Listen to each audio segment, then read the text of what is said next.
and welcome to tonight's City Council meeting.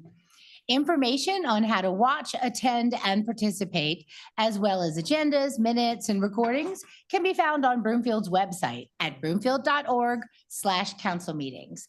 The public may also participate in public comment either in person or by calling 855-695-3744 and pressing *3 to be placed in the queue for comment. Public comment will be limited to 90 minutes total per item. The first 1 through 15 participants in the queue have 3 minutes to speak. The next 16 through 25 have 2 minutes, and if time remains, the next 26 plus participants have 1 minute. If you're calling in, the screener will ask you for your first and last name, the neighborhood, and the agenda item the caller would like to comment on. If you'd like to speak on more than one item on tonight's agenda, you'll need to press *3 each time to be placed back in the queue. For our hard of hearing residents present, we have wireless headsets available in the back of the council chambers with our AV team. We'll now proceed with tonight's special meeting. The special meeting of the City Council is called to order. No council members are absent. Mayor Pro Tem Schaaf and Councilmember Cohen are attending remotely. And Councilmember Henkel is here. She's just not in her seat, but I did see her. So a quorum of the council is present. Will everyone please rise and join me for the Pledge of Allegiance? I pledge allegiance to the flag of the United States of America and to the republic for which it stands, one nation, under God, indivisible, with liberty and justice for all. Thank you all. In an effort to keep order for tonight's meeting, I ask council members to limit their comments to 5 minutes. If council members are given an opportunity to speak for a second time, they should limit their comments to 2 minutes. And we'll plan on a 10-minute break at approximately 8 p.m. We'll begin with council's review and approval of this evening's agenda.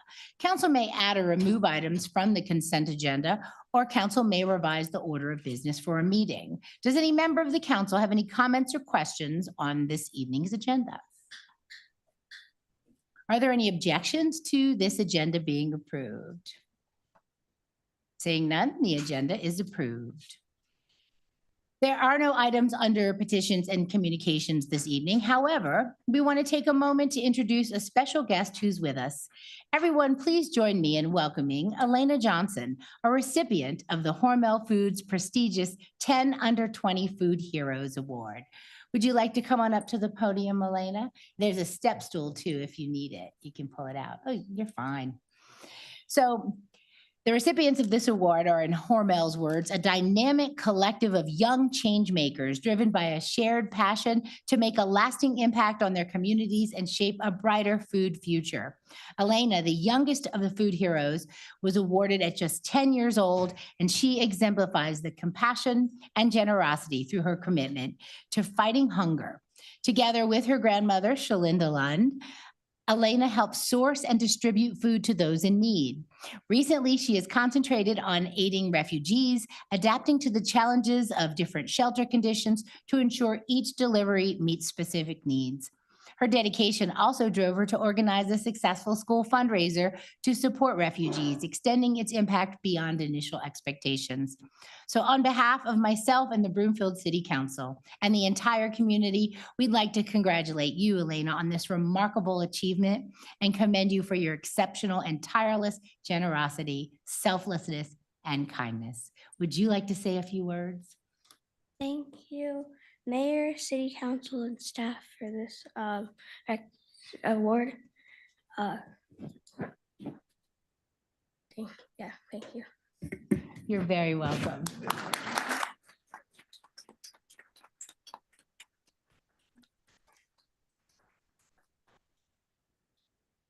Would anyone else like to speak on this topic? We allow public comment on everything. Oh, we'll get to council after the public.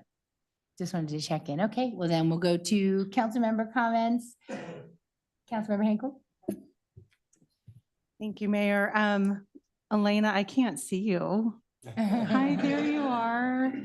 Elena, I hear so many good things about you. I know that your grandmother's here tonight, and so is other parts of your family. And I think we are just so proud to see you really just do things that other people don't. And it doesn't matter how old you are. It doesn't matter how young you are. You have made a difference not only in the lives of those people who are refugees and newcomers and our migrant population. I've seen the work that you've done. You just stepped up to the plate. You have really shown what adults can do too. And that's one of the best things that I really admire about you is that you've got guts, girl. I've been so proud of you. And I heard from a little birdie that you're going to be talking at an event this Saturday at the Broomfield Auditorium. So excited to see you on a panelist event with other change makers on Saturday night at 5:30. So thank you so much. Congratulations. Would anyone else like to comment? I just wanted to again say it's amazing to know that, you know, it doesn't matter how old you are, you can make a difference in this world. So thank you for being part of that positive change. We're very proud of you.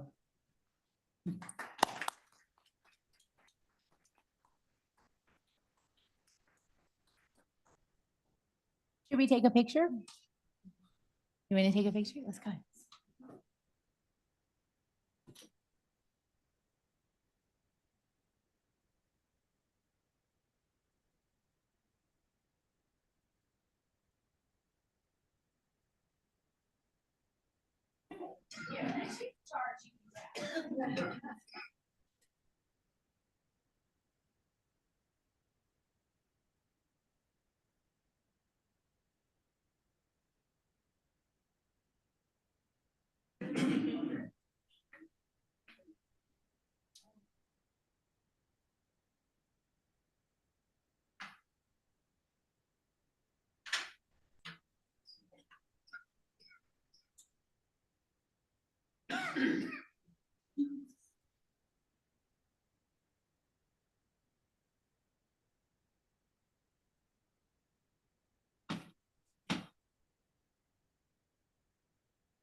All right, so moving on, does any member of the council have any reports or updates this evening?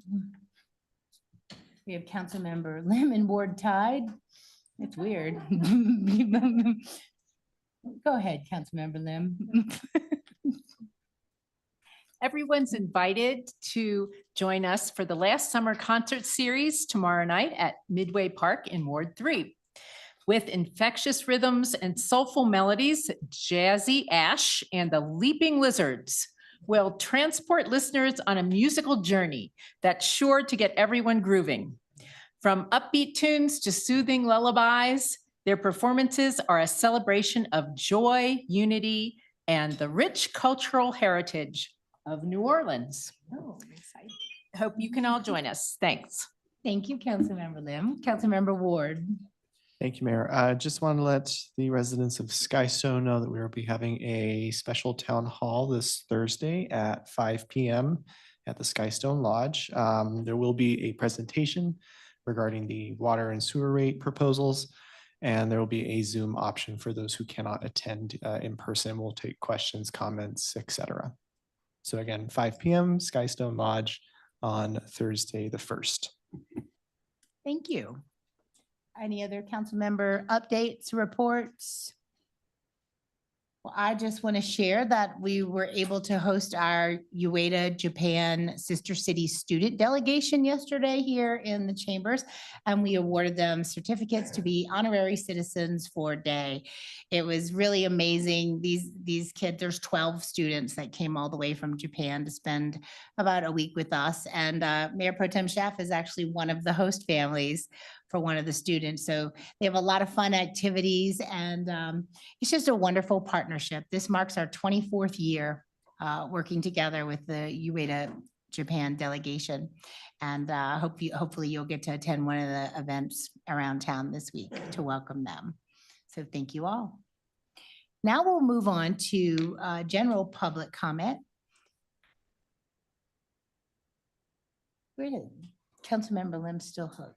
Why is that? My little screen's messed up, so pardon me for that. But we're moving on to general public comment. This is an opportunity for the public to comment on matters other than the items already listed elsewhere in this evening's agenda. If there's anyone who would like to be heard, please come to the podium, state your name and neighborhood for the record, and limit your comments to 3 minutes, please.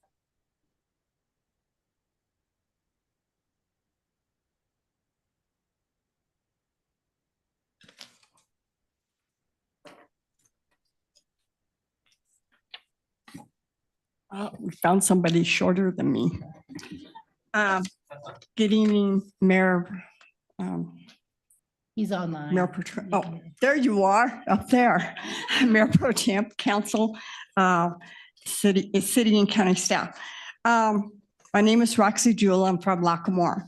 I'm here to just give my opinion on the city services that is going to be raised on us all. The base amount is excuse me. The base amount is $16.93 for the water flat rate. And it's going to be proposed to go up to $36.91. As far as I'm concerned, you might as well move it up to $40 because it's sitting here saying that my bill's going to go up 50%. And by the time I end up putting everything into here, my bill goes up more than 100%. So anybody who's on a fixed budget, this is wrong information. It got put into the news that it was going to go up approximately 50%, and that's wrong information too. So in my case, and I know many other people's case, this could be 100%. So this is just wrong. Thank you.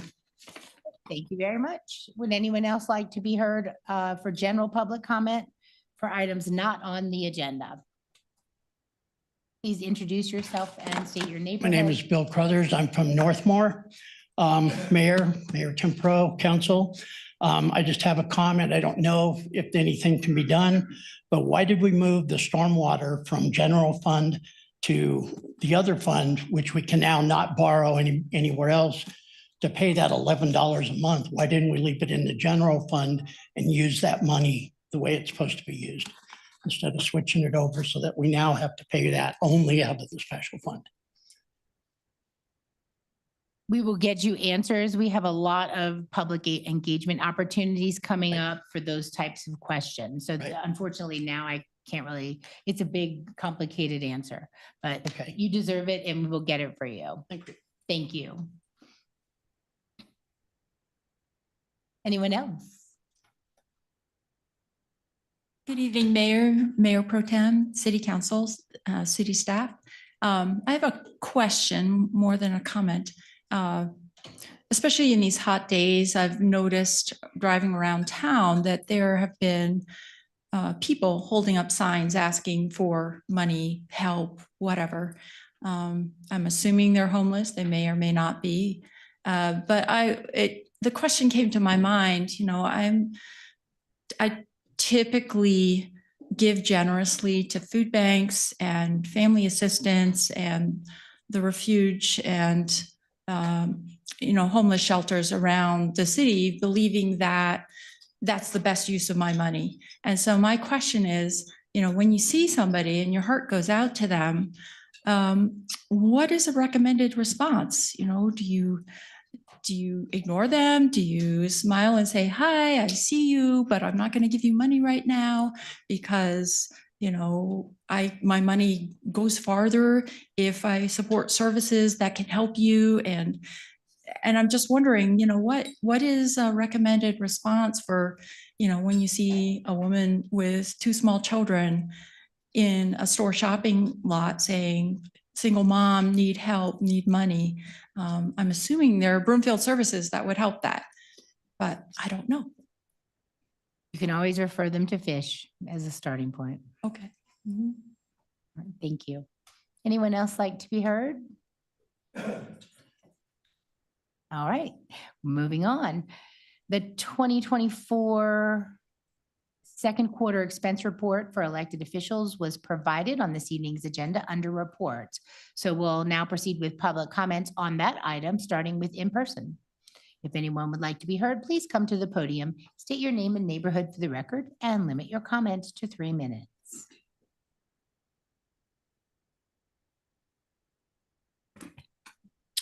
Good evening, Mayor, Mayor Pro Tem, and Council.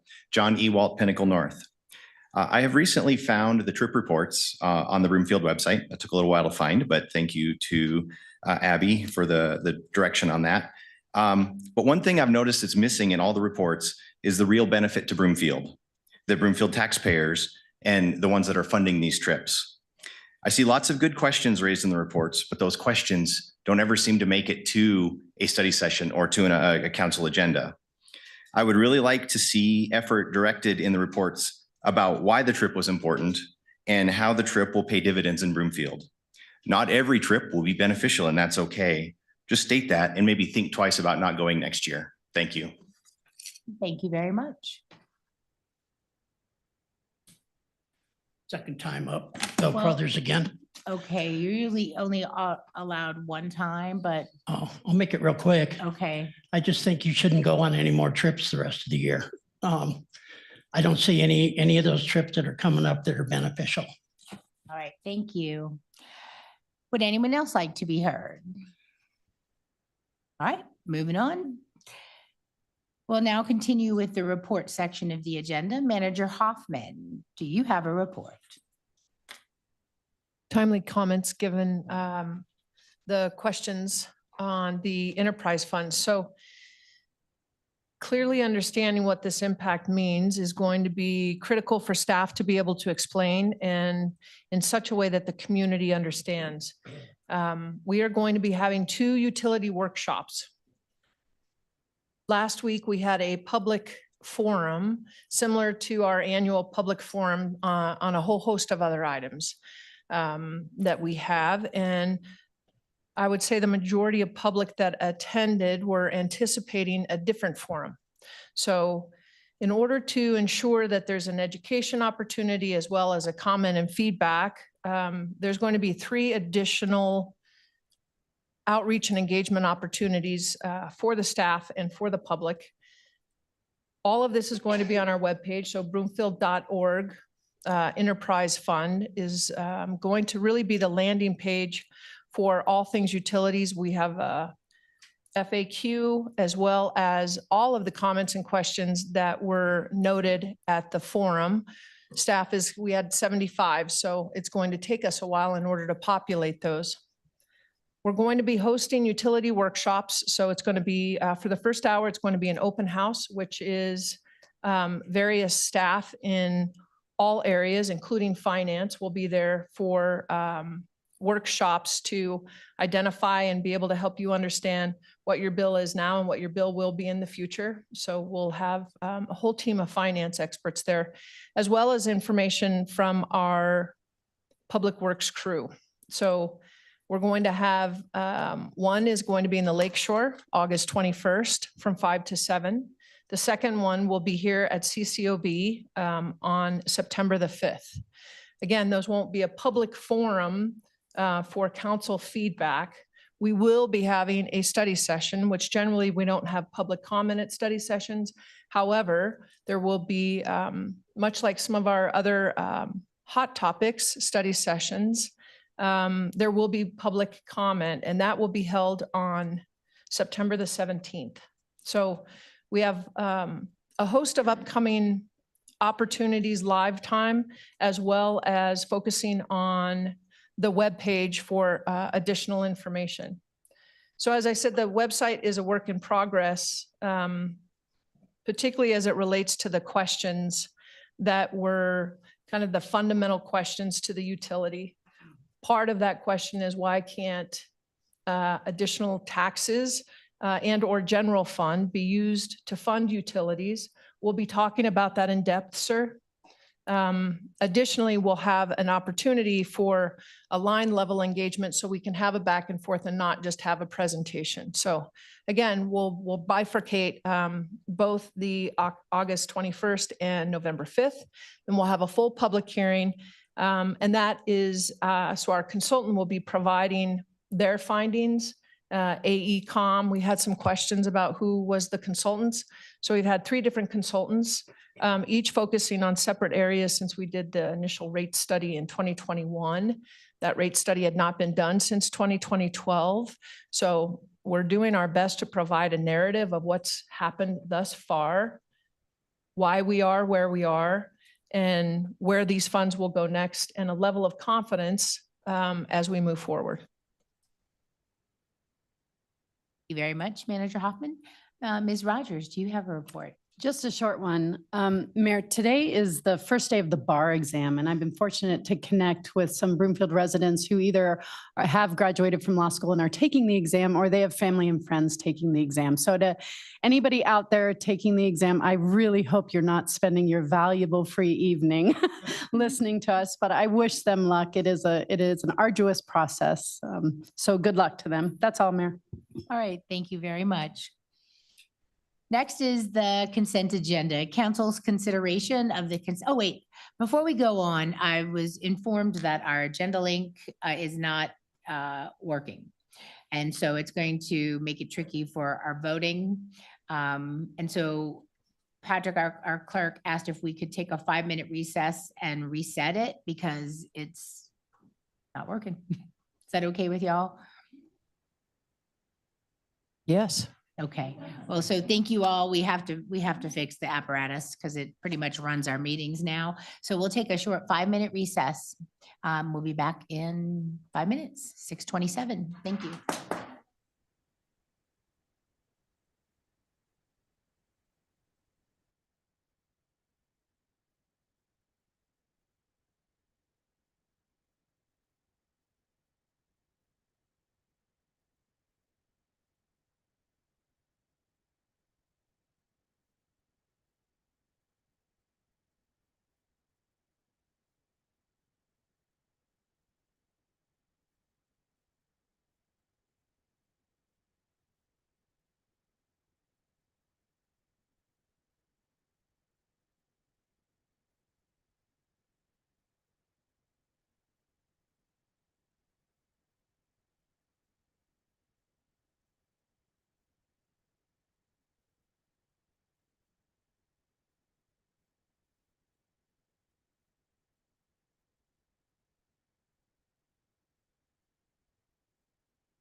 Welcome back, everyone, and thank you for your patience. So we were moving on to the consent agenda, and council's consideration of the consent items is next. Before we start, I want to note that the consent items, one of them is for the Board of Equalization. Council sits as this board now, and actions of city council are actions of the board. The clerk will read each of the consent items by title, and there'll be one opportunity for public comments and council questions and comments. Will the clerk please read agenda items 6A and 6B by title? 6A, resolution number 2024-93, Board of Equalization, approving hearing officers' recommendations on property tax protest petitions. 6B, request for executive session regarding the city and county manager's annual performance review.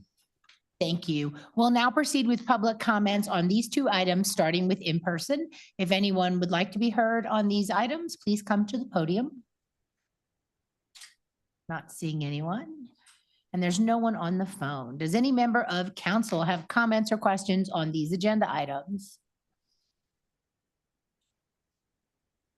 No? Okay. Before asking for a motion, I want to remind everyone that item 6B contains a request for executive sessions, which requires 2/3 approval of council. Is there a motion by council that consent items 6A and 6B be approved? Councilmember Ward. So moved. Thank you. Is there a second? Councilmember Henkel. Second. Thank you. Is there any discussion?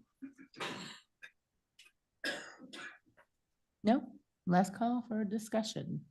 All right, then, council, please cast your vote electronically. And Mayor Pro Tem Schaaf, please state your vote verbally. Yes. Councilmember Cohen, please state your vote verbally. Yes. Thank you. And all council members have entered their vote. The results will be displayed on the screen, and that passes unanimously. Moving on, our first item under action items this evening is the continued public hearing and council's consideration of proposed resolution number 2024-67 regarding Summit Classical Academy's application for a site development plan amendment for a temporary classroom structure at the Risen Savior Lutheran Church property. I'll now declare the public hearing open and will follow the city's standard public hearing procedures as previously outlined. First, staff will present a summary of the proposal. Next, we'll have the applicant's presentation. Then we'll ask for public comments and final comments from the applicant. And finally, questions from city council members. Council has a copy of the agenda memorandum, which I'll ask our staff to summarize. Thank you, Mayor, and good evening, Anna Burtonzetti. She has multiple titles now, so I'm not going to go through them all. Anna's going to introduce us to this item. The applicants are in the audience for follow-up questions. Ms. Burtonzetti. Thank you. Good evening, Mayor, Mayor Pro Tem, City Council. If I could have the first slide, please. Thank you. This evening is a continued public hearing, as was mentioned, for the Summit Classical Academy, who is requesting a site plan amendment at the Risen Savior Lutheran Church on their site development plan. This would allow a temporary building to be placed on the property for a school. The temporary building is shown at the bottom right of this image on the screen. Next slide, please. Prior to the public hearing on July 2nd of this year, the neighboring property owner to the west emailed staff to identify concerns with the subject proposal. This owner also attended the public hearing that was held on July 2nd. The adjacent property owner has identified that there is an existing easement agreement between Risen Savior Lutheran Church and the office property.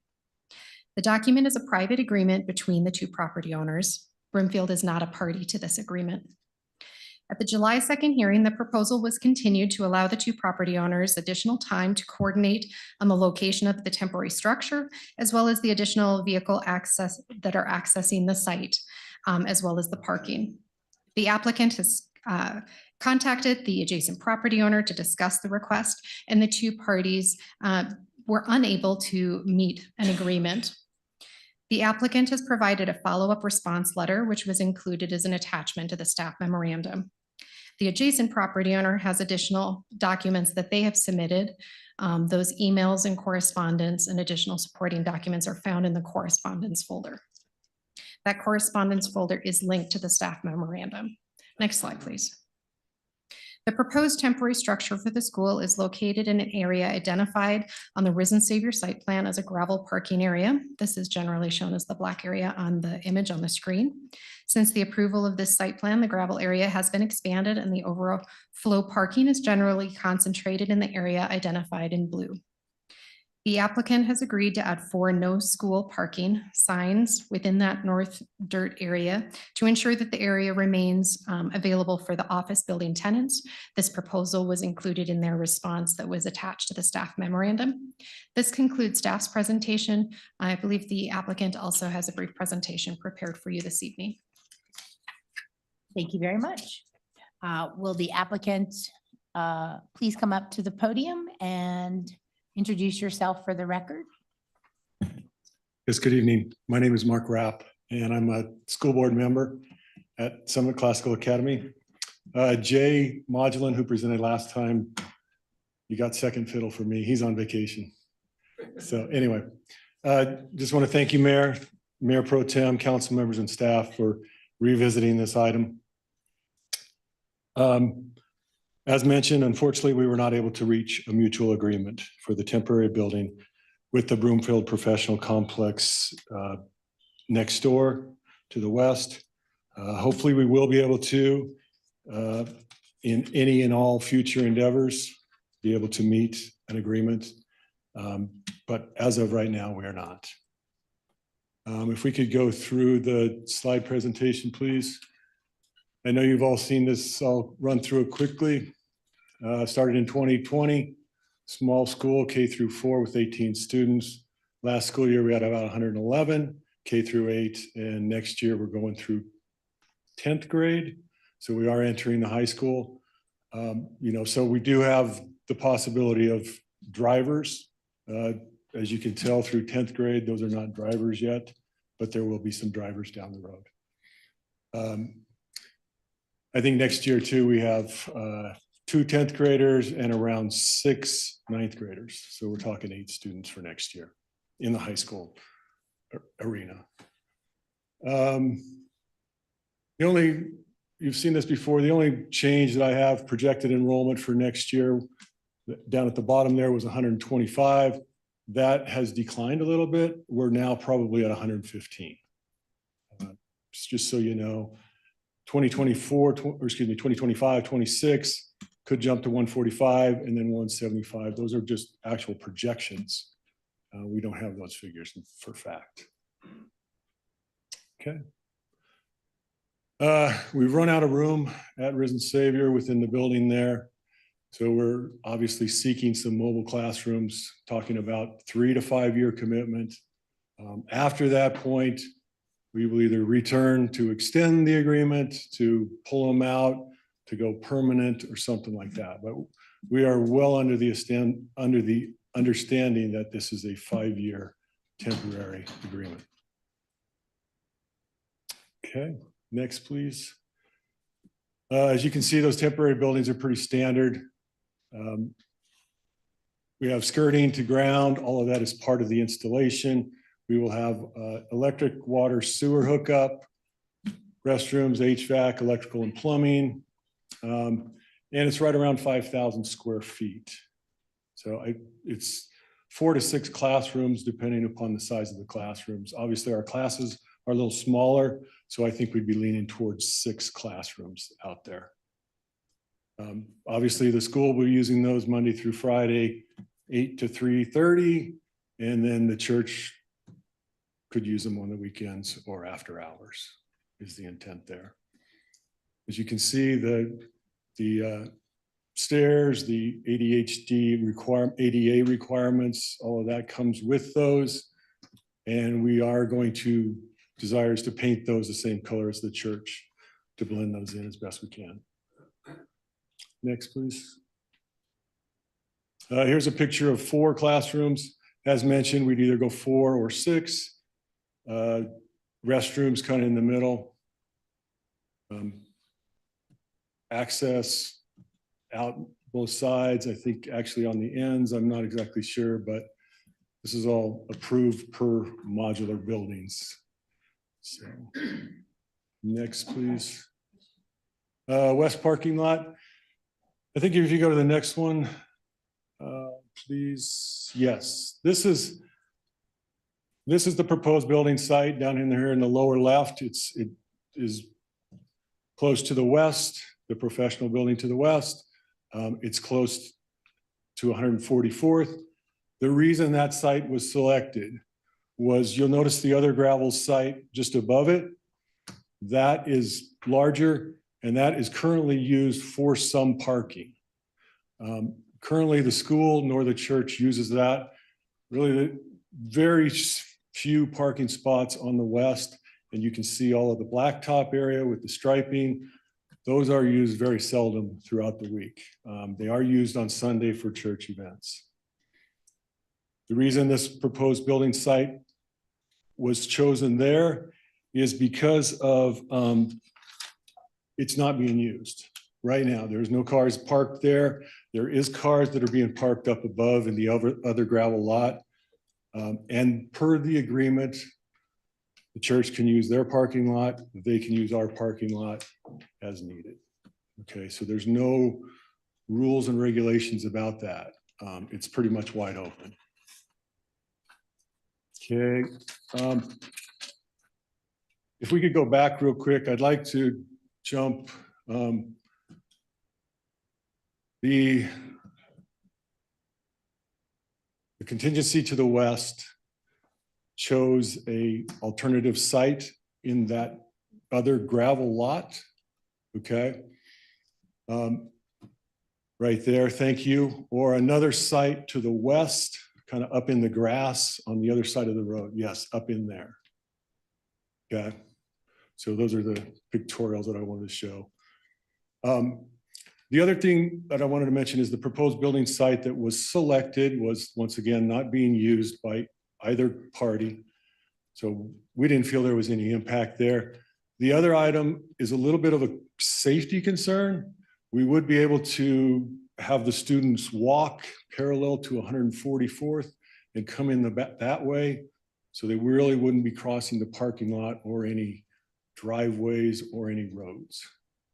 If we did opt for any of those other options, then that becomes a concern on the safety of the students. They are primarily older students, but important topic to be noted.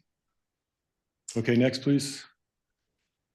That is incorrect. 2 to 3 years, as I mentioned, it's a 5-year max. So realistically, it's a 3 to 5. I don't know if you're familiar with this, but when you lease those modular units, there is a great expense to have them brought out, installed, skirted, all that stuff. So we're looking at a cost benefit of about 3 to 5 years. Okay. The ultimate plan is to find a permanent home for the entire school. We would be using the temporary modular building for the middle school and high school for the next year, 2, 3, 4 years. And the kindergarten through 5th, 6th would be on the inside of the building. Okay, and the long term is find a permanent home for the entire school elsewhere, or modify the Risen Savior Lutheran Church property endeavor buildings to accommodate that. Okay, next, please. Okay, I think that's it. Real quickly, I wanted to talk about the timeline. As mentioned, July 2nd, we had the city council meeting. We met in the hallway afterwards with the Sheridans next door from the Broomfield Professional Complex. We thought we could work something out. The intent at that time was to work through the parking agreement and I say that parking agreement, it's a little bit more than that. It's access and parking agreement. So that driveway is owned by half of them and half of us. Okay, so that's an agreement that we have. And as I mentioned, the parking is mutual either way. So it's a great situation there. It really is. I wanted to give you a little bit of history too. I'm sorry, let me jump back to the timeline. I'm all over the place. Okay, so July 8th on Monday, we met with Bill, Gerald, and Brianne, and we had the church members there. We had 2 church members and 3 school members there, school board members. We were trying to get resolution. And honestly, from my opinion, I thought it was like no school parking on the west side, or, signs here or signs there, or how can we do it? Maybe we could just use the east access federal coming in and out of the building to help to resolve any concerns that they had. Okay. The meeting kind of went a little bit differently. We agreed to that the parking was not an issue. All the parties involved was that the parking was not an issue. There was other issues that were brought up. So that's why I say it went a little bit different than what we expected. The landscaping issue was brought up. And the church was brought to the attention that it's not keeping up with its end of the bill regarding landscaping. Okay. I, as a school board person, don't really know much about that. Okay. But I was blindsided by that comment a little bit. Okay. The other comment was, and this is in the writing response that we got, there was no right turn lane that's shown in some of the pictures from 144th turning into the professional complex and Risen Savior Lutheran Church. And there was also some sentiment about the tenant's disapproval. Okay. And I understand that.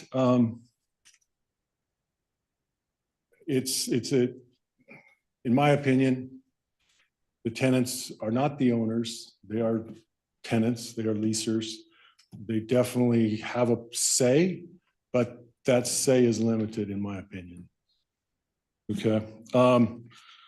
Wanted to also, and also part of that resolution that came back from that meeting in writing from the Broomfield Professional Complex was the 2 recommended locations that I identified.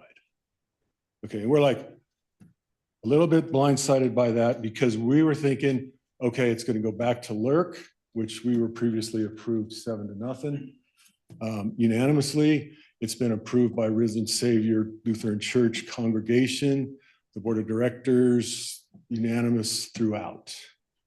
And the church and the congregation members are the owners on the Risen Savior Lutheran Church side, not me as a school.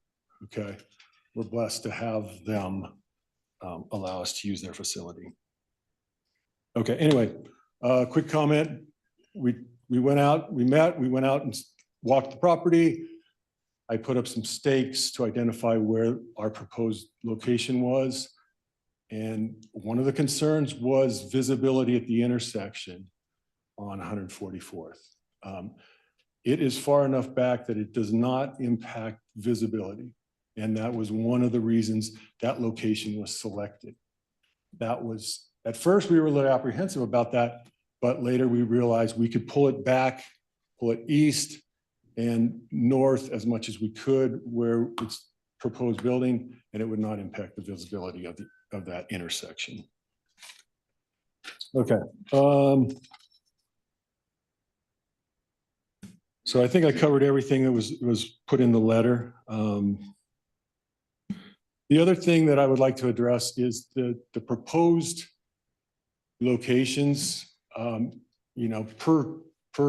Broomfield policy, we have to put out mailers for a LERC review. So we'd have to go back to a LERC.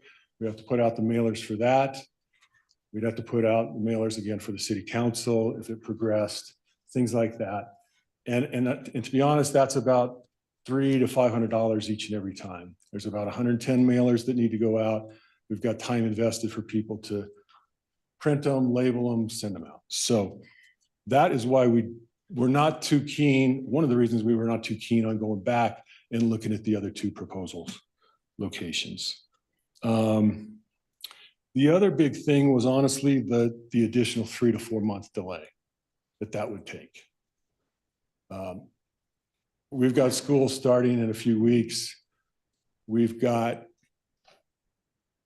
we've got to get things going, basically.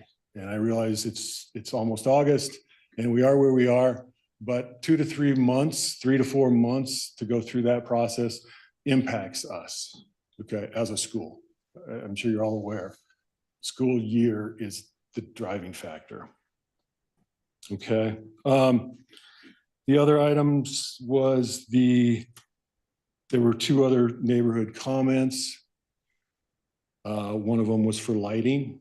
Okay, we don't anticipate changing the lighting at all. There is some parking lighting out in the parking complex. We're not going to add or delete any of that that's currently there. There will be lighting on the doors to and from, in and out in the modular building.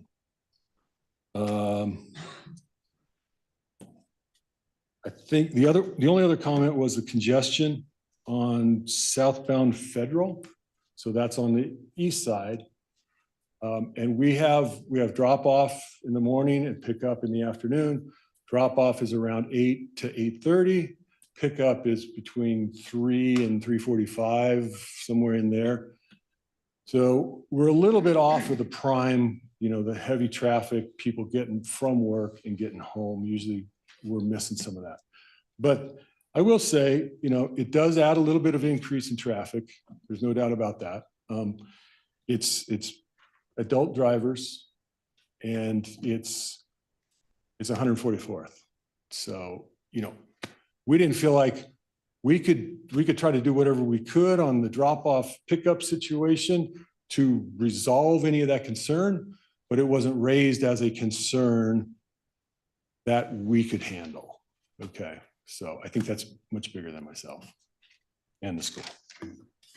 Anyway, I think that's everything I had.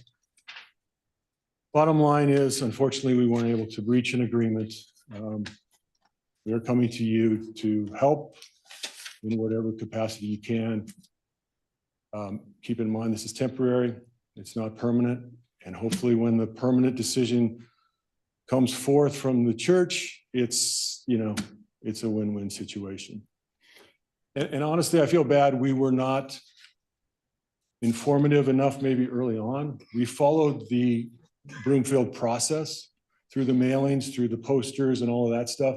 But yes, we could have talked to the neighbors to the west. We could have talked to the residents to the east. It sounds to me like, I don't know if you guys recommend that or not, but it could open a can of worms.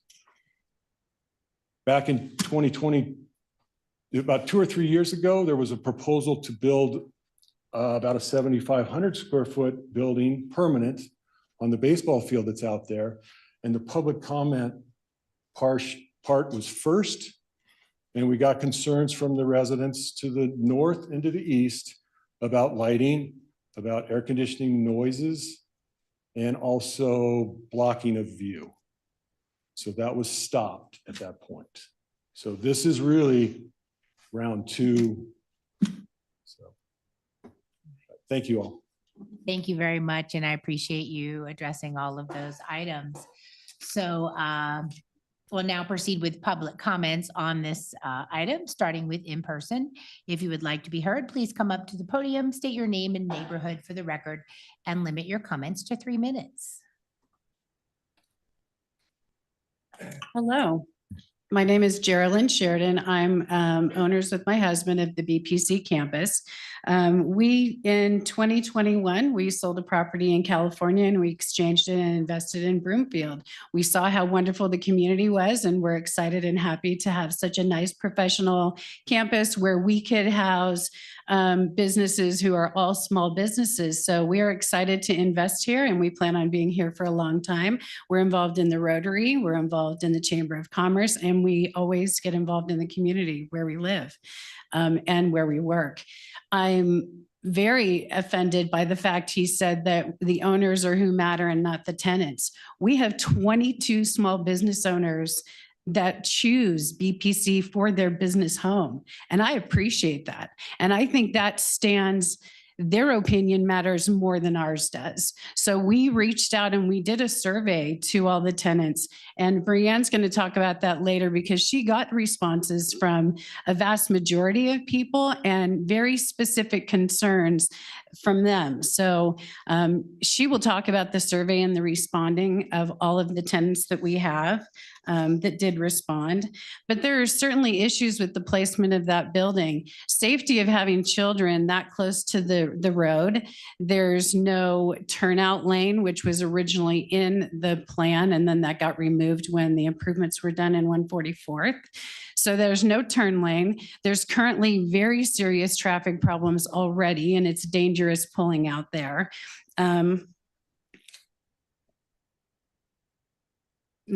Already being problems. And the standards of development, Broomfield has a really wonderful standard of development, which we keep our property very maintained in a professional manner. And we expect that of our neighbors. And we expect the city of Broomfield to stand up to the development standards that are in place and keep the look of Broomfield, this look of Broomfield. And we're putting that building so close to the road, it does impact view. We walked it today looking at how high the building would be where it's staked out, and it appears to be problematic. So there's safety concerns, traffic concerns. We have one way in and out, developing property right there. We don't know how, when they put their utilities in, how all of our tenants are going to get in and out. We have 22 businesses, and I actually went through, and there's so many employees and so many patients that come through every day. Action Behavior Center has 20 employees and 45 children there. Broomfield Pediatrics has 14 treatment rooms. I'm just going to go over a couple of these. Prentice Orthodontics has 75 patients a day. So that's a lot of traffic. And I think that needs to be looked at before any approval can be made. I urge you to deny this project today. Thank you very much. Anyone else? Hi, my name is Brianne Sheridan. I am the property manager for the Broomfield Professional Campus. I just wanted to give you guys a little bit more information about me and us. Geraldine is my mom and my boss. You're going to be hearing from William, who is my dad and also my boss. So we are a small family business. We are by no means some big property conglomerate who owns a whole ton. We are, like Geraldine said, very involved in the communities that we operate in. So we're a small family business, and it's just the three of us that have boots on the ground here managing the Broomfield Professional Campus. And I want to note that due to the notification issues, LERC did review and approve this project without any input from us or the tenants, the 22 businesses that are on site. And I would argue that these tenants have ownership in the property because what they do have is what's called a leasehold estate, and that is a level of ownership in the property itself. So their opinions are extremely important. So we did survey them, as Geraldine mentioned. I'd like to just go over these results, which you have in the correspondence folder. And then I also handed over some small packets to Nancy Rogers, the city and county attorney, to hand out to you, which you should have in front of you. So we got 28 verified respondents associated with 13 of the businesses at BPC. These were business owners and staff members primarily, and one customer responded. When we asked them if they were aware of the proposal before we invited them to take the survey, only 2 respondents said yes out of those 28 people. 26 said they had not heard of it. I personally delivered these flyers inviting them to take the survey, and nobody that I spoke with directly indicated they knew anything about it. We provided them with information so that they had the basic information and the links to the Broomfield Voice to be able to answer these questions. in an educated way. So some of the things that I just want to go over, and I would like to ask if we can have just a little bit more time to briefly go over these. Actually, Ms. Sheridan, we've received this and Okay. we've had a chance to read it, so you don't need to Okay. go through the whole thing. So one of the things that I did want to cover really quickly is that this is a really important quote from one of our business owners. In her additional comments, she stated, "I'm a Christian and am for the expansion of classrooms at the church, but I am also a business owner in BPC who has concerns about safety and appropriate parking access to my business.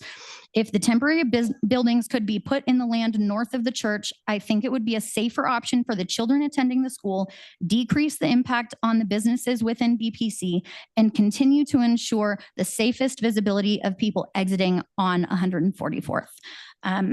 Thank you. And for if your you time. could review that further, No, I would we really, got this in advance today, so I'm Okay. sure we had lots of time to read it. and wonderful. learn. Thank you for your time. Thank you for sending it. All right, anyone else like to be heard? Hi, Roxy Julia Lockmore. First of all of that area along 144th had become a part of a toad. I'm not going to explain that because that's not my job. But when the business buildings and all these other groups started to want to develop along that road, one of the things is I was all excited for the business buildings to go up because they would be a buffer for the homes that were up further to the north, which are expensive homes, that they would be the buffer so there was no noise off of 144th going up to those homes. Because that was one of their main concerns. They didn't want all the noise.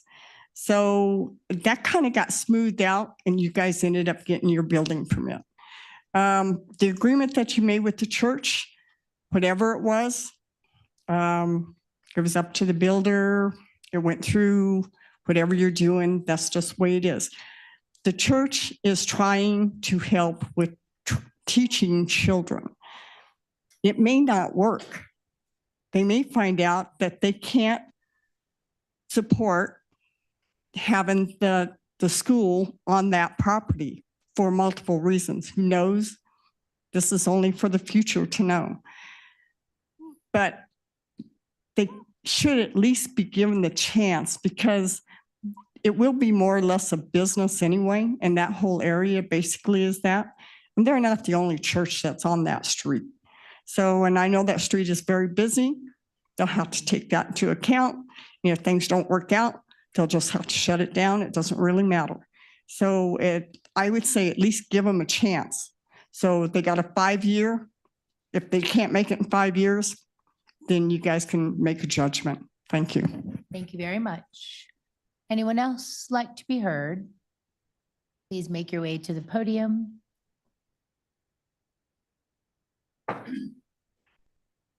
State your name and neighborhood for the record and limit your comments to 3 minutes, please. Yes, my name is Brian Coleman. I live in Sunridge, which if people don't know where that is, it's just north of Lacamora, out there hanging out on the ridge. I would also like to introduce other members of our church who are in lay leadership positions. Bill Lester, who's vice president of our board of directors, Dave Johnson, who is our board of trustees, and Ron Friedrich, who is with our board of elders. I come before this council seeking final approval for locating a classroom module for our mission partner, Summit Classical Academy. We have agreed to host Summit by developing a joint mission statement as we are passionate about providing Christian education to those families in our community that seek to know our Lord and risen Savior. As Lutherans, Christian education is part of who we are. Our founder, Martin Luther, as a reformer, saw the real need to bring children up in the ways of the Lord.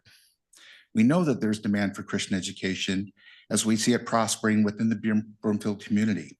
We have beautiful Savior Lutheran School, Nativity of Our Lord Catholic School, and Holy Family Catholic School just down the street from us, a huge high school that's completely full. Finally, we have provided a copy of our easement agreement to Nancy Rogers, the county attorney. We have noted that this agreement was between the previous owners, BPC Holdings and Risen Savior. Based on our review of the current property records, this easement was neither transferred nor recorded. Therefore, we consider it to be null and void as it is not recorded. And it was with the previous owners of that land. The site we are proposing is on our own property. We're not imposing on anyone else's property. And it's not being used for any other purpose, hence it is covered with grass. We prefer this location because it will be easy to connect to the utilities, allowing us to provide much needed space for a school that has provided Christian guidance to the students and their families, along with providing a well-executed curriculum which fosters their God-given talents and equips them to make the best possible decisions in their lives. Our mission is we are inspired by the Word of God to be a welcoming and worshiping community, equipping people to live out and share their faith and love. We exist as a church to bring families together to know Jesus Christ. We consider our support of Summit Classical Academy as a mission of our church. Indeed, Summit Classical Academy has blessed the students, their families, and our congregation as we jointly continue to educate and inspire our church, the school, while we learn how to become better Christian servants. Thank you. Thank you very much. Would anyone else like to be heard on this item? Seeing no further public comment online, questions from council are next. Members, oh, I'm sorry, sir. Go ahead. Thank you. Okay, my name's William Sheridan. We own Broomfield Professional Campus, my wife and I and our family. First thing, at the last meeting, one of the council members stated that we're developers. We're not developers. What we are is investors in the community. And what we did was we looked around and we're lucky enough to find this property. And what we do is this: we provide and assist people with medical needs, dental needs, physical therapy needs, emergency infusion needs for cancer patients, chiropractic needs, autism spectrum needs, mental health needs, insurance needs, financial planning needs, marketing needs, and software development work. Those are what our small businesses do. We're not developers. We are investors in this community. We're major investors in the Rotary Foundation International and also in Broomfield Rotary. We do the right thing and help people out. The developer here is the church. They are a real property developer. They developed the land, they built the church, and they're here wanting to add on some temporary buildings. They're the developer. So our request here is that you deny this application for the following reasons. The first one is that the required deceleration lane that was put into the property when it was originally constructed, this is when 144th was 2 lanes, was removed when the city did the improvement. If they had come to the property owners, we would have probably, I know we would have provided a acceleration lane on our side if Broomfield wanted to do it, but obviously Broomfield decided a deceleration lane was needed. They widen the street, they add traffic, they speed it up, they take out the deceleration lane. I think that's bad on Broomfield. That's poor planning. The developer never completed the required work in their phase 2, which is the current required standard for this property. Never finished it. We looked at aerial photographs going back to 2009. And what happened was the church, the developer here, started doing work. They worked on the berms in the back. And then we watched as the trees died, the shrubs died. They went out and they tore them up. And they're missing on the site at least 50 trees and shrubs, at least. They didn't maintain the hydro seeding on the property. Those were all required items on the site development plan. Now the city wants to give them variances and let them add on without any agreement whatsoever or even monitoring of that development agreement. When I let a shrub die, code enforcement calls me up because it's happened. And I'm about to spend $14,000 repairing and replacing some trees and shrubs on the property. A couple of years ago, we spent $20,000. The utility buildings that close to the street are unsightly. I'm requesting that the city deny the application, send this back to LERC for a proper hearing and full consideration and a traffic study. Thank you. Thank you very much. Anyone else? Please come on up to the podium, state your name and neighborhood.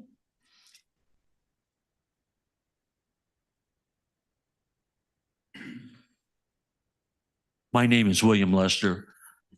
I attend Risen Savior Lutheran Church. I'm a vice president of the board of directors. He's correct. We are developers.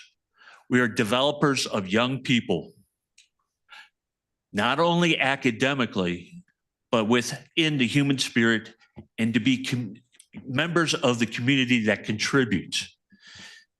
Risen Savior, I can go through a whole list of things that we contribute to this community, much like the other man does. We do that. We also provide services to help people just as they do. But the difference is we give, we don't take.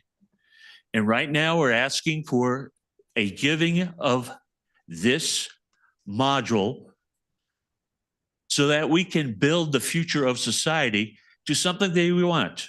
I just want to say that I am a retired teacher of 30 years in Westminster Public Schools.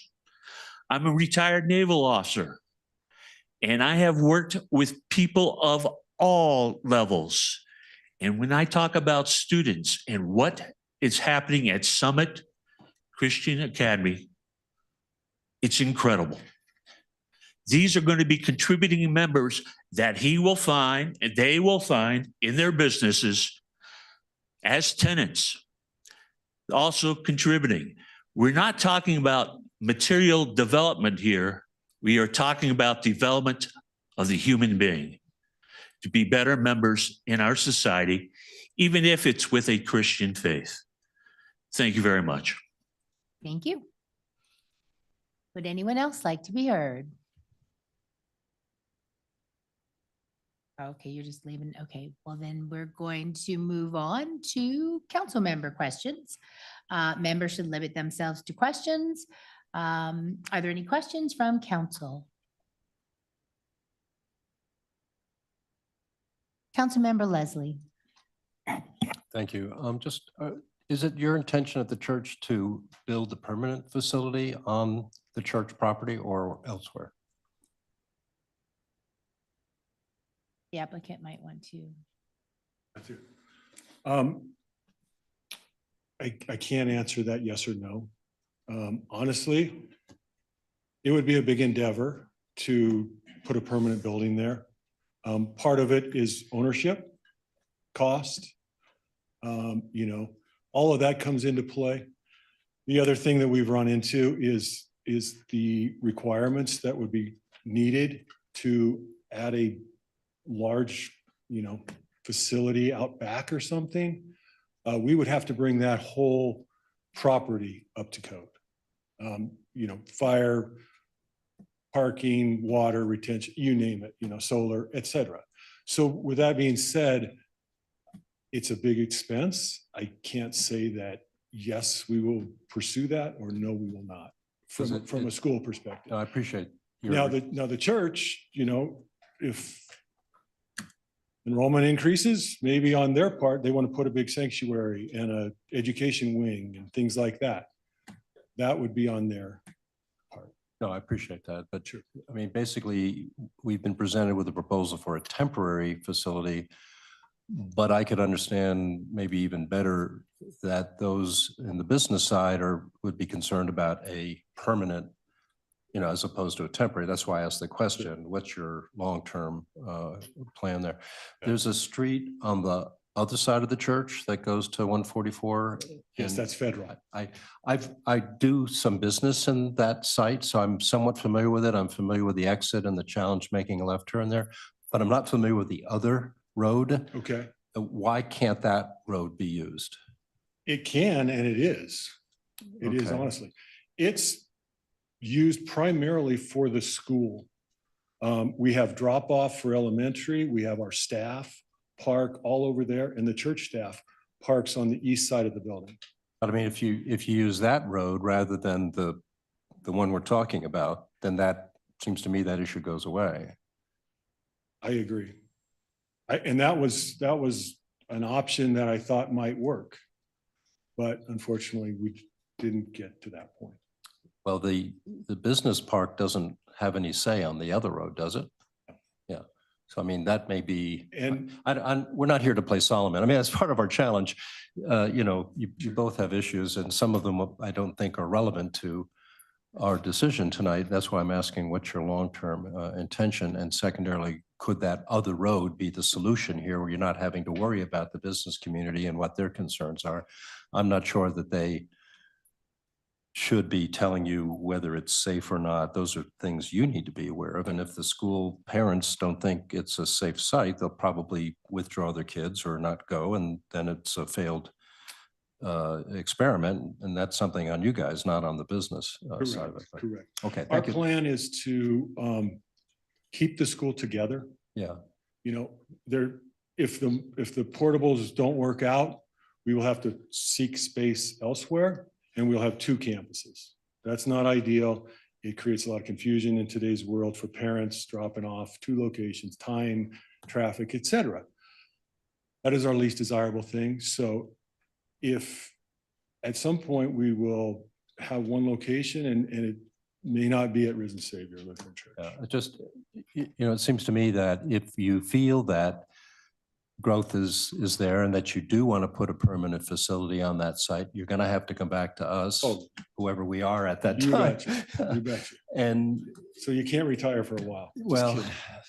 some may disagree, but my point is that, if the situation gets aggravated in terms of your familial relationships with the business side of the thing, then that may fail. And then you would have to look for a different site and stuff. So it just seems to me that the church leadership needs to figure out long-term where this is really going and how do you create good neighbors. I mean, we had that conversation the first time you all were here.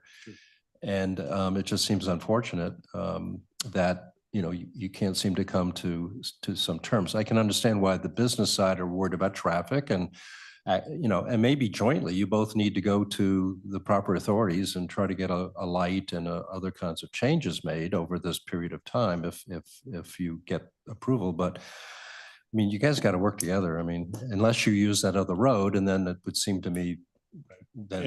And we currently are using that other road. But I mean, for this majority. project, yeah, instead of using the main, whatever it's called, but the access road, but use that other side of the church, then it seems to me that the issue is moot in that regard. But And to be honest, the business uses that access road a large percentage of the time. They've got their patrons coming and going out that way. And the school, the church doesn't use that road. I'm not familiar on Sunday mornings if the church has a lot of excess coming out that way.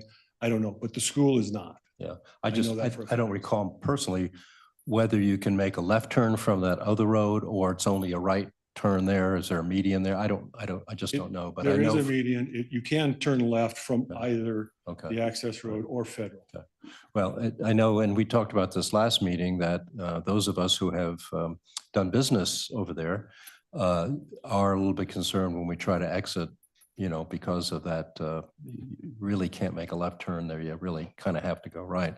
And it's only going to get worse, if you will. We know, I mean, the growth of our community is such, but anyway, thank you for your answers. Appreciate it. And the businesses have some vacancy right now. So if that fills up, it will naturally get more congested. Yeah, thank you. All right, thank you. Councilmember Henkel. Thank you, Mayor. Thanks for coming back tonight. It makes me sad that there isn't really an agreement between the two. It sounds like ultimately that agreement might have to be renegotiated. So just thought I'd put that out there. I just have some questions. I think I'm likely a no tonight, mainly based on the answers to these questions too. But there needs to be a light at 144th, no matter which entry exit point you're talking about. So could I have staff address, has there been any traffic studies done for a light either at Federal and 144th, which could need a light, or that entryway, which I think needs more of a light in that area between the businesses and the church? Thank you for the question. So there was a traffic study with the expansion proposal from the church that was approved previously. That did not show that there was a traffic light that was needed. There was not another traffic study done for the temporary use. If the school were to come through with a proposal for a permanent facility, there would need to be a new traffic study. What they were requesting was that because this was a temporary use, was adding a small percentage of additional students, and that it was less than the impact of the prior traffic study for the expansion of the larger school. We determined that it wouldn't require the additional study at this time for the temporary use. But yes, if there was expansion in the future, that's included as part of a traffic study. They would need to look at whether signalization would be needed. Is that true across the board, no matter what we have, if something is a temporary facility versus a more permanent? Is that something in our code, or how does that work? It's not something in the code. We see very few temporary structures.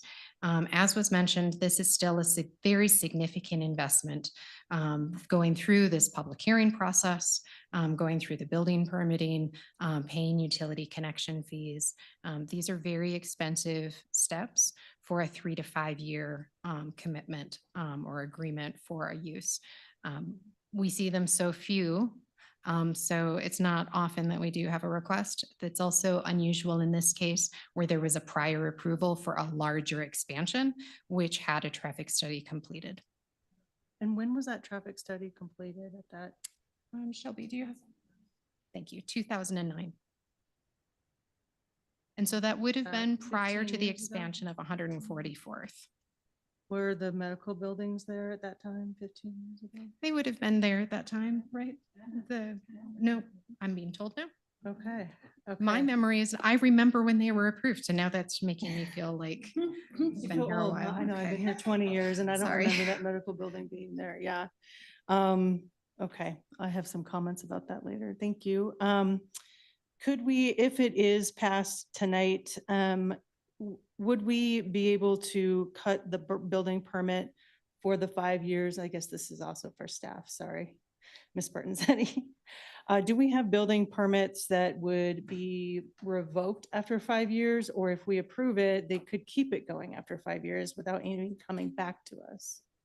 The way that the site development plan amendment is structured, they have to come back in order to request it to remain. If they were to keep it illegally against the site development plan approval, it would move into a code compliance issue. And then what's the repercussions of code compliance not being? Probably ask Ms. Rogers to step in. We would provide notice, and then if they didn't comply with either starting to move forward on a new application, we would start an abatement proceeding to eventually remove the structures, either by our cost to be reimbursed by the violator, or they agree to remove them on a certain timeline. Okay. And then I have a question for, is there a church member here, right? I want to know, are you all going to use the buildings on Sunday? I can't remember if we asked that question the first time around. Generally, I know that churches will sometimes utilize buildings on other days, so I just wanted to just know that if the church is going to use it for extra Sunday school class, or if there's an agreement there. It is possible that we might use the module, but as it stands right now, we would not use it. If we grow in our Christian education with our children, more children in the congregation, and if what happens is we have sufficient room to educate our children on Sunday morning. We also have room so that our youth can meet Sunday afternoons or at other times, because we have a youth room, which is one of the classrooms that is shared. And one of the problems we get with is structuring the room at the end of the day for the school, for the youth, and our youth coming back and doing that, structuring for them.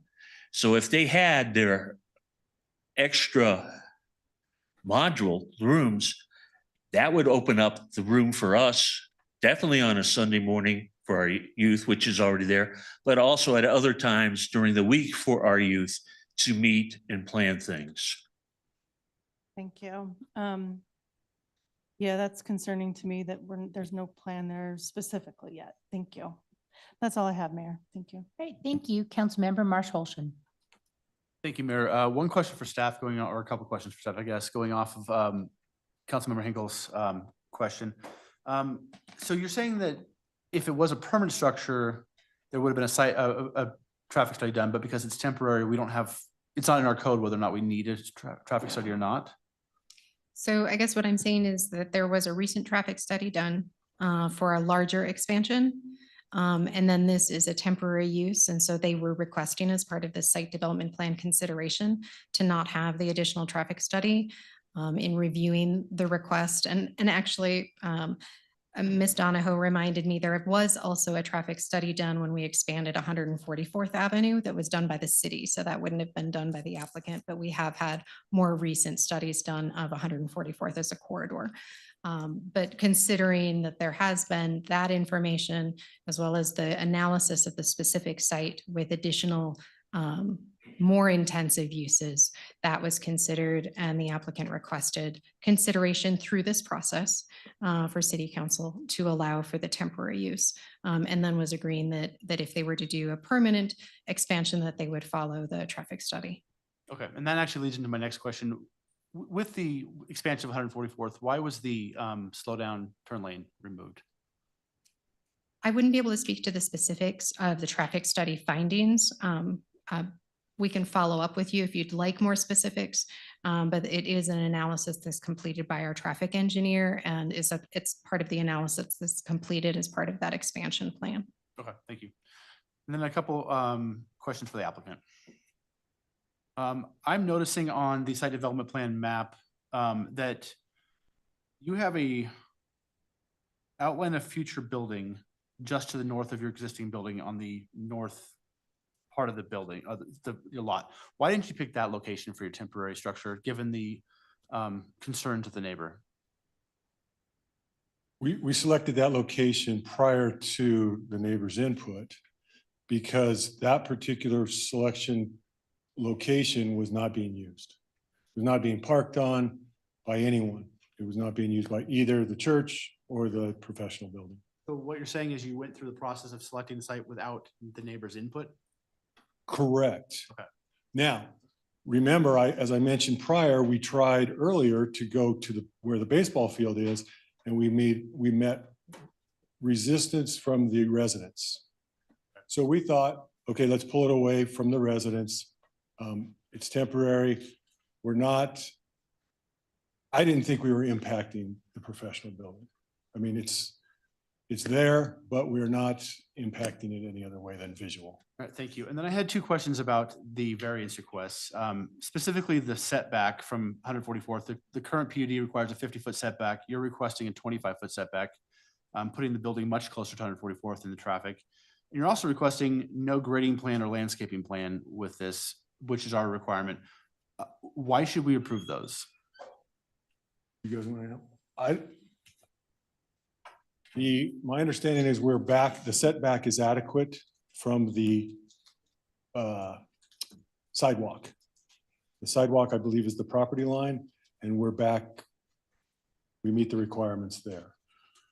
The no landscaping or grading or anything like that was because of the temporary concept. I mean, planting trees or something, realistically, in 3 to 5 years, they're not going to grow much.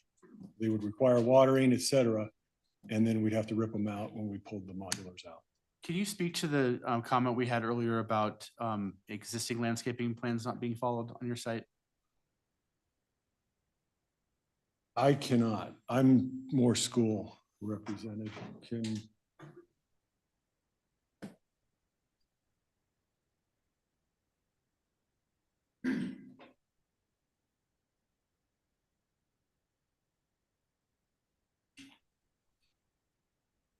Risen Savior Lutheran Church has had major changes in leadership. We have been out without a permanent pastor for several years. We have lost personnel in our office to keep track of things. Our trustees, the people that would take care of the maintenance, is just being reformed, and we're trying to get a handle on all this. We had been having some problems. I'll be quite honest. And we recognize those problems. I just learned of the landscape situation this morning. And I have taken action with the Board of Trustees to figure out a plan to start researching the needs for a variance, because we don't want to plant in the summer. We don't want to plant in the fall. We'd like to plant in the spring. And then we have to figure out where that money comes from, because we survive on the giving of our congregation. So yes, we've had some problems and we're trying to get back on track. That's the honest answer. Thank you. I appreciate that. That's all, Mayor. Thank you. All right, thank you. Councilmember Wynn. Thank you, Mayor. My questions are just mostly towards the applicant. Again, thank you so much for the presentation. My first question is, how long has your church been in Broomfield for, and how many community members does it serve, and students? I mean, you showed the students served, but just the basic questions. Yeah, so we started in 2020, year of COVID.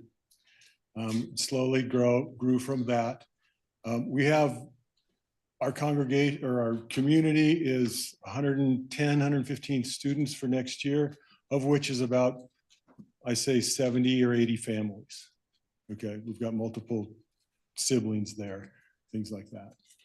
They come from Broomfield, they come from Erie. It's a wide range. I can't tell you what percentage is from where. And what made you choose Broomfield? To be honest, it was Risen Savior allowed us. We were looking for space, and they accepted us with open arms, to be honest. Their facility at the time was being underutilized. As probably everyone knows, during COVID, church attendance dropped to the bare minimums. They accepted us in. And so, Councilmember Leslie mentioned about, the building, the fact that it is a temporary building itself, maybe no more than 5 years.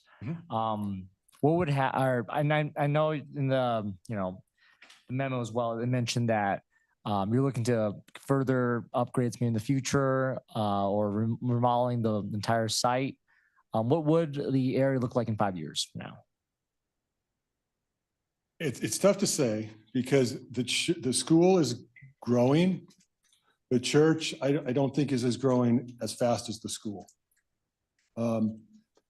As mentioned, the church has been turned over a little bit, the staff, the pastor, et cetera. So I can't answer that. I know originally they talked about a bigger sanctuary and an educational wing that they never accomplished that. I'm sure it was probably attendance, cost, et cetera. So the school's in a situation where if we had the resources and the availability and the church was willing, then yes, we would pursue an applicant of that whole area, the whole 9 acres, and bring everything up to code and all of that. Now that's a big bite, realistically. If we can't do that, if we can't afford it, then probably in 5 years or so, we may pick up and move somewhere else and lease space at a totally different location, which I think would, honestly, from my perspective, would be bad for Broomfield.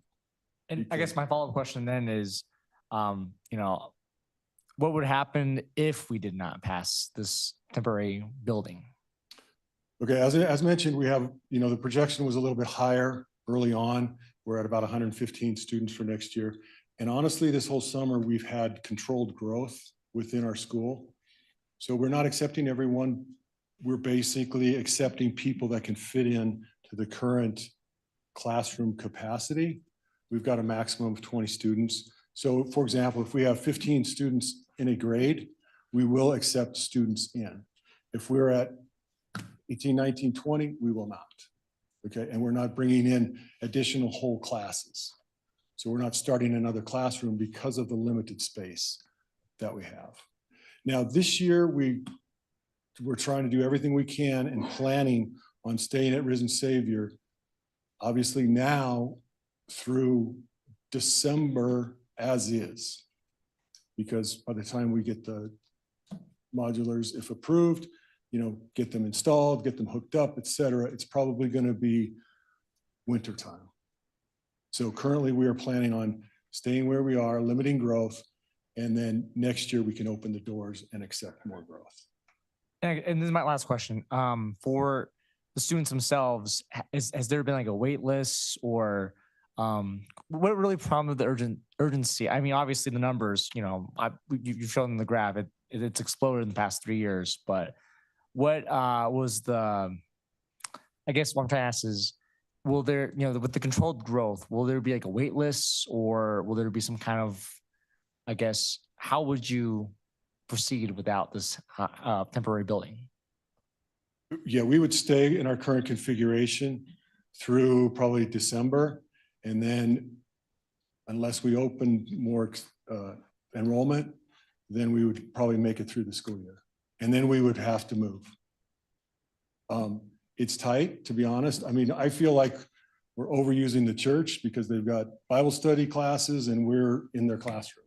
Things like that. It's a give and take. We've been able to work together, but we keep pushing more and more pressure on the church, thus the request for the modular buildings. That's all I got. Thank you. Sure, you bet. All right, thank you. We'll go to Councilmember Cohen online. Thank you, Mayor. I just wanted to clarify a couple of things. Unfortunately, we seem to have been pulled into a number of issues that are separate from a land use decision and the unfortunate dispute between neighbors. And it's unfortunate that it got this far without the neighbors talking to each other. But I wanted to clarify that, Risen Savior owns this land and wants to develop it. If I understand correctly, BPC has been using the church's property for overflow parking with a handshake agreement or some formal agreement. Is that the case? There's an easement agreement, Councilmember Cohen, that the parties have disclosed to the city. I thought the easement was just to the driveway, the entrance. It's a reciprocal driveway access and parking agreement. So the parking agreement extends into the Risen Savior property? Yeah, both property owners have a parking easement into the other's property. So the church can use the business park for parking, and the business park can use the church's designated parking spots for parking pursuant to the easement agreement. And so obviously there's concern that we're going to have a mix of school and business parking on this property if we approve this motion. How big is that concern? Was that the applicant have any concerns about that kind of conflict traffic? Or was there plans to restrict the business property during the school day? No, there's not. There's such an abundance of parking right now that it's not an issue. And I don't see it being an issue within the 5-year period. Okay. We can use the east more, et cetera, the east parking lot. Okay. And just wanted to follow up.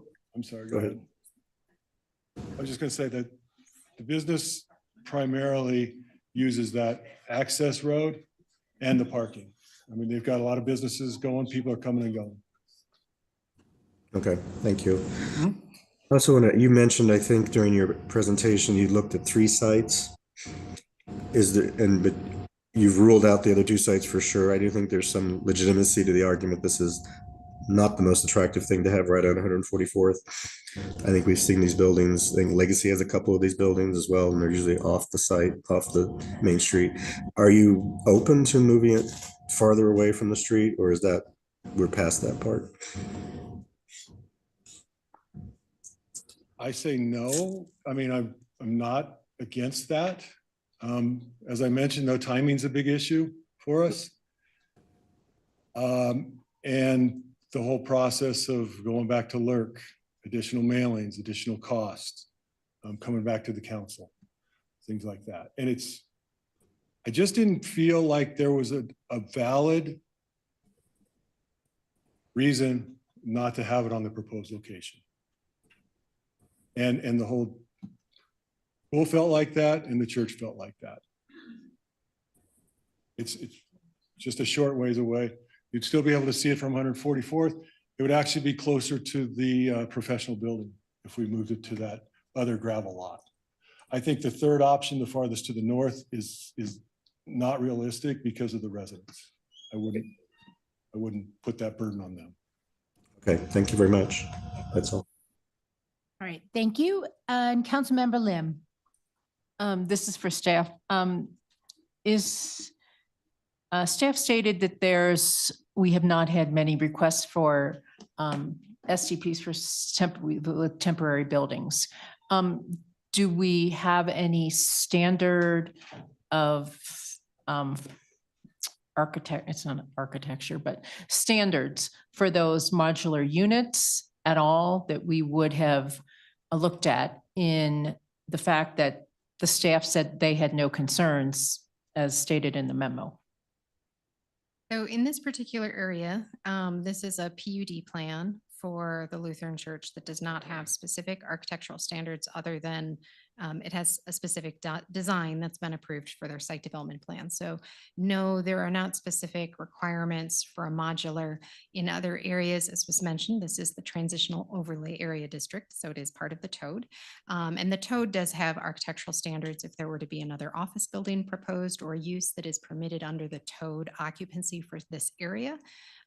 Those do have architectural standards that are then utilized. But in general, across the city, there's nothing specific for modular buildings. It really is zoning specific depending on where it's located and what's applicable for a particular property. Okay, thank you. If we were, this is for staff again, if we were to receive a development proposal for some kind of expansion from a property which had a code compliance issue, would that be flagged? Would staff have dealt with that before that proposal got to council? That's not part of the standard process. There isn't a notification to code compliance per se to say, is this property in good standing? It is handled through a separate mechanism since it's reviewed through the code compliance officers. They would visit the site. Sometimes planning is aware of them. Sometimes you even see applications that come through the process that are due to code complaints. And then we process that. So we work very closely with code compliance, but it doesn't preclude city council from reviewing a proposal since it's a separate process. There's the compliance portion of it and then this land development application. If I said anything wrong, I'm sure Ms. Rogers will step in. No, Ms. Bertanzetti, that's a great summary. And I just want to add something. In the staff memo, we have the list of standards and they are two separate processes. Council is looking at this temporary use application right now. Compliance with code on another part of that property wouldn't be relevant and actually wouldn't be a basis for denial under our code. Thank you. Last question. There were some questions raised about if the leaseholders of the professional building should have been notified. Could Ms. Rogers or planning comment on that? The public notice requirements for Broomfield include specifically providing notice to property owners. And then we also place a notice in the newspaper and then a sign on the property. We also keep a website available with all of our current projects. So we try a few different mechanisms to reach individuals, but it's not part of the requirements nor a standard practice to provide notice to tenants within a business. Okay, thank you. Those are my questions. Great, thank you. Any other questions from council?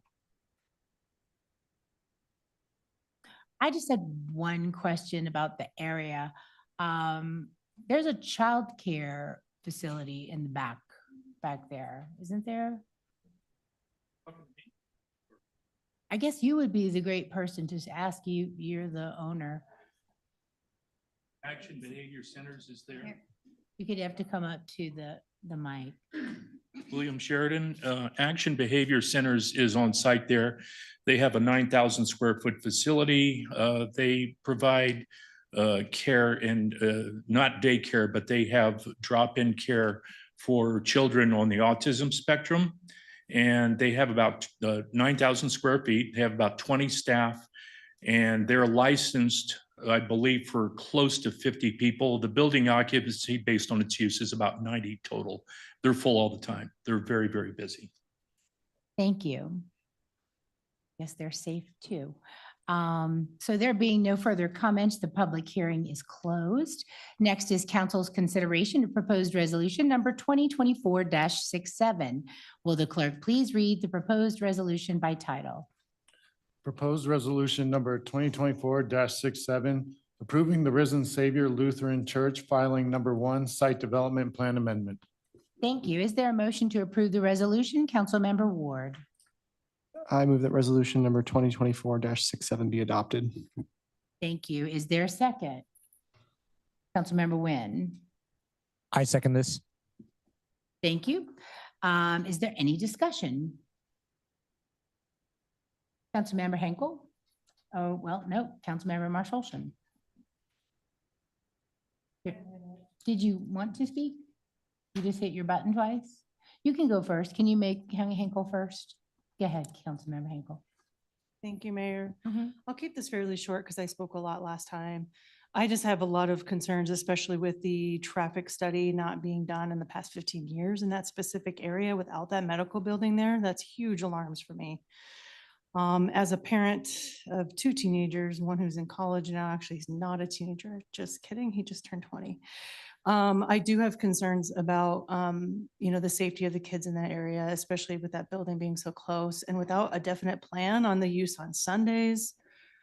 How the church is going to oversee that. If we have 2 people overseeing the same building, what does that congruency look like? And then I also received a lot of negative feedback from Ward 5 members. I have a lot of business owners who live in my ward, who work at that building at the medical office, and they were very much against the project as it stands right now. It seems like eventually they could get behind it if there were different places towards the north end of the area that they could work on, and or a better parking agreement and traffic agreement. I think there's already concerns there as it is without there being a traffic light there. It's very, very dangerous as it stands right now to take a left out of there, and to control that parking and to control that traffic in that area is highly concerning to me. We had to put a light in. We will be putting a light in over at Legacy High School. It's taken a good 5 years to even get that going, and that has been very dangerous for a lot of our high school kids. I realize it's not the same capacity as Legacy High School. I understand that.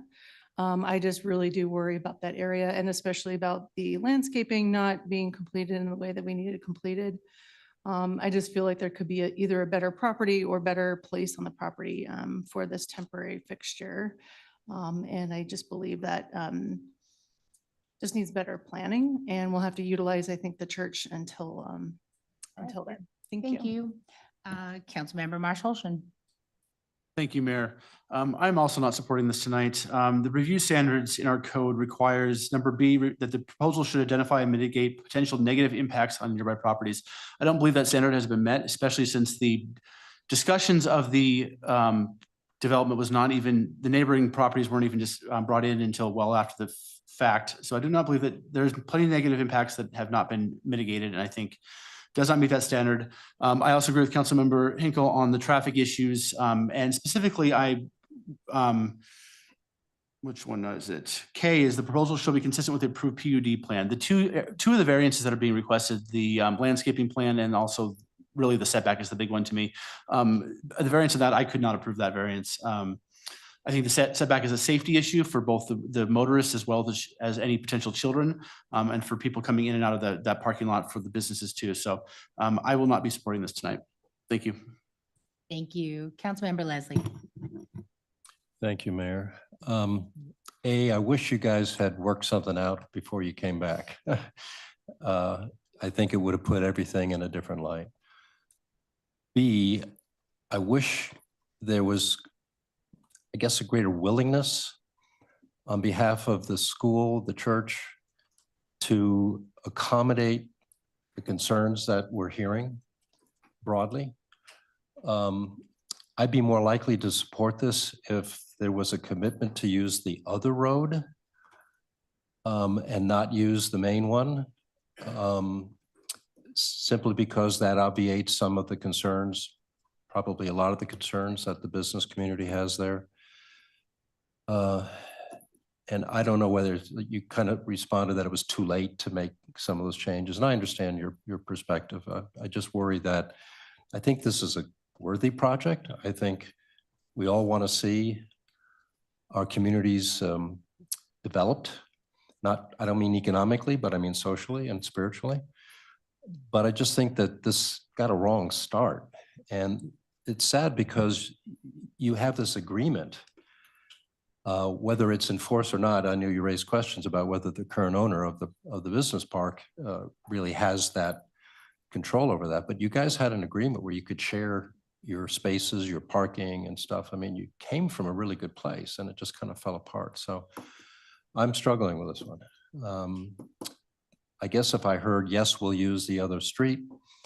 Yes, we'll continue to work with our neighbor to see if we can obviate other parts of their concerns, and no, this will not be a permanent site. I'd be more likely to support it. Thank you.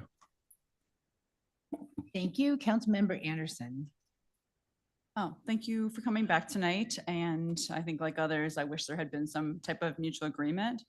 But I do appreciate all the additional information, a better understanding of just what's happening here.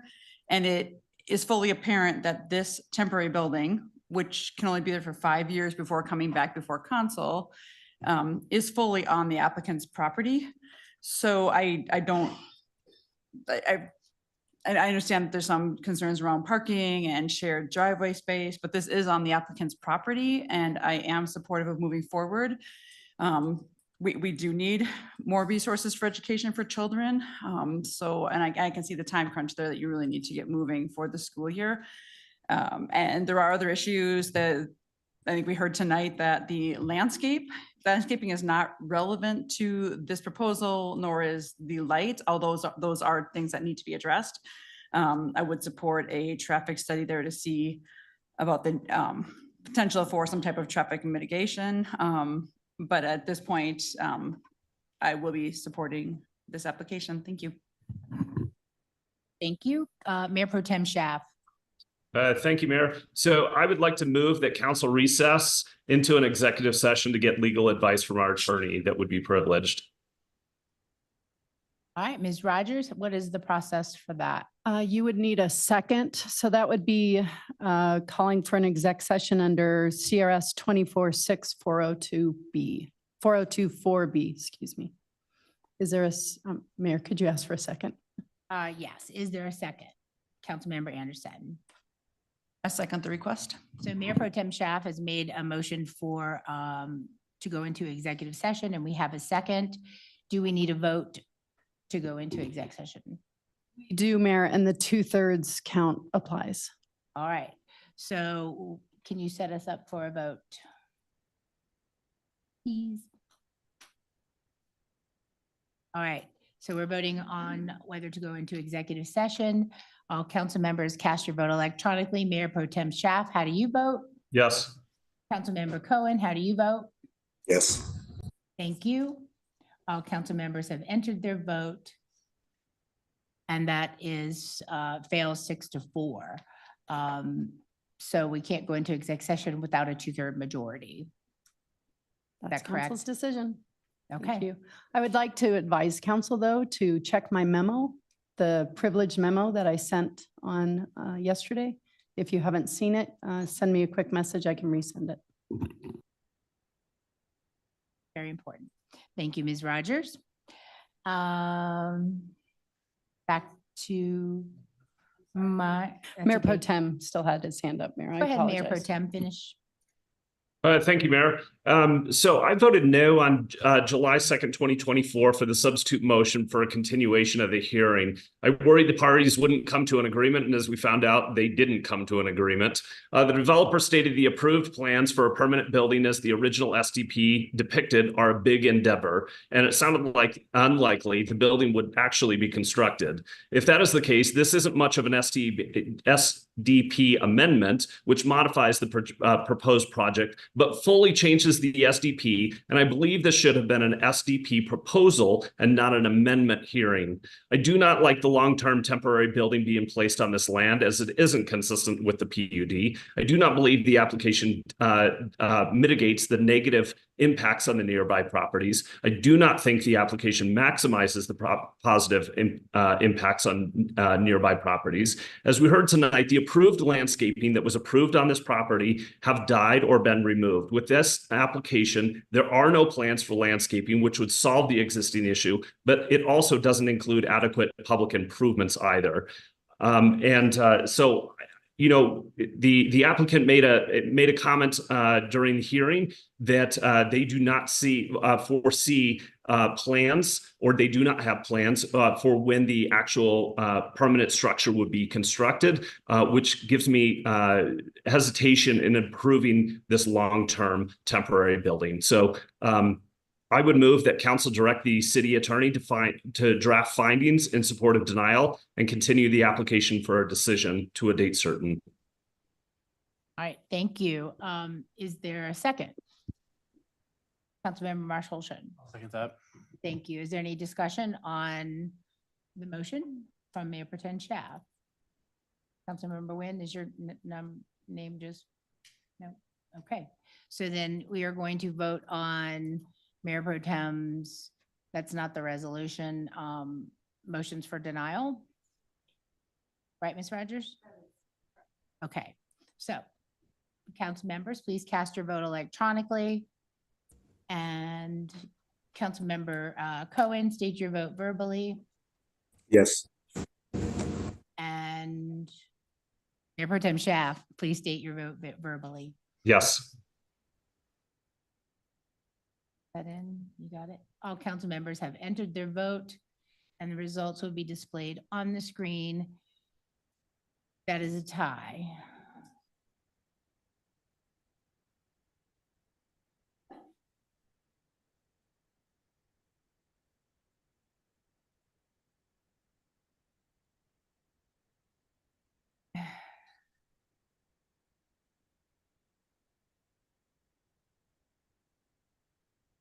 No. I vote no. I believe that this should be approved, so I don't support the motion for denial. So what do we do now? Discussion continues, Mayor. Okay. So, Councilmember Nguyen? Mayor, I support this just because I believe that as a community, we should support the choice for schools. It's important that, you know, even though I'm an atheist, I think that school choice is important and education is important. People should have choice in their schools. That's why I'm voting yes. Thank you. All right, thank you. Any other discussion? Councilmember Lim? I support this regardless of my opinion of schools or not. I support this because it meets the standards that are part of our process and are as they're set out currently. Thank you. Thank you. Councilmember Marshall Holston? Thank you, Mayor. I also support school choice and school opportunities, and I appreciate the people coming and talking about the school and the uses for the building, but frankly, that's irrelevant to the land use decision before us. I do not support this because it does not, in my opinion, meet the standards that we have set out, and that's why I'm voting no. Thank you. All right, thank you. Councilmember Leslie? Thank you. I posed a question earlier. Would you be willing to commit to using the other road and not the main road right now? Because that may determine how I vote on this. Questions? Mayor, I'm sorry. The time for questions are over and we've Yes. closed the public This is hearing. the discussion. I apologize, Councilmember Leslie. No, that's fine. I appreciate that. Can you nod or shake your head or something? Thank you. All right, thank you. Any other discussion? There being no further discussion, the public hearing is closed. Next is council's consideration of proposed resolution number 2024-67. Mayor, I'm yes. sorry, Patrick, did we already do this motion on the script? Oh, We wow, did. we We had did. that pending motion. And Councilmember Shaft did his sort of, it was a substitute motion, an alternate motion. That one failed. So that So now we're going to original move motion is forward. still pending. Okay, then seeing no further discussion, we'll move forward to the vote on resolution number 2024-67. Council, what? Did we close discussion? Did you just do that late?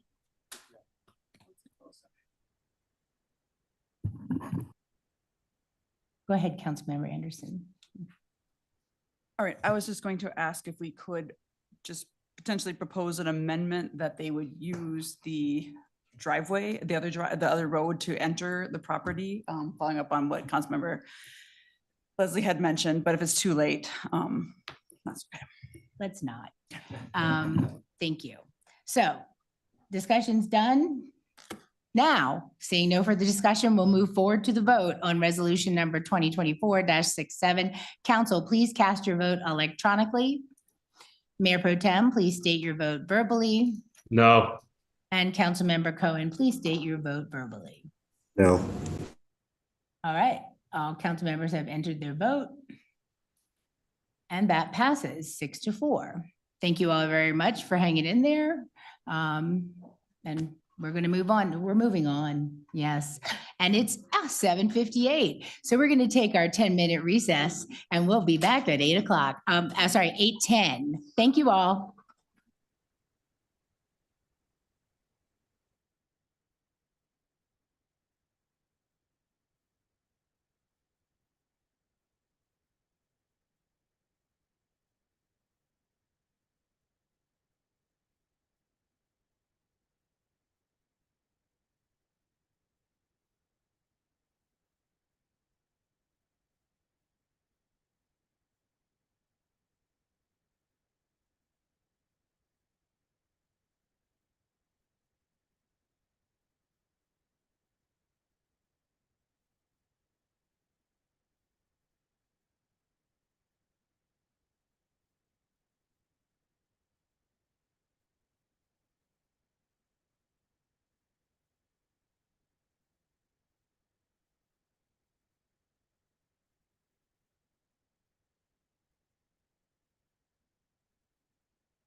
Welcome back for part two. I'll give people a chance to settle down, clear the room, take your conversations outside. We've got a long agenda. Thank you. Our next item under action items this evening is the public hearing and council's consideration of proposed resolution number 2024-96 regarding a proposed amendment to the Vista Point Planned Unit Development Plan to add multifamily residential as an allowed use and an amendment to the comprehensive plan land use map to change the land use designation from industrial to mixed use commercial. I'll declare the public hearing open. We'll follow the city's standard public hearing procedures as previously outlined. We'll follow, council has a copy of the agenda memorandum, which I'll ask our staff to summarize. Thank you, Mayor. And introducing this item is Lynn Merwin. Congratulations to Lynn. She is our new Deputy Director of Community Development for Planning. Thank you. Ms. Manager Merwin, in your Hoffman. new role, Thank introduce you. us to this item, please. Yes. Good evening, Mayor, Mayor Pro Tem, Council. The project before you this evening is a proposed amendment to the Vista Point PUD plan and an amendment to the Broomfield Comprehensive Plan to allow for a residential development. The applicant is the Broomfield Housing Alliance. Next slide, please. The subject property is located on the southern side of West 119th Avenue and includes lots 5 and 6 of the Vista Point subdivision, totaling approximately 1.9 acres. You can see that outlined in yellow above. To the south of the project area is a Precious Child's facility and the public storage facility a little bit to the southeast. To the north is a religious facility and a commercial business. To the east is a credit union, and the lot immediately to the west is vacant. And then Friends of Broomfield have a facility on the parcel immediately west of the vacant property and across the street. Next slide, please. The 2016 Broomfield Comprehensive Plan land use designation for this property is industrial. The following map shows the project location within a portion of the land use map for the surrounding area. The comprehensive plan describes industrial areas as those characterized by light and heavy industrial, office, manufacturing, research and development, warehousing, outside storage, and some commercial uses. The proposed amendment to add residential uses is not consistent with the industrial land use designation, and as such, an amendment is proposed to this land use map as part of this application, and you can see a comparison here on the screen.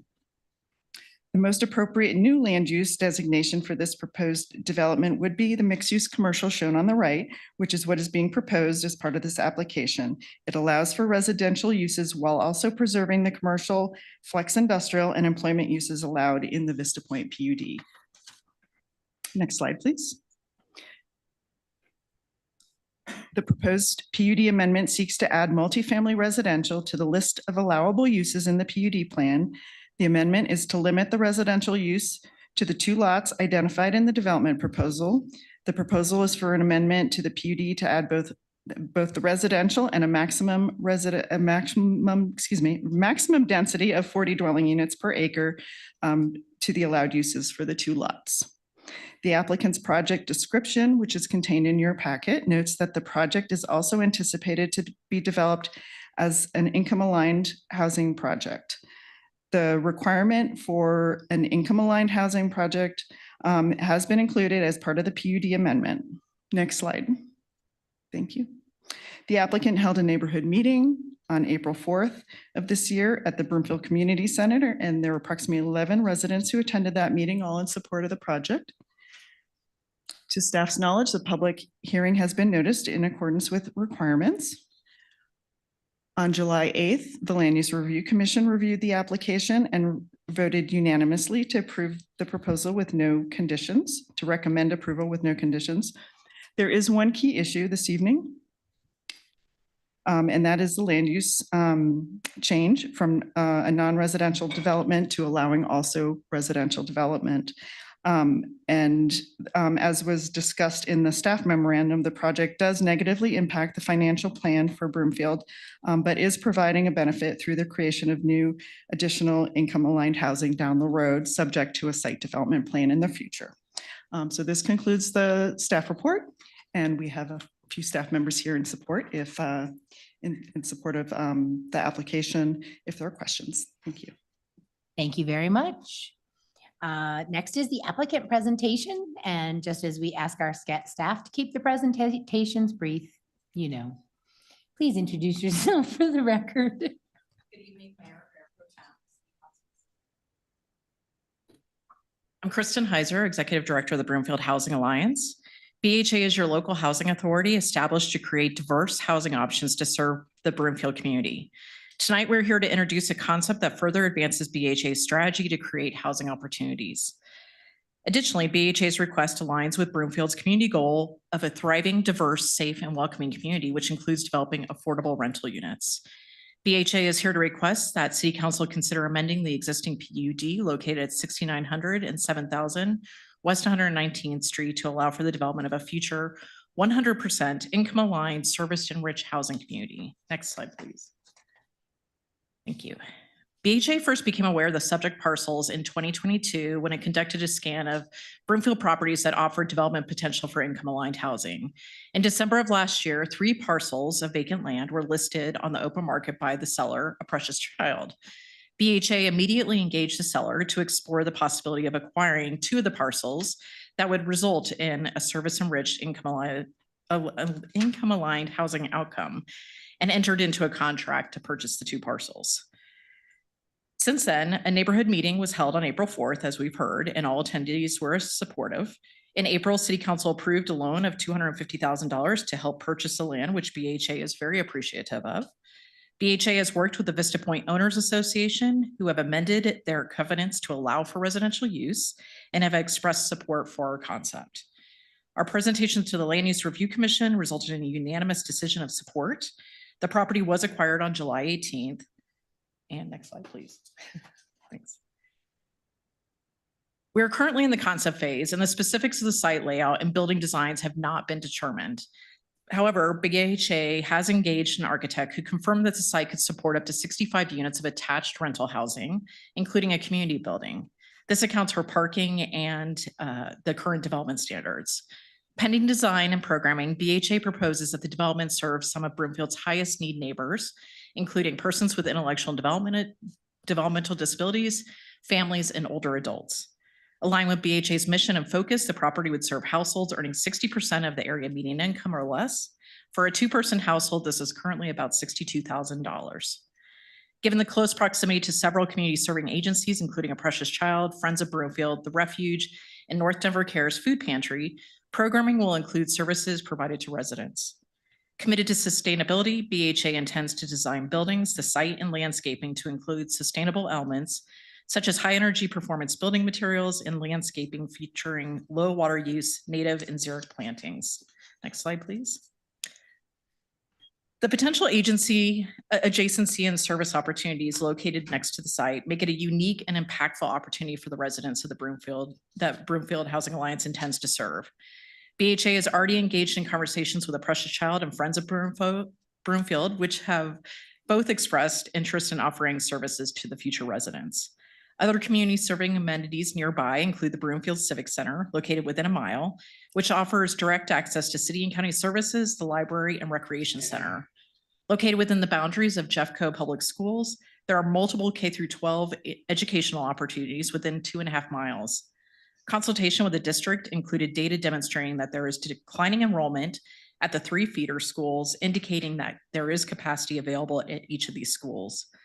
Within 1.5 miles, residents can access 3 grocery stores, multiple employment centers, and community parks.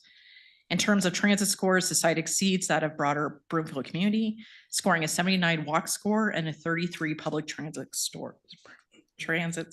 Thank you. Next slide, please. So given BHA's goal to provide safe and stable housing where residents can thrive, it was important that we carefully analyze the surrounding land uses to ensure compatibility with residential use. On this slide, you can see the general area we considered. All the items in blue are the parcels that we evaluated. What we found is that 34% of the area is residential. I will identify that that is across Maine, but it is within half a block of the site, with 27% being light or flex industrial. Of the industrial areas, all but 2 parcels are zoned industrial 1 and 2, and they do not present any detrimental effects on surrounding uses or zones according to the zoning code. The 2 industrial 3 parcels, which are noted with the red dots, may generate moderate external effects, but those consist of a light industrial machine shop and a car mechanic currently. As for the 15% commercial, it offers a variety of uses, including retail, professional offices, services, auto, educational, and faith-based uses. The intention of comprehensive planning and zoning is to separate incompatible land uses and protect public welfare, including public health and safety. Our evaluation pointed to an area of diverse uses and one of transition, all of which are complementary to a future multifamily income-aligned community. In fact, we see this area as offering job opportunities and many livable, walkable amenities, similar to what our community enjoys about Arista and what we aspire to at Town Square, a mix of places to live, learn, work, and recreate. Next slide, please. Lastly, in terms of transportation connections, existing public transportation options include Broomfield Accessoride, RTD on 120th, which is a block away, and the Flatiron Flyer. The site also falls into the RTD Flex Ride service area. And looking ahead, the site will benefit from Broomfield and RTD's investments in transportation connectivity, including the BRT station at West 116th and the services that will eventually follow. Next slide, please. And with that, I just want to thank you very much for the opportunity to present what BHA believes is an exceptional site for a future service-enriched, well-connected, income-aligned housing community improvement in Broomfield. And I'm happy to answer any questions. Thank you very much, Ms. Heiser. We'll now proceed with public comments, starting with in-person. If anyone would like to be heard on this item, please come up to the podium, state your name and neighborhood for the record, and limit your comments to 3 minutes. Good evening, Mayor, Mayor Pro Tem, and Council. My name is Jenny Ewalds, and I live in the Pinnacle North neighborhood. I'm a pediatric speech pathologist, and I'm a mom of 2 children. Tonight, I heard Ms. Heiser mention that a goal for this community or this development is to be serviced enriched housing for people, including families needing access to income-aligned housing. I also noted that she talked about studies being done related to public transportation, grocery stores, gas stations, restaurants, and even parks were considered in a factor in the development of this community. Since families are a targeted resident for this community, I am wondering what efforts have been made to study the access to convenient and affordable childcare for children too young to attend school. I can already tell you there isn't much that, if any, in the area that would meet both of these criteria. Lack of affordable childcare is always high on the list of reasons why families with young children struggle to improve their earning potential and expand their economic opportunities. Since Vista Point is a BHA initiative, it would be so exciting to see affordable childcare and a facility possibly integrated into this project, much like the Rose on Colfax, which opened in January of this year to 80 residents with an on-site childcare facility with capacity for 48 children from infant to preschool age through a partnership with the United Way. Has the issue of housing or childcare been considered at all on this site? Since this is brand new, it would be so exciting to think about it at the ground level before we even get rolling, and we're just talking about zoning. So the benefit to childcare on site would not just be to the families, but also to the elderly who are a targeted resident as well, because research has shown that when children interact regularly with the elderly, it helps both their mental and physical health. So please do consider the option, and I'd love to hear more about it as this moves forward. If integration of childcare in this site is not possible at the time, please don't lose sight as a community of the importance of always bolstering access to affordable and convenient childcare care as part of future development projects to help Broomfield thrive. Thank you. Thank you very much.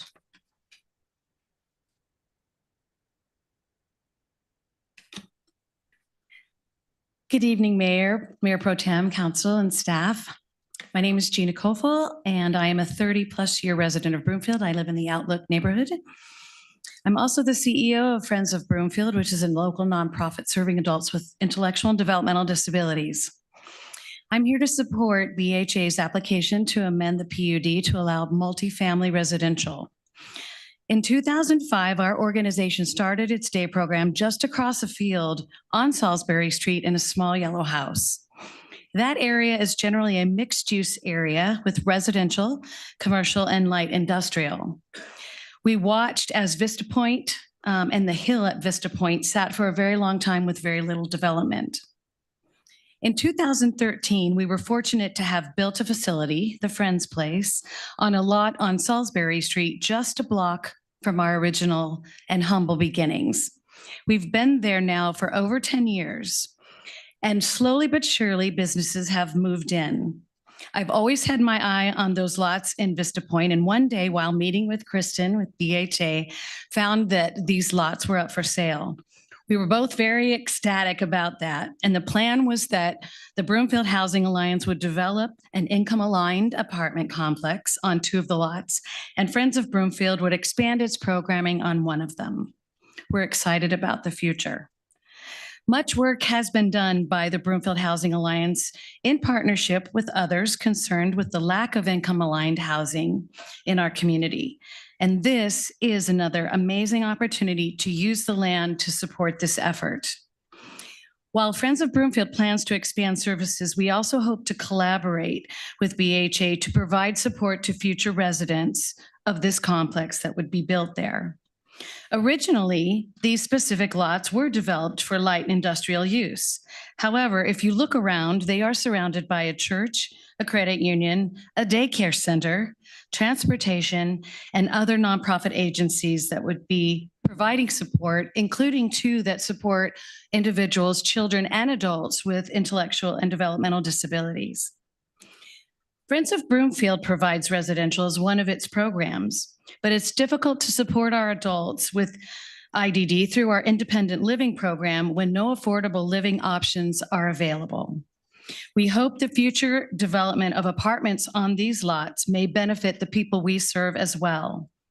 There's absolutely no reason that I can see not to approve the amendment of the PUD. It's the perfect opportunity to build more income-aligned housing, and it's the perfect place to do it. Thank you very much. Thank you.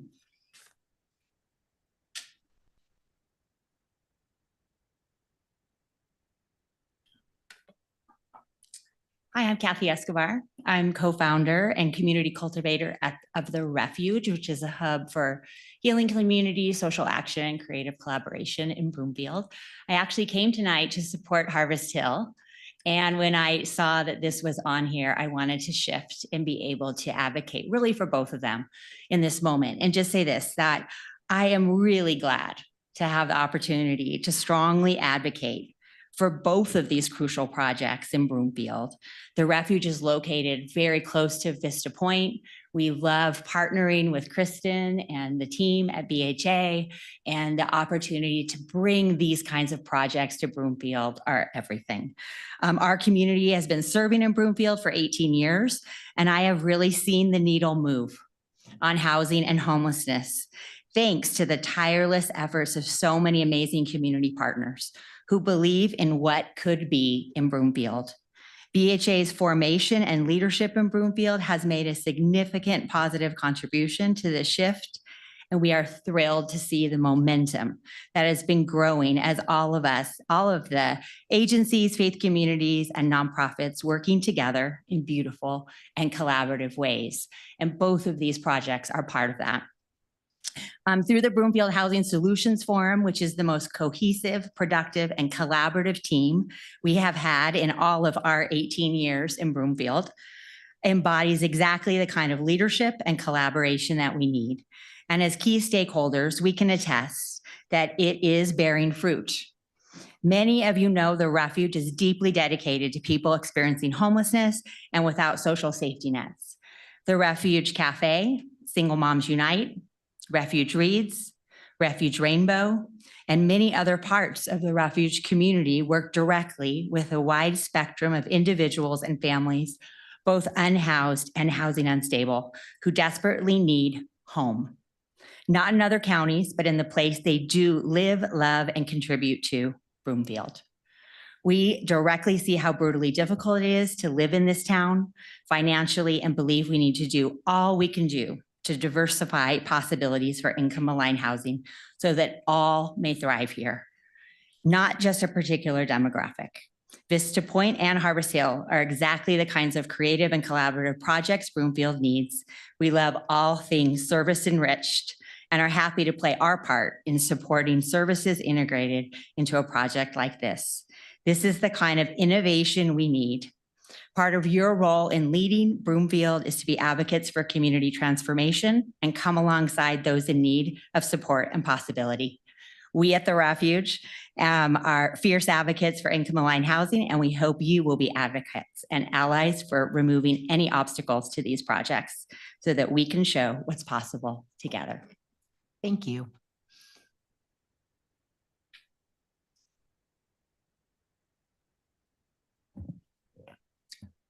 Good evening. My name is Martin Dormish. I live in Ward 1, and I also serve Broomfield as a leader of a nonprofit advocacy project called Everyday Epics. And I want to echo the comments of my colleague, Kathy Escobar. I also came here primarily initially because I was wanting to be in support of Harvest Hill, and a few of us tried to color coordinate our shirts more or less well. But I saw this on the agenda, and this is a really important project. And my comments will be brief, but I just want to say that since the Broomfield Housing Alliance became independent and since it started working in Broomfield, it's been a game changer. And this is the exact kind of project that we want to see here in Broomfield. And it incorporates all the things that we want to see. It's transit oriented, it's near bus routes, it's near services. And I would highly encourage you to vote yes on this, and I'll be back for the next item. Thank you.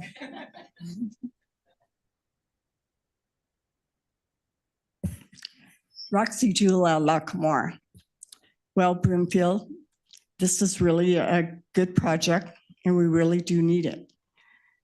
But you can be proud of yourself because you're putting these people into an industrial area. I don't care what you say. You're putting, if they have children, they're going to be around nothing but industrial buildings and stuff. A lot of trucks, a lot of cars, a lot of garbage up and down that area. You're going to have to still allow other development of the small industry in that area because it's zoned for that. But can you really think about Broomfield? You're not going to put this stuff in Anthem. You're not going to put it up on Highway 7. You're not going to put it in right off of the toll road.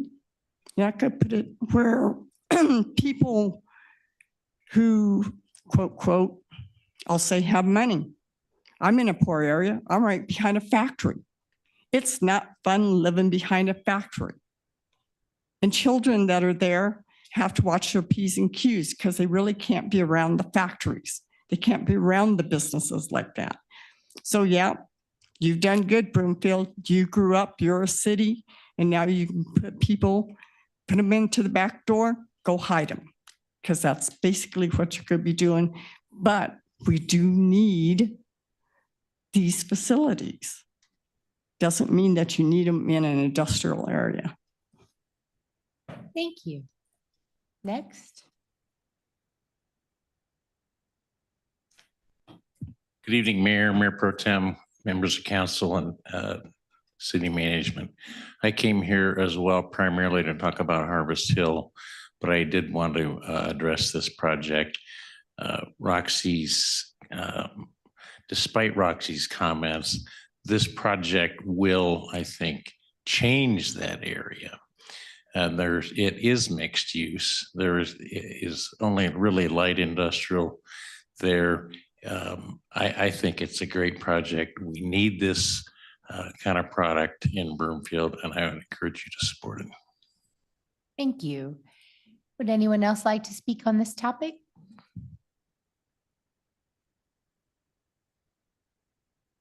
Remember to state your name and name. Yes, I'm sorry, I forgot. This is Kim Tuisini Pansai, and I live in the Outlook.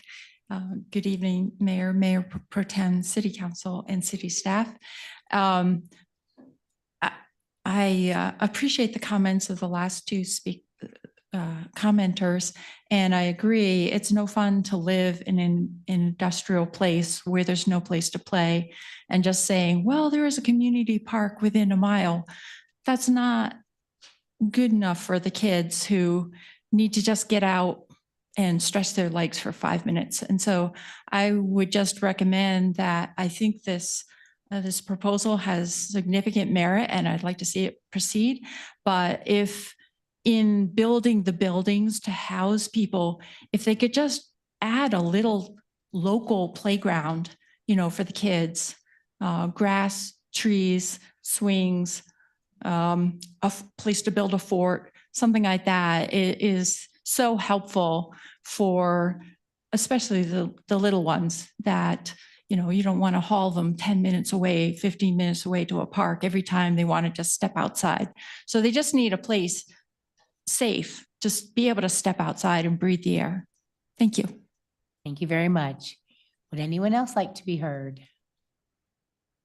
There's no one online, so questions from council are next. Members should limit themselves to questions during this portion. The time to introduce amendments and state positions for or against this item is later. Are there any questions from council? Councilmember Leslie. Thank you, Mayor. I heard two things about childcare, and I certainly agree with the concept, but is there childcare in the area or is there not childcare in the area? I'm seeing a yes.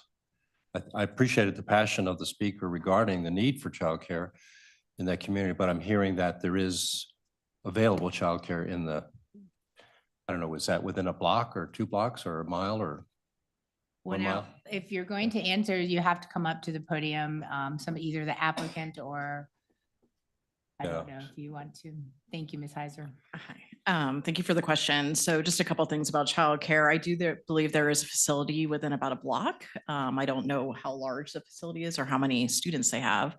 I would also just offer that we do currently, while we are just in the conceptual stages of what this community can be, it will host a community building, and we would be looking at programming that community building. No promises as to if it's commercial or services, but we do actually have a meeting on the books with the Broomfield Early Childhood Council coming up to talk about not necessarily this particular site, but how we can potentially partner to bring childcare or make sure that we're working closely with that agency and similar agencies to provide that service or encourage that service more so in our And while you're community. there, the same thing with the park point that was made. Yeah, I really appreciate that. Again, we're just in the conceptual stage. And so I think that a tot lot, a small playground on site is something that's very common when you're designing income aligned housing. So I can imagine that that would be a part of that. Right. Thank you. Appreciate it.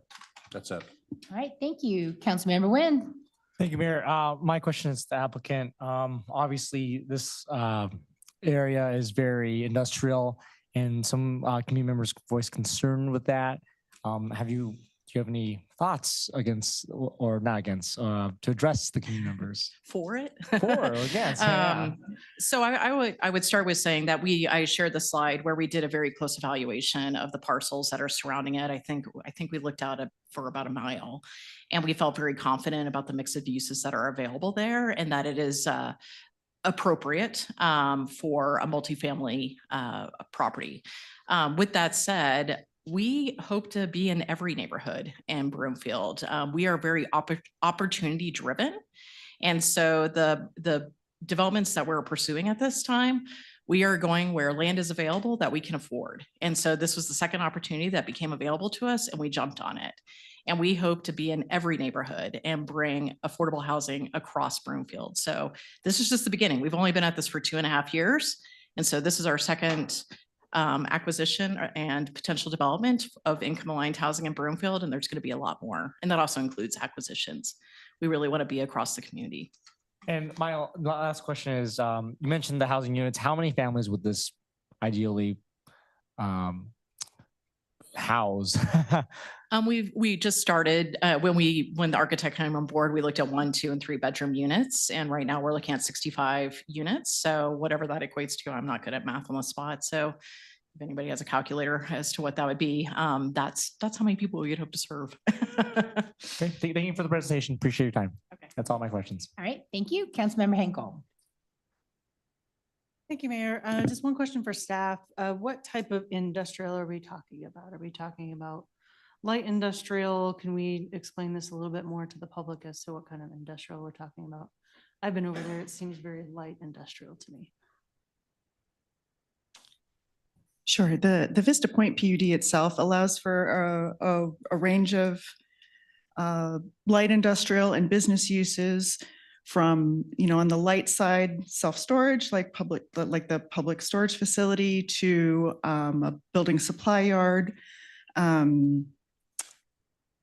automotive uses, that kind of thing. It's a range, and most of them come from our code, from our industrial straight zoning district. Similar for the business districts. In the area, it tends to be a lighter industrial approach, so the light flex in the immediate area. So we do have some automotive uses along 120th. That's where generally they locate, where they're proximate to, technically a state highway.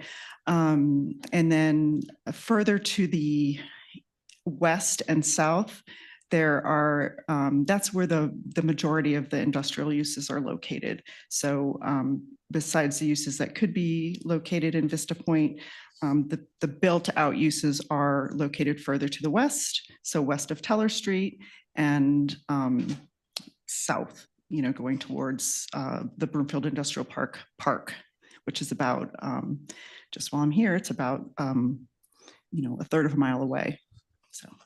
Great. Thank you very much. That's all I have. All right. Any other questions from council? Any online? No? All right, there being no further comments or questions, the public hearing is closed. Next is council's consideration of proposed resolution number 2024-96. Will the clerk please read the proposed resolution by title? Proposed resolution number 2024-96, approving the Vista Point filing number 1, lots 5 and 6, planned unit development plan, text amendment, and comprehensive plan amendment. Thank you. Is there a motion to approve the resolution? Councilmember Leslie? I move the resolution. Thank you. Is there a second? Councilmember Nguyen?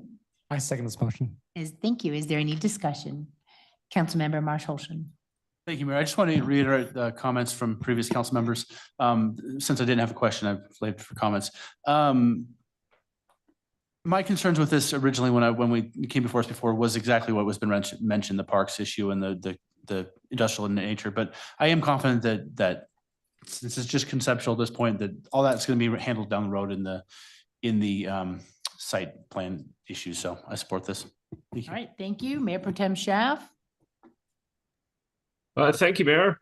So I voted against approving a forgivable loan for the purchase of this property. And I didn't know if it made sense to tie up those precious funds when this could be put toward shovel-ready projects that would create revenue for BHA and units. However, with that matter put to the past, I turn my consideration to this land use decision tonight. Whenever a commercial property is being zoned to residential, I question if this is the best interest of the future of the community of Broomfield. And I question if the residential use will be compatible with the surrounding area. Seeing how long these lots have gone undeveloped and how the residential uses would complement the surrounding area, given the mixed use nature of the area, I believe the residential uses might be a better land use than the vacant commercial land. I also see how this change of zoning could benefit the community nonprofits in the area who could create major opportunities with these income aligned housing options. So with that, I thank the applicant for bringing forward this application to council, and I look forward to supporting this tonight. Thank you. Thank you. Councilmember Henkel?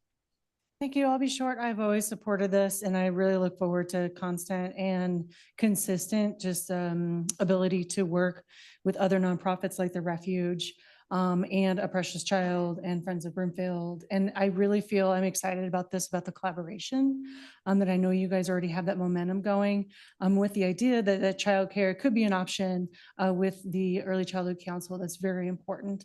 I also like the accessibility to more transportation in the area. We actually have a lot of refugees right on 120th over in that area, and they use a lot of that public transportation. So just wanted to reiterate, I'm excited about that mixed use. And then on top of it too, I am really excited about changing the shape of maybe, possibly bringing more commercial in the area. So I'm really looking forward to it. Thank you. All right, thank you. Any other discussion? No, seeing no further discussion, we'll move forward on the vote. on resolution number 2024-96. Council, please cast your vote electronically. Mayor Pro Tem Schaaf, please state Yes. your vote. Thank you. Councilmember Cohen, please state your vote verbally. Yes. Thank you. All council members have entered their vote and the results will be displayed on the screen. That passes unanimously 10-0. Thank you all. All right, we got plenty more on this agenda to get to, so hold your fire. The next item under action items this evening is council's consideration of a proposed resolution relating to the Harvest Hill development. Council has a copy of the agenda memorandum, which I'll ask our staff to summarize. Thank you, Mayor. And joining us this evening is Rachel King, Deputy Director of Economic Vitality. She'll introduce us to this item. Ms. King. Thank you, Manager Hoffman. Good evening, Mayor, Mayor Pro Tem, and council members. Rachel King, Deputy Director of Economic Vitality and Development. Our staff presentation tonight will review information for two resolutions. This is for 7C and 7D, both related to the Harvest Hill multifamily housing development from Ulysses Development Group. Next slide, please. My colleague Sharon Tessier cannot be here tonight, so I would be remiss if I did not take a moment to review our housing objectives that we strive to achieve in our housing programs, initiatives, and supported projects. We work to increase and preserve income-aligned housing units, to provide diverse housing opportunities for residents, and utilize strategic policies and leveraged funding sources to maximize resources. Next slide, please. Tonight, we are reviewing first a loan request from Ulysses Development Group for the Harvest Hill multifamily housing development. This project came before council in April 2023 for approval of their site plan and PUD, and the affordability level of the project was approved at 80% of the area median income, or AMI, for 100% of the units. The project also received additional commitments from CCOB, including waivers of public land dedication fees and a 50% waiver of development fees as consistent with other affordable housing projects. Ulysses now requests a $2.5 million gap financing loan from Broomfield's Housing Development Fund. This fund and other planned funding sources for the project would require the affordability to deepen, going from 80% down to an average of 60% AMI, which means that the units would be ranging from 30 to 70% AMI. Next slide, please. This slide was included in the memo, but summarizes some of the financial tools currently utilized to support this project outside of the Housing Development Fund request. And these are all estimated figures at this time. The first two items represent the commitments provided with project approvals in 2023, including the public land dedication cash in lieu fee and the 50% fee waivers for development fees. The next two items are associated with benefits received by the project should Ulysses and the Broomfield Housing Alliance finalize a special limited partnership, or SLP. Currently, BHA has committed to setting up an SLP with Ulysses as long as the project moves forward with the new proposed affordability levels at the average of 60% AMI. SLPs enable the entity to be tax exempt due to the local public housing authority having an ownership interest. And while SLP is a commitment between the housing authority and the project, and it's often a critical piece in the project financing, the benefits do result in reduced tax revenues to the local government. So here those are represented with the use tax exemption being adjusted from 50% to 100%. And then secondly, the adjustment on the real property tax not being collected for the 40-year restriction period on the property as well. Next slide. Oh, I'm sorry. One more note on this. It is shown in the memo, but not on this slide.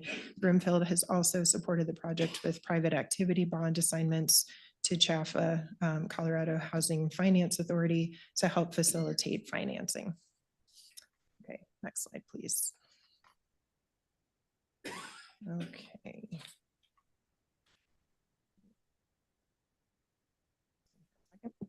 While these commitments are substantial, they are in consideration of the substantial benefits that the project brings to the community.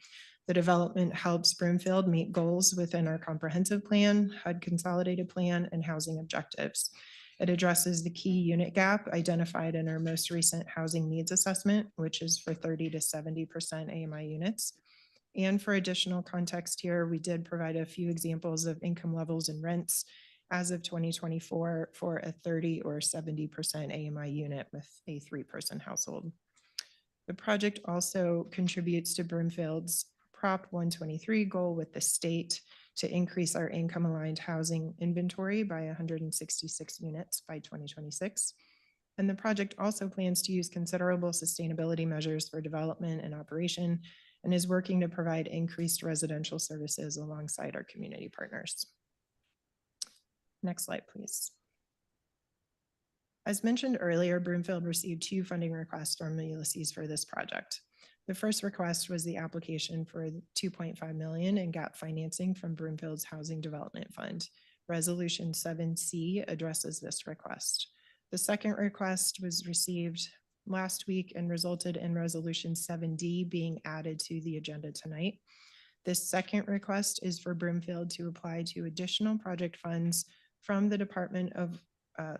Colorado Department of Local Affairs, or DOLA, More Housing Now grant funding program for a maximum of $2 million. This funding is only accessible to political subdivisions, in other words, a local city, town, or county, and therefore neither Ulysses nor BHA would be eligible applicants. This funding can only be used for publicly owned infrastructure and would have to be dedicated to items such as the planned park improvements. Resolution 7C proposes 2 actions. First, to provide an increase in the development fee waivers for the project from 50% to 100%, resulting in $316,725 in estimated waivers for plan and building fees. Second, it provides a repayable interest loan of $2 million to the project.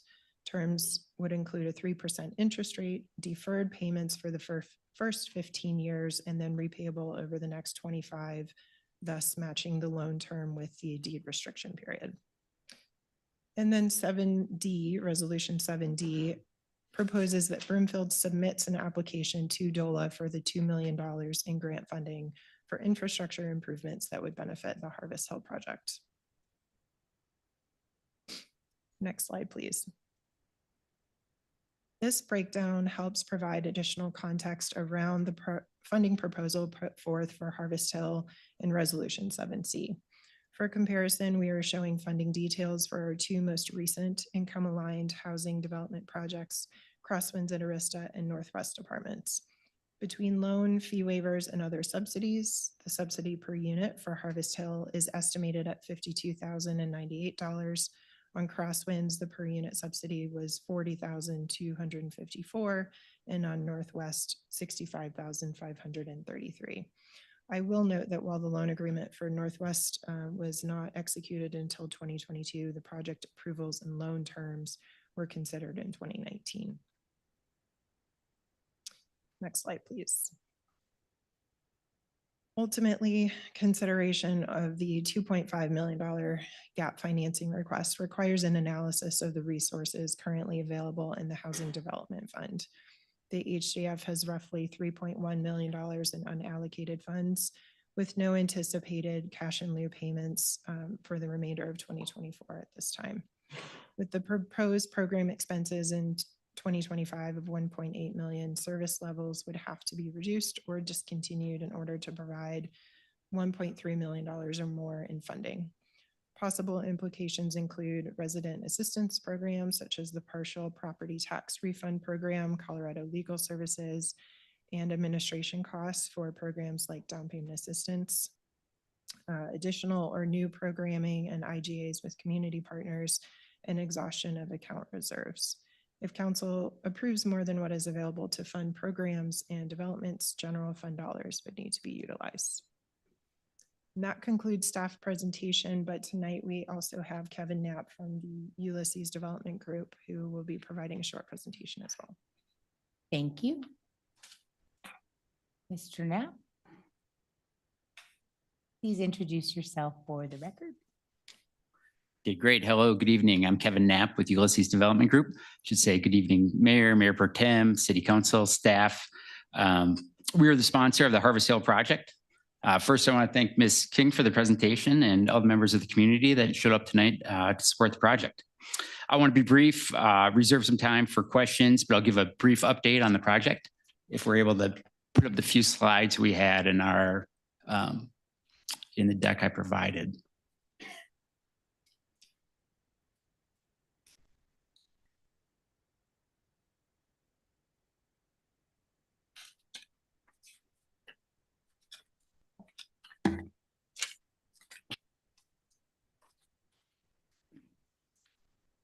I'll go ahead and I'm sure we can catch up.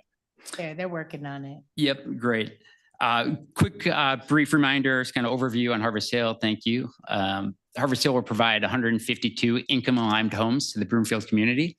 The development is focused on families and the workforce with 1, 2, and 3 bedroom units, serving households from 30 to 70% of the AMI. The transit-oriented community will provide high-frequency public transit that will allow families to save also on transportation costs. And I should recognize that Broomfield has previously supported the project with the private activity bond assignments to CHAFA that help facilitate the low-income housing tax credit financing. Taking a quick look on the next slide on the timeline. Oh, nope, on the location. So reminder on the location, we're right off of next slide. So we are just north of the Harvest Station Apartments, about a quarter-mile walk to the Broomfield Station, which is where RTD's Bus Rapid Transit provides a Flatiron Flyer every roughly 12 minutes or so. Quick look on the next side of the timeline, kind of where we've been and where we're going. We started pursuing this project in 2021. We submitted state tax credit applications in both 2022 and 2023. Each were unsuccessful, unfortunately, and each time we missed out, the project just got a little bit more difficult. In 2023, April of last year, the project was approved. I believe most of this council was here for that hearing. At the beginning of this year, we were fortunate to get a commitment from CHAFA to provide the necessary remainder of the private activity bonds to support the tax credit financing, and those will supplement the bonds that Broomfield has sent down as well. We expect, with those bonds in place, we moved forward with the design to the point where that was completed in time to submit the building permit application at the beginning of May of this year. That permit is under review right now. We expect it to be available in late September or early October. So very near shovel ready. Then, with the rest of the financing coming into place, we are striving to reach a financial close by the end of the year, hopefully a groundbreaking in July, which would allow, in January, which would allow construction completion in the summer of 2026 and a grand opening shortly after. Want to touch on the next slide here. Recognize our 2 fantastic project partners and thank them both for being here tonight. BHA will join the project as our special limited partner, and Fish will be our resident services partner, and we'll have an office. Fish will also have an office within the building.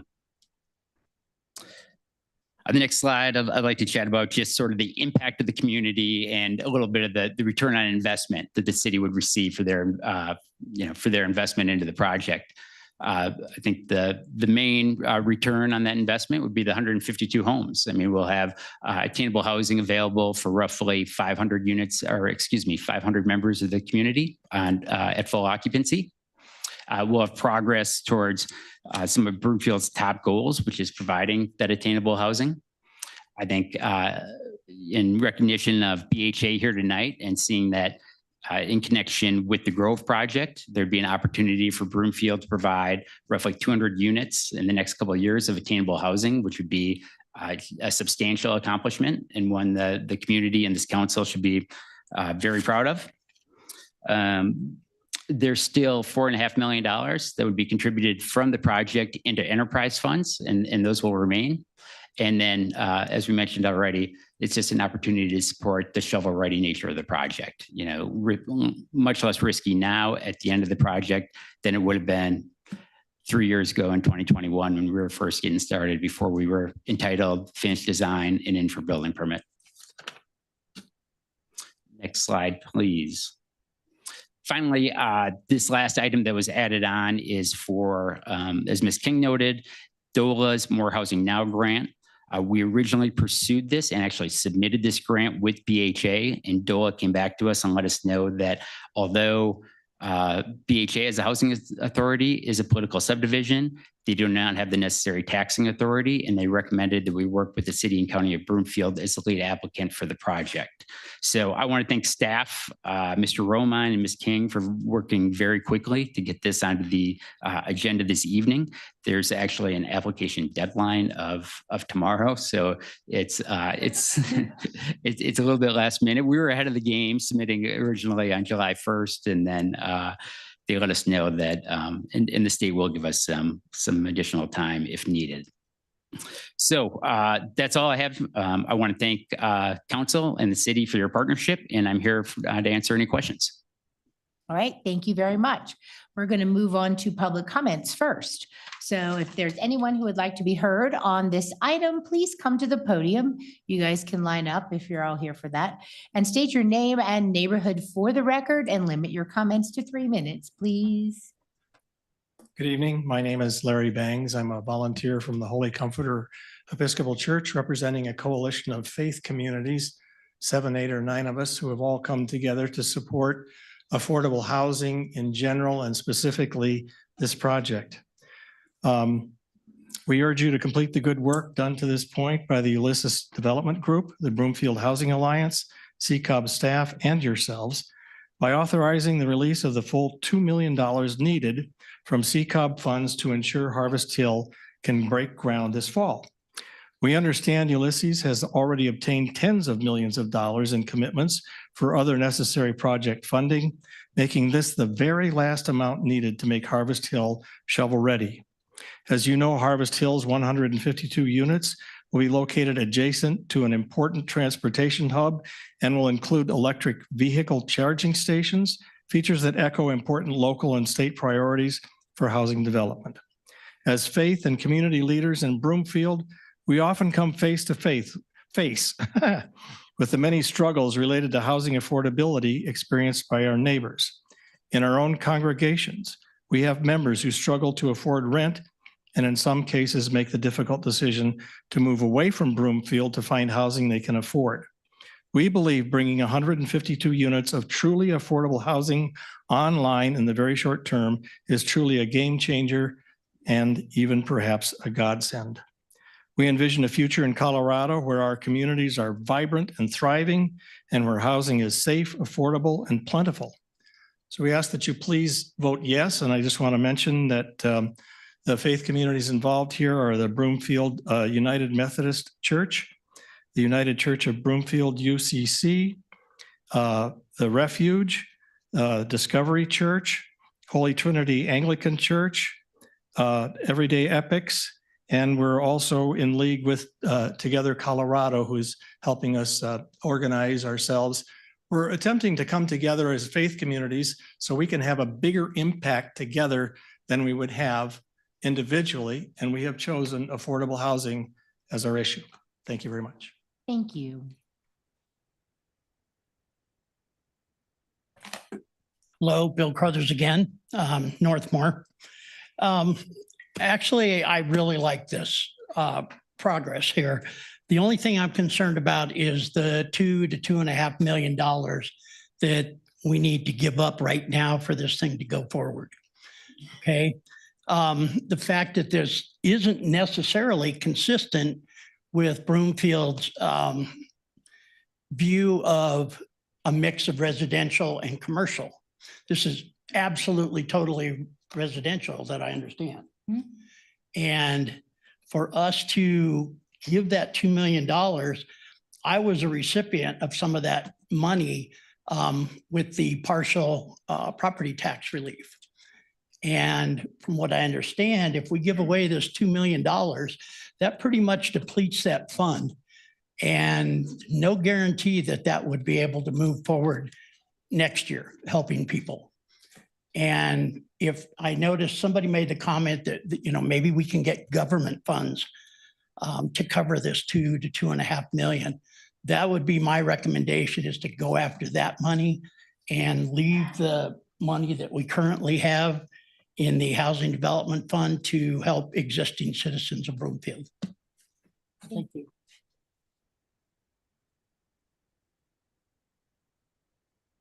Hey everyone, Dana Scott, resident of Lackamora since 2009 and executive director of Broomfield Fish, the local food bank and family resource center. Good evening, Mayor, Mayor Pro Temp, City Council, City and County Manager's Office. I wrote a letter, but I wanted to come and just speak out on behalf of this development. I see the need every day at work in the faces of our neighbors in need who are struggling. That need has been skyrocketing. And I know I sound like a broken record when I tell you that the need has not gone down since the pandemic.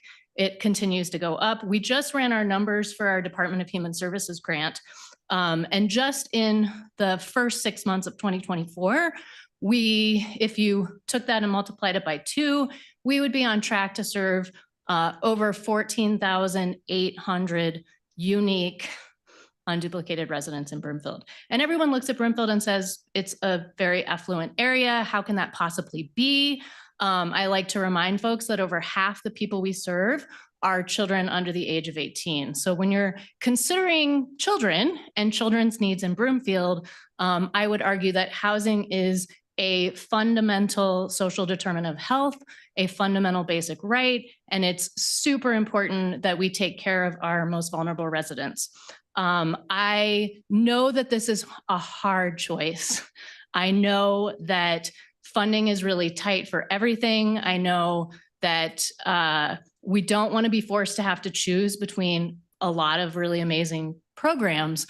But I think in my work recently with the Broomfield Housing Solutions Forum and our 25 plus partners who have been doing that work, we identified building more income aligned units as one of the #1 priorities. And the reason for that is so we can go upstream and have choices for people who are having to face eviction, live unhoused, live in their vans, and have a place. So income aligned units was one of our #1 priorities as a forum, as well as services for those who are living below 60% AMI.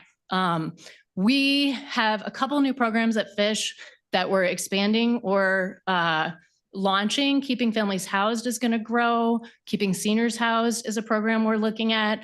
But we can't really be successful in those programs without having affordable units for people to go to. So I would encourage you all to support this project, even though I know it's a really hard choice. Thank you. Thank you. Hi, again. Kristen Heiser, Executive Director of the Broomfield Housing Alliance. On behalf of the Board of Commissioners of BHA, I would like to express the Alliance's strong support for the City and County of Broomfield's investment of housing development funds in the Harvest Hill development, creating 152 units of income-aligned housing. When fully occupied, Harvest Hill will serve over 500 individuals in need of safe, stable, and affordable housing in our community. I sent a letter on behalf of our board to City Council yesterday discussing the many merits of the project. This evening, I would like to speak to how BHA's participation is, how it works as an SLP. Through state statute, housing authorities are quasi-governmental entities and by this virtue tax exempt. As an SLP, housing authorities extend its tax exempt status to affordable housing developments in exchange for the housing authority to having a fractional ownership interest in the development. This is beneficial to the development. I just lost my place of income aligned housing because the property may assume less debt, making the rents affordable. And serving as an SLP is one of the critical ways that housing authorities earn money, build their inventory, and ensure long-term affordability. In the case of Harvest Hill, the BHA board approved participating as an SLP, extending its tax exemption status to the development. This action provides around $1.7 million in tax relief, supporting the long-term affordability of the property. In addition, BHA's participation will require that it holds the right of first refusal, allowing BHA to have priority in purchasing the property if Ulysses ever sells. Of note, Ulysses plans on a long hold of the property, and any transaction that we might partake in would have to follow the required compliance period. But securing the ROFR further assures our community of the long-term affordability of this development. The board has also agreed to waive the facilitation fee that is normally associated with BHA participating in as an SLP. This offered a cost savings of about $100,000. As for the payment of an annual asset management fee that I believe was mentioned in the memo, we have yet to negotiate, or the board has yet to approve what that actually is. Serving as an SLP is one of the unique and impactful tools available to housing authorities in achieving housing outcomes for our community. Harvest Hill presents a great opportunity for Broomfield to realize why it took the bold action to create the Housing Development Fund and an independent housing authority. By leveraging the unique powers of our organization and utilizing all of the tools and resources available to us, Harvest Hill will be an example of what we can achieve together to meet the housing needs of our community. Thank you. Thank you. Seth Patterson, Ward 1. I may be one of the few to speak tonight directly from the business community. I'm a commercial real estate broker, as many of you know. And although I'm not an affordable housing or income aligned housing expert, it's a dire need. And so I'm really getting behind this project. I joined the Broomfield Housing Support Forum, is that the right term? Solutions. I recognize that this is difficult, very difficult decision to the extent that it depletes the city's housing department fund. And maybe a change in the resolution proposal would be necessary to do this, but in my mind, there is such a strong rate of return on this project. There's so much leverage. If you take the $2.5 million compared to the $50-60 million project cost, it's a leverage of 25 to 30 times. And I don't want to suggest that $2.5 million is a minor amount. It's not. But if there's any way the city can find $2.5 million in the general fund or somewhere else that they can use to fund this project, I would encourage them to do that. And you all in the council and city manager's office know the intricacies of how that might work or might not work. But I encourage you to look high and low. I sent council and city management office an email a couple of weeks ago encouraging any such an analysis. If it hadn't been done, I suspect it was done, but encouraged kind of another review of that, a more in-depth review if possible. Sometimes you have to be opportunistic, and luck is often defined as taking advantage of opportunities when they arise. I think this is clearly an outstanding opportunity for the city and county of Broomfield. I encourage you to find a way to support this project. Thank you. Thank you.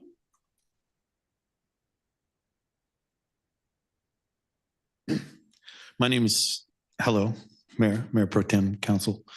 My name is Stephen Palmer. I'm a newly minted refuge,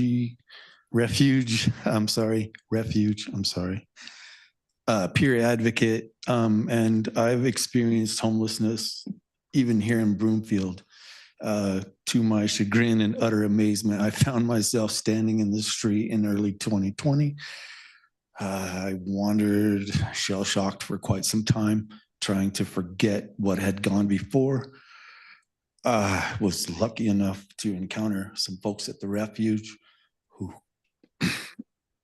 reminded me of some of my past, which allowed me to find some help through the Veterans Administration, and which is governed by DOLA.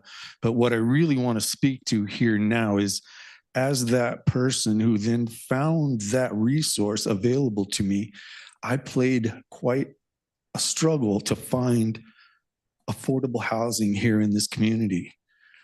What I was able to find online with a simple search was that 10 months ago, you guys asked for a Broomfield Housing Needs Alliance through I'm sorry, I had it on my phone momentarily. Anyway, what they claimed was that 450 income aligned Root Policy Research claimed that 450 income aligned units were available in Broomfield. 280 of those were allotted to seniors and 280 more were somewhere in the pipeline for the future. I don't know if my data is good. I found it just online. Can't believe everything you read online. But even once I had found DOLA and HUD and the Department of Housing and the Veterans Administration to help me find a bed to rest in at night, it still took 3 months of sleeping over near Vista Point in my car before I could find something that I could bed down in. And so I think that this is a very crucial project for many people, many of whom are children, many of whom are seniors, many of whom run the gamut. And prior to becoming homelessness, I thought I had it. I thought I had it all in line. You know, I was working all the time, plenty of money in the bank, all kinds of crap in my house. And the next day I had nothing because something just kind of twisted, and that can happen. I don't really have anything else to say, and thank you for your time. Thank you very much.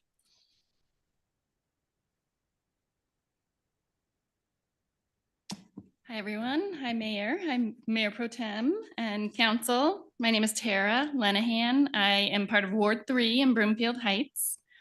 And I'm also here to support Harvest Hill as well as Vista Point. I think these are really important solutions to our housing problem here in Broomfield. As we all know, we're in a housing crisis, not only here, but in cities across the country. And cities like Houston are solving this crisis by doing what is happening here, by bringing together, you know, different city departments and the faith community and nonprofits, and they're really making a huge difference. And so I think that Harvest Hill is one way that we can, you know, improve our housing options for our neighbors here. There's so many great people here in this room working on this shared solution that I really appreciate.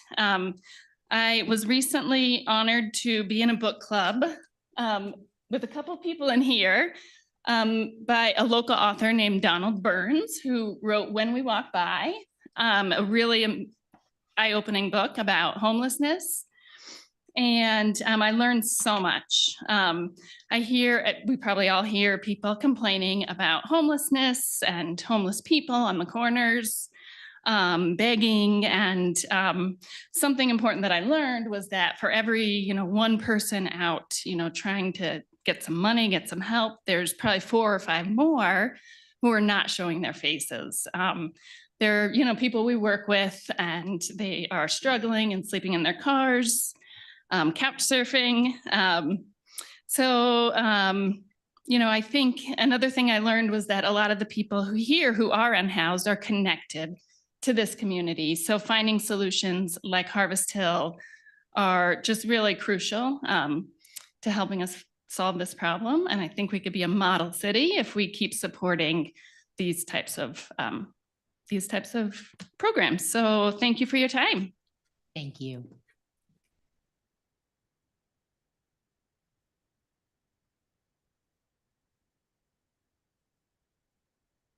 Hello again, everyone. Martin Dormish, Ward 1, Birch Neighborhood. And to touch on what Tara was just sharing, the opening line of that book, When We Walk By, is everyone is someone, somebody. That's a powerful statement and something to keep in mind as we're considering these topics. I also want to acknowledge at this point in the evening that, and thank council and staff especially for their superpower of being able to listen and stay in on meetings that last this long, because I know I come to occasional meetings and it's hard to stay in. So thank you for that. I'm a co-signer of the clergy letter of support for the Harvest Hill development that was submitted yesterday and that my colleague Larry just read.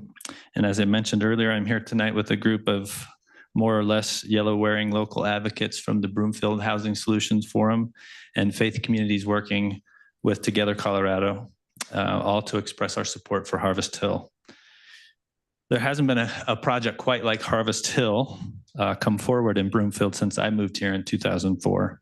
A lot has gone into the nearly $60 million funding package to bring our community 152 units of truly affordable housing at 30 to 70% AMI.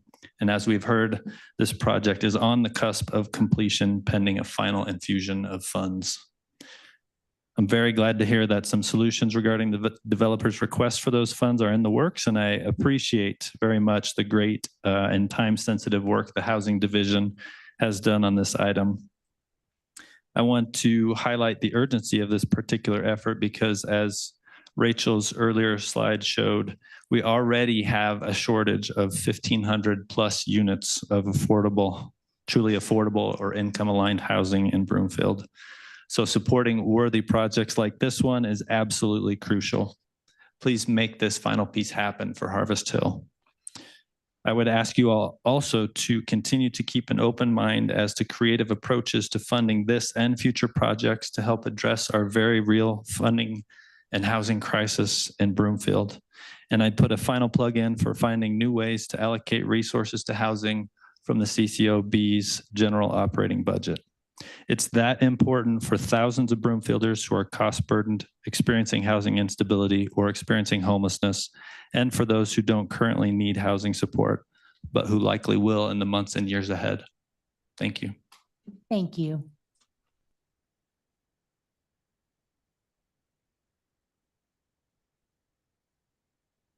Roxy Julia Lacamore. So I was around when this project first came out. It wasn't that long ago, at least not for me. I still have the paperwork for that project too. So I know what the buildings looked like back then compared to what they will probably look like in the future.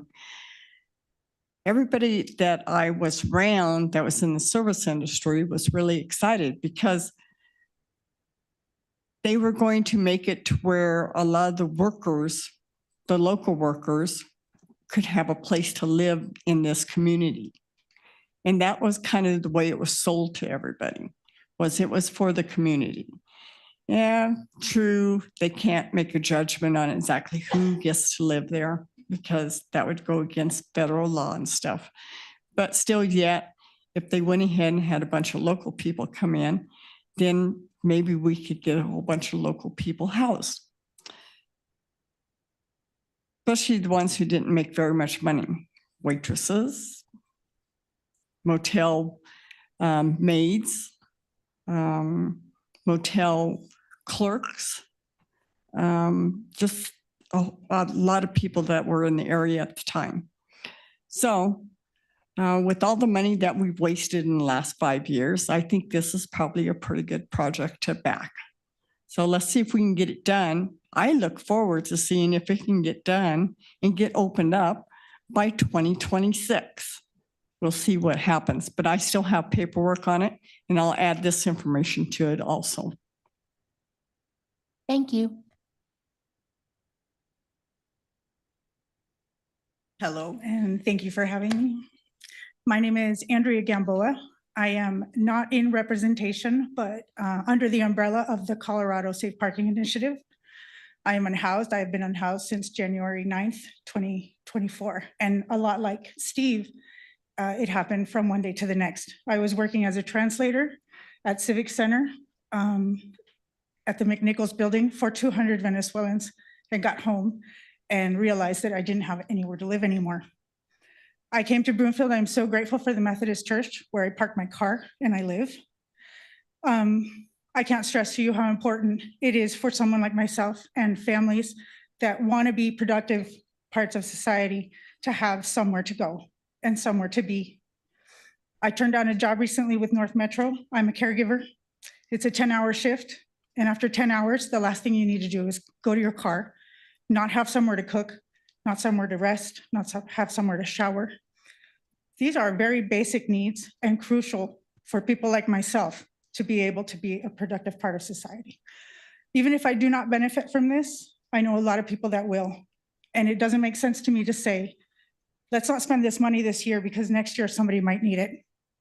Let's cross next year's bridges next year. Thank you. Thank you.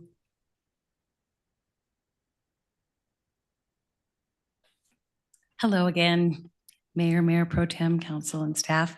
Again, my name's Gina Kofel. I live in the Outlook. I really appreciate hearing some of the members of council's chambers here telling their stories, because it reminds us all that we're only one crisis away from being in a position of needing assistance. And I know that a lot of us here are working in nonprofit work, human service work, and we see it firsthand. Sometimes when you're not working in that area serving people, you don't get to see the real needs of our community. I've heard some say that, Broomfield is predominantly white, predominantly affluent. And what I like to say is look around, look at who you see in the store, look at who you see, at different places that you visit. It's not. Broomfield has become more and more diverse with more and more diverse needs. And I do applaud councils now and prior to you efforts to help meet the needs of all of our neighbors in this community. I'm really proud to be a resident because I've seen more done in the last 3 years to address the affordable housing situation in the last 3 years than I have in the last 30 years.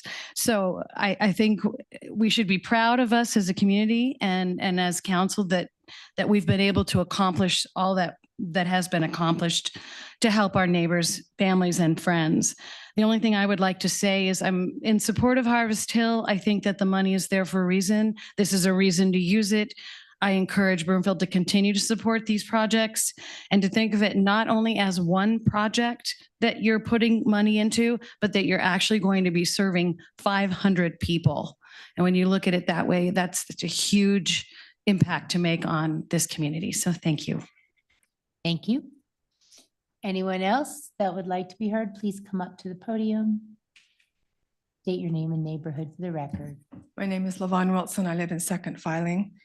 I've been listening here all night to all of the things going on and the projects before council. And I've heard a lot of great things, but I think two now previous speakers voiced concern about this particular resolution of taking funds from the fund that reduces property taxes, which most of those recipients, to my understanding, are senior citizens. And they're on fixed incomes, as am I and many of my neighbors. And all I've heard into addressing that, if that fund is depleted to fund this good and worthy project, is that there may be funds somewhere else that could fund the property tax, but nothing concrete. It's just a pie in the sky, so to speak. And while we have agreed, and I agree with, that there are many needs in this community, all types of citizenship, I feel like nothing is being said to address the needs of the senior citizens that are on fixed incomes. We're being asked to possibly, and I know it's just possibly, forego income tax help. But we're also, like everybody else, we're saddled with inflation, huge property taxes increase, and maybe a possible 50% increase in our water bill. And it just seems like it never ends. Every time I turn around, there's another increase of some sort. And so while these projects are great and I support the need for them, I also ask the city council to consider the needs of the senior citizens who are on fixed incomes, and that you do, whether you realize it or not. Some of them are leaving the community because they can't afford to stay here. Thank you for your time. Thank you very much. Would anyone else like to be heard on this item? All right, well then we're going to move on to council member questions. Members should limit themselves to questions during this portion. The time to introduce amendments and state positions for or against this item is later. Are there any questions? Councilmember Nguyen. Thank you, Mayor. My first question is to city staff. As mentioned multiple times now by members of the community and through public discourse, can you just go through, the reasoning why this measure, if going through funds, works and how it operates? And I know it's a big question, but it seems there's some confusion on that. I'm sorry, Councilmember Nguyen, repeat that question one more time, please. Why is the funds coming out from this particular fund? Why are the funds to support this coming out of the IHO? Yes. Yeah. Well, a couple of different reasons. One, the primary purpose of the IHO when we were determining the cash in lieu payments was that development was going to provide seed money to incentivize building the units instead of paying their way out. So for 3 years prior to the developers incentivized to buy their way out, that was the seed money that was originally used for the Broomfield Housing Alliance. So as we moved forward, those dollars also support the internal housing division. With those dollars, as the two individuals mentioned before, that gave us flexibility and freedom to be able to say, how are we going to fund these additional programs specifically for the seniors, not only for the property tax rebates, but for the other programs so that it was housing to housing rather than outside funds. So that is the question today is like the other it's a trade-off. So like all things, trade-offs are difficult. And trade-offs require, it's not prioritizing, it's reallocating. So we have a lot of not only big ticket items, but programs that are in place. That's what makes this one significantly more difficult and not recommended to staff or by staff to adjust those programs that folks have become reliant on. So rolling those back would be increasingly difficult. And by increasing the IHO that the developers have to pay, we incentivize. So on the first part, it was cheap to buy your way out, essentially. And that garnered a large pot of funds. Once that seed money was established and programs were established, then we transition from the staffing. Staffing isn't paid out of the IHO, just the programs are. So Broomfield then assumed the housing division, which we hadn't had a housing division before. So those are out of general funds. The majority of project dollars are either CBSG, CBG funds for the winterization programs. So Ms. King and Ms. Tessier have gone over a couple of different times what those funding elements are. And it worked when increasing the buyout from the IHO. So as those funds increase, the developers, it comes closer to be able to say, we'll build the unit instead of buy our way out of the unit, which is what Broomfield wants, is the units. At the same time, the reverse of that, or the flip side rather, is that those funds that we became reliant on for those bigger pots is now depleted. So now we come to the question of what does it look like next? That was incredible. I appreciate it. Thank you so much for the explanation, Manager Kaufman. My next question is towards, I guess, the applicant for ourselves. For the DOLA funds, has a request been made for DOLA to assist in the development of the housing project yet, or how's that process going to look like? Yeah, thank you. So DOLA, maybe just a background on DOLA, they have their own division of housing. And then ironically, this More Housing Now program is not funded out of their division of housing. It's funded out of their division of local government. So the Division of Housing has a grant funding program. I mean, grant funding, loan funding program, which is intended to fill the gaps from these kinds of projects. They all have gaps, and in recent years, they've all been rising. It's been inflation, increasing construction costs, and increasing interest rates have just made these projects difficult.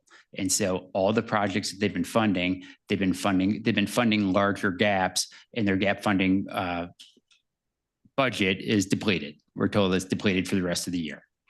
We had from the beginning intended and projected that DOLA, Division of Housing, would be contributing $40,000 a unit into the project. So that's $6,080,000.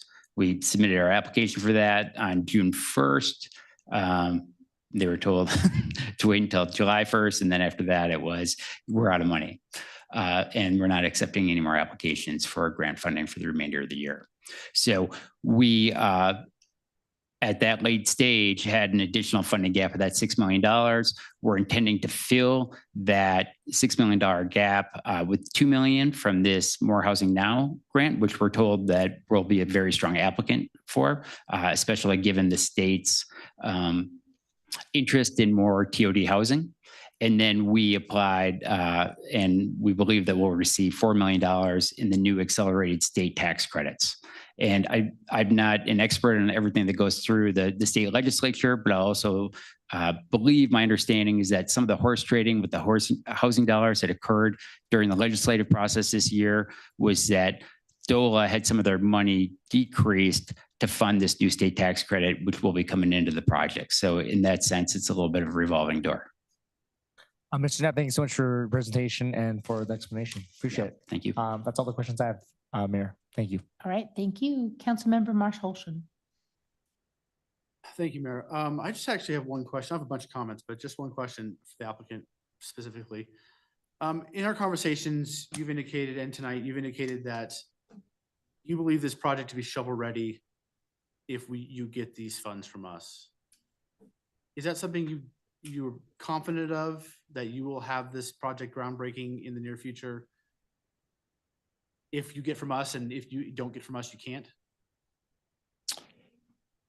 Yes, I've taken that question in a few different ways. I think from the confidence that the project will break ground, yes, I'm assured. Some of these other funding sources, a little unclear on when those commitments will be made and when that timeline will be when we can actually break ground. There may be, in full transparency, as scenario where, say, we don't receive this More Housing Now grant, and then we need to go back and appeal to DOLA or some other source for additional funding. But I'm very confident that the project's going to break ground. We're persistent. We've stayed at it. You've seen that the other affordable housing projects that applied last year through CAFA at the state tax credit application round are no longer around. Those projects have gone elsewhere. We have continued on. We wouldn't have finished our design, submitted for building permit, incurred all this cost if we weren't completely assured that we were going to do everything we can to make sure this project gets off the ground. Okay, thank you. That's all. All right, thank you. Councilmember Henkel. Thank you, Mayor. Question for staff. I know we have the CSBG funds to assist some of our seniors, keeping them remained in their homes. What does the future for that program look like right now? Thank you for the question.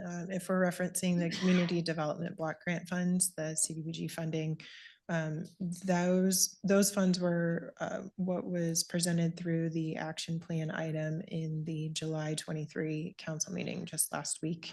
So we are proposed to move forward with the rehab program, the homeowner rehab program that we currently fund with that, a few other community-based programs. So for example, last year, Fish was a recipient of some of that funding for their food bank program.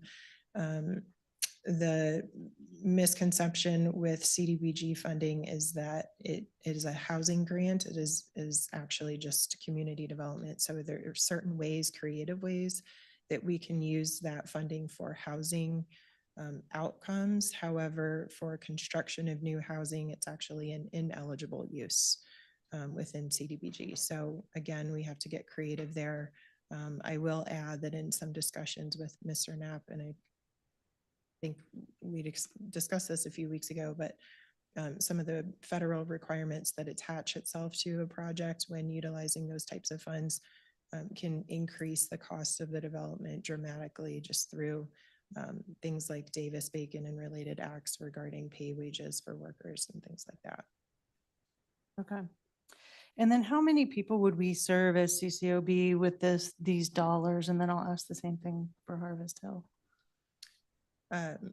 And allow me to clarify with the CDBG dollars. Sorry, with the money we're talking about tonight, where we're talking about how we could use those dollars for seniors, how many are we serving in that program?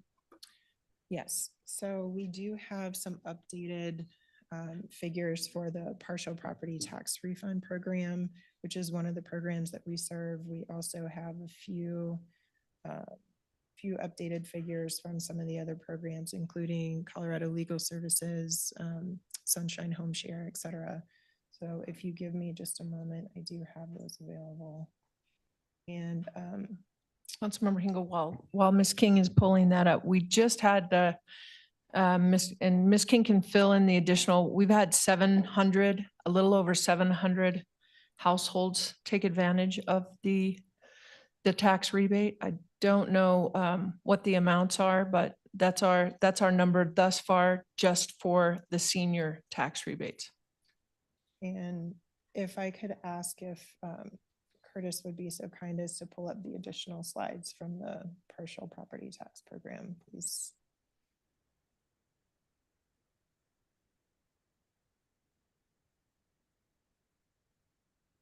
And while we're waiting on that, regarding the other programming,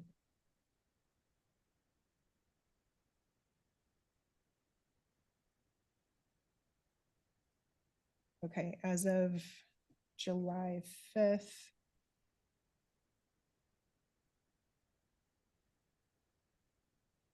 Colorado Legal Services has served 57 total, with 12 individual cases from Broomfield.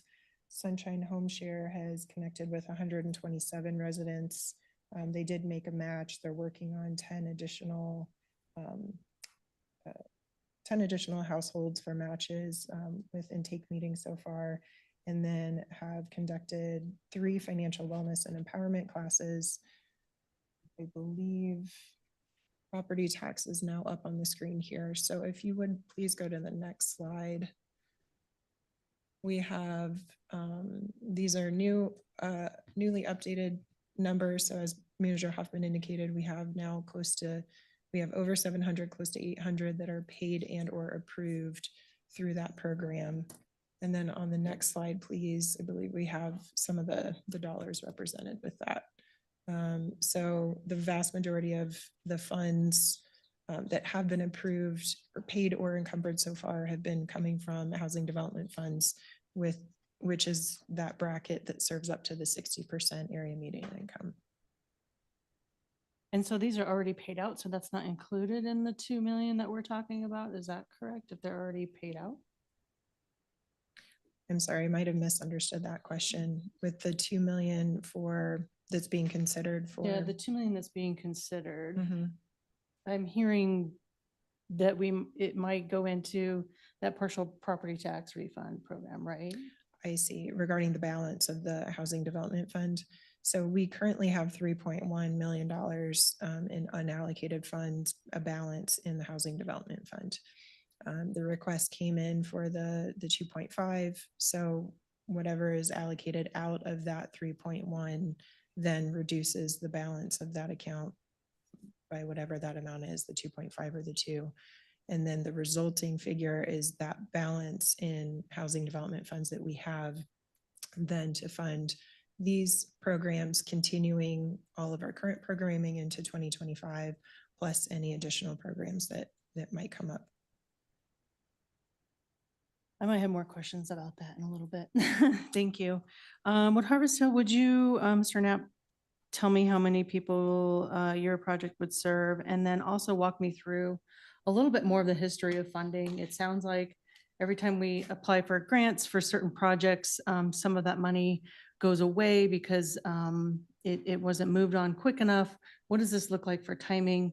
What the past you've applied for as far as CHAFA funding goes, and what that looks like for your future? I just kind of want to give a history of your funding a little bit more clearly. if you can. Sure. You know, I can try to take your first question first here. With the 152 units, I mean, at full occupancy at any given time, I'd say that the building itself will serve around 500 community members as residents in Harvest Hill. I will say that overall, I think that there's a larger impact as well. I mean, housing costs are a supply and demand issue, just like anything else. The more supply of housing that Broomfield has, the lower costs there will be in housing is what I believe. And so by providing this additional supply of apartment homes, hopefully there's costs that are stabilized, less than rent increases throughout other parts of the community. I think this is in the news a lot this week of what's happening in Denver and the massive supply that they've had of housing in that community, and the rents have really stabilized there, and they're not seeing the increases that they have.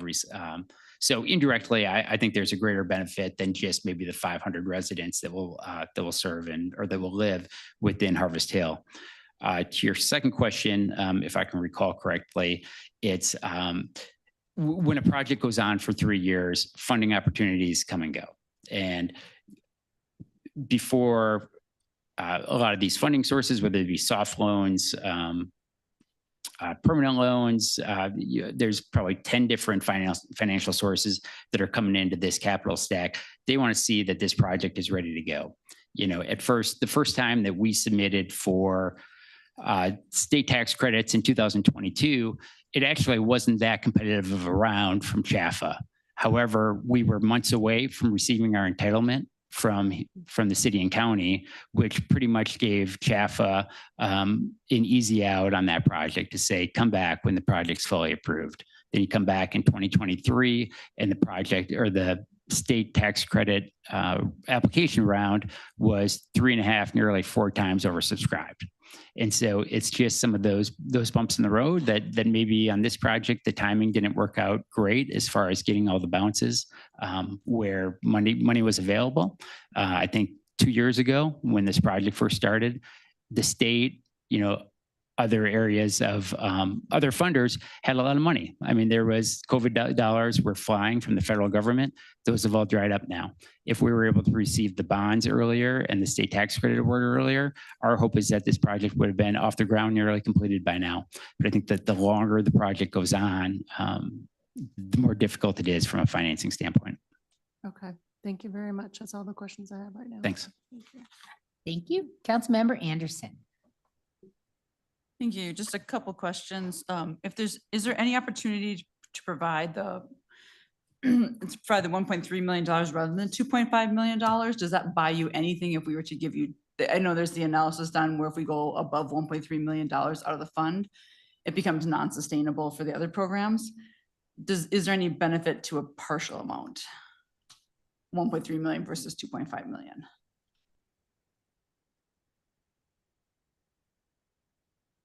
Yes, I mean, I think there is a benefit. It's a difficult question to answer because off the top of my head, I don't know where the remainder of the funds would come from. It's just difficult. And I'll say it's not just this project. It's really, you know, all affordable housing projects where it's this last 1 to 2% of the funding that's the most difficult to get. I mean, you have the tax credits that are there, your permanent loan that are there, some of these other primary funding sources that are there, and it's this last kind of 2%. I mean, and it seems crazy to say out of a $60 million project that either goes or doesn't go based on $500,000, but that's a lot of times, you know, the reality of the situation. So I would be very grateful for any contribution, any funding award that the city and county would feel the project was worthy for. I can't say that I have a plan B right now to say that, yes, you know, we'll be able to move just as quickly and be able to close with a less than a full request.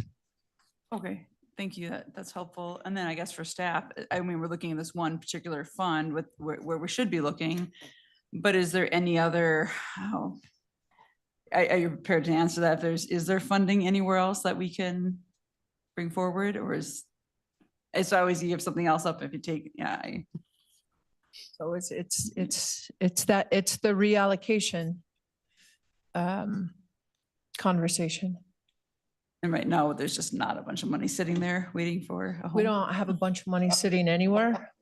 So, okay, but that's all my questions for now. Thank you. Thank you, Councilmember Lim. There is one note in the memo, but could you please explain the guardrails that are in place? If we were to approve this loan and then other funding falls through, and so that this money is not perpetually encumbered. Thank you for the question. Yes, we, as part of the resolution, I believe we added it in there, but regarding the resolution to provide the loan funding, we have attached a 3-year term, I believe it is, to that allocation essentially, until certificate of occupancy, I believe. So we do have that window. We do feel that given the timeline that the project has represented, that would be sufficient. And without, to your point, without having it encumbered indefinitely. Okay, thank you. Can you explain, you mentioned the benefit, the one possible benefit of establishing our quota, I think it's referred to it, or something for the Prop 123 funds, and what would be the benefit of meeting that quota? Thank you. Yes, the Prop 123 commitment was for Broomfield and counties across the state to commit to a 3% increase of their income aligned housing stock. There are some parameters around that in terms of what qualifies meeting that criteria or not. It's fairly narrow. So this particular project would provide 152 units out of that 166 unit goal that we have for the 3 years since the commitment. So I believe that puts us into 2026. Meeting the goal allows us to continue participation and opens up additional funding opportunities for Broomfield and its community partners, developers coming into the area who want to bring additional projects moving forward. If we do not meet that goal, then we would have to sit out on funding opportunities for that following year of meeting the goal, or not meeting the goal rather. Okay, thank you. Those are my questions. All right, thank you. Any other questions from council? Mayor Pro Tem Schaaf. Thank you, Mayor. So I'm I just want to check on the status of this gap. So gap funding, that is. So at one point, we heard that the gap was $2 million, and that City and County of Broomfield could come in, fill that gap of $2 million, and this project would be completed. Shovel ready, we would get it done. Then we heard the gap was about $4.5 million. And now we're hearing tonight that it's about $6 million. So I just need some clarity. How much money is needed to make this project shovel ready, and actually how much money will it take to complete this project? Will this $2 million propel this project to completion, or are there still remaining funds needed for this project to be completed and shovel ready, even after this $2 million is dedicated along with the 100% fees? Like, I'm looking at the resolution, and the timeline of July of 2026 is kind of when that authority is given till. Are we actually going to have a completed project by then, or are we still waiting around for the rest of this gap funding, and how big is that gap of funding? Yeah, thank you, Mayor Pro Tem. I appreciate the question, and I understand the confusion, and I apologize for the confusion. I think that the source of the confusion is that some of these financial sources come and go so quick that every time we're asked to provide a financial update, we're just the most transparent we can be on where we are at the time. So for, right now, where we're at for a project gap would be the $2.5 million that we've requested from the city and county. There is an additional $6 million that loss from the DOLA funds that we were anticipating. We are not considering those $6 million a gap since we have identified sources for them. The $4 million from the accelerated state tax credits, and then the $2 million from the DOLA grant that we're anticipating. So, that brings us back to that, $2.5 million that was requested from the city and county. Okay, well, I appreciate you helping to clarify that confusion. Thank you. That's all the questions I have. Thanks. All right, thank you, Councilmember Anderson.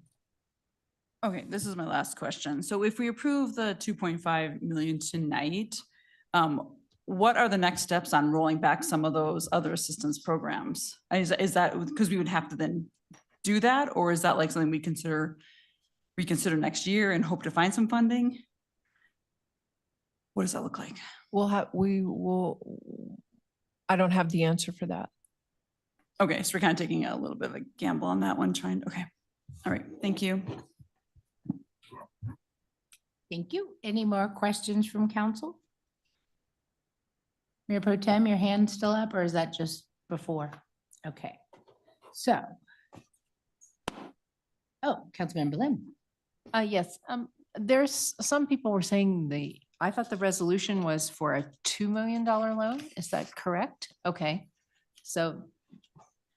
That's correct, yes. Okay, I just wanted to establish that. I heard some others referred to 2.5 and I wanted to make sure it said I was correct, said 2. Thank you. All right, so that's all the questions we have. Next is council's consideration of proposed resolution number 2024-76. Will the clerk please read the proposed resolution by title?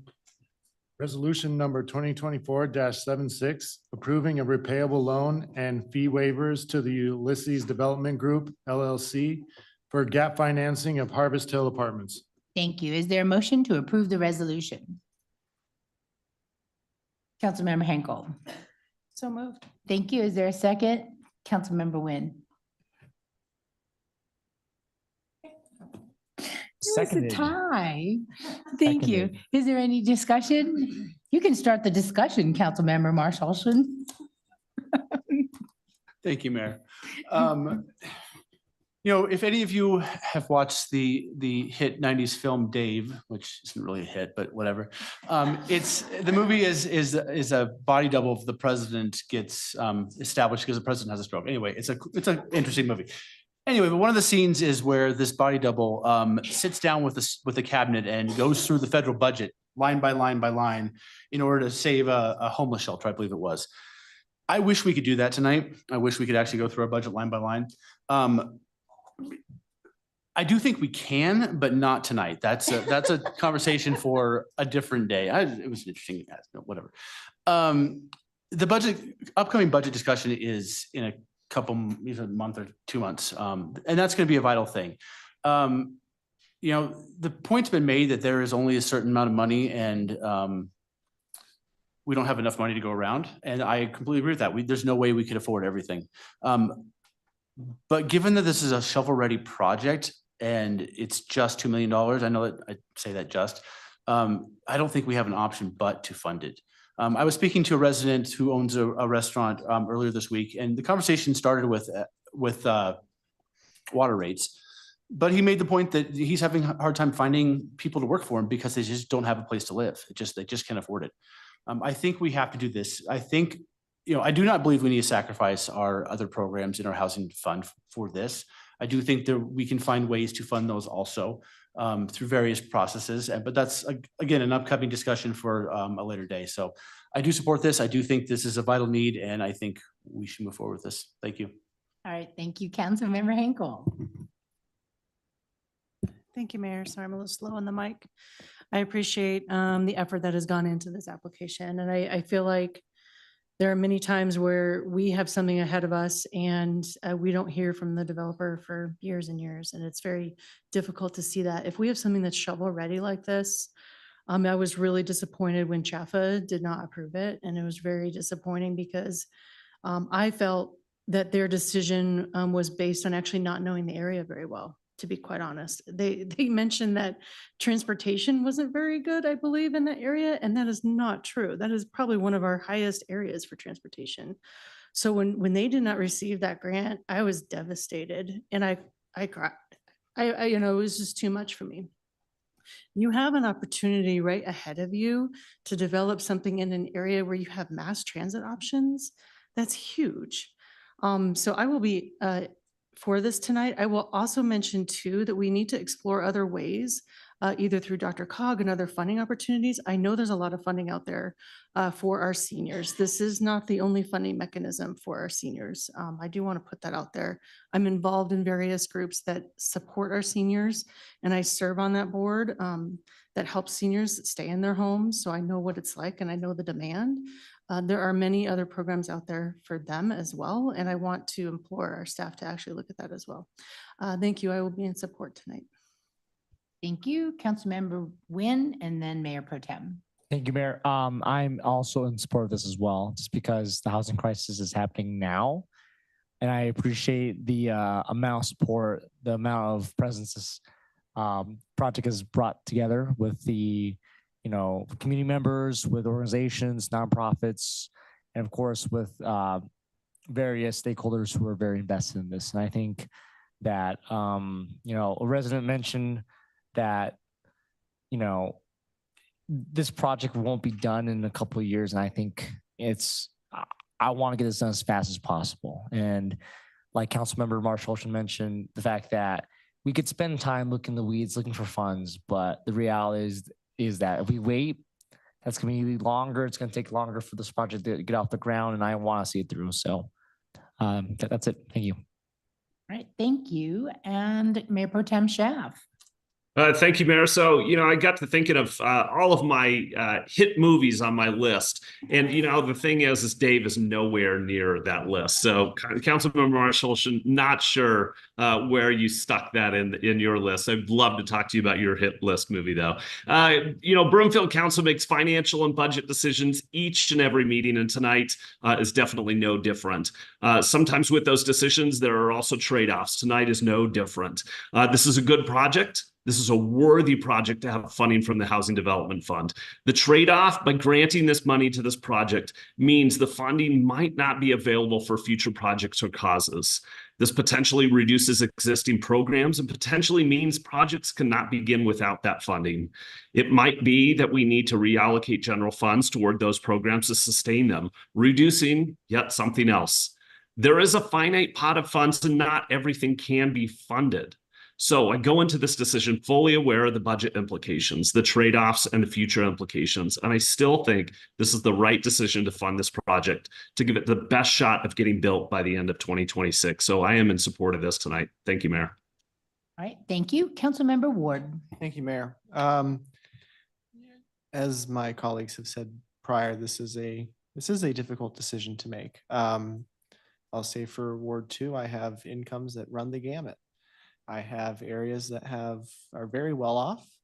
I have renters that are well off, and I have renters that are struggling, and I have homeowners that are struggling. I know particularly in first filing, for example. And so this is a challenging decision to make, but I think given our current housing predicament we're in, and that I still want us to be competitive with Prop 123 funding going into the future. I think this is worth voting yes for, and then having tough conversations later this year to continue, if council decides, funding the property tax refund program for our seniors, veterans, and IDD population. Thank you. Any other discussion? Councilmember Marshall. Make it quick. Yes, just one last comment. This brings to mind that I think this is a much larger and longer conversation, but we really need to start looking at dedicated funds, some sort of dedicated funding stream for housing. So, all right, thank you. Next is council's consideration of proposed resolution number 2024-76. Will the clerk please read the proposed resolution by title?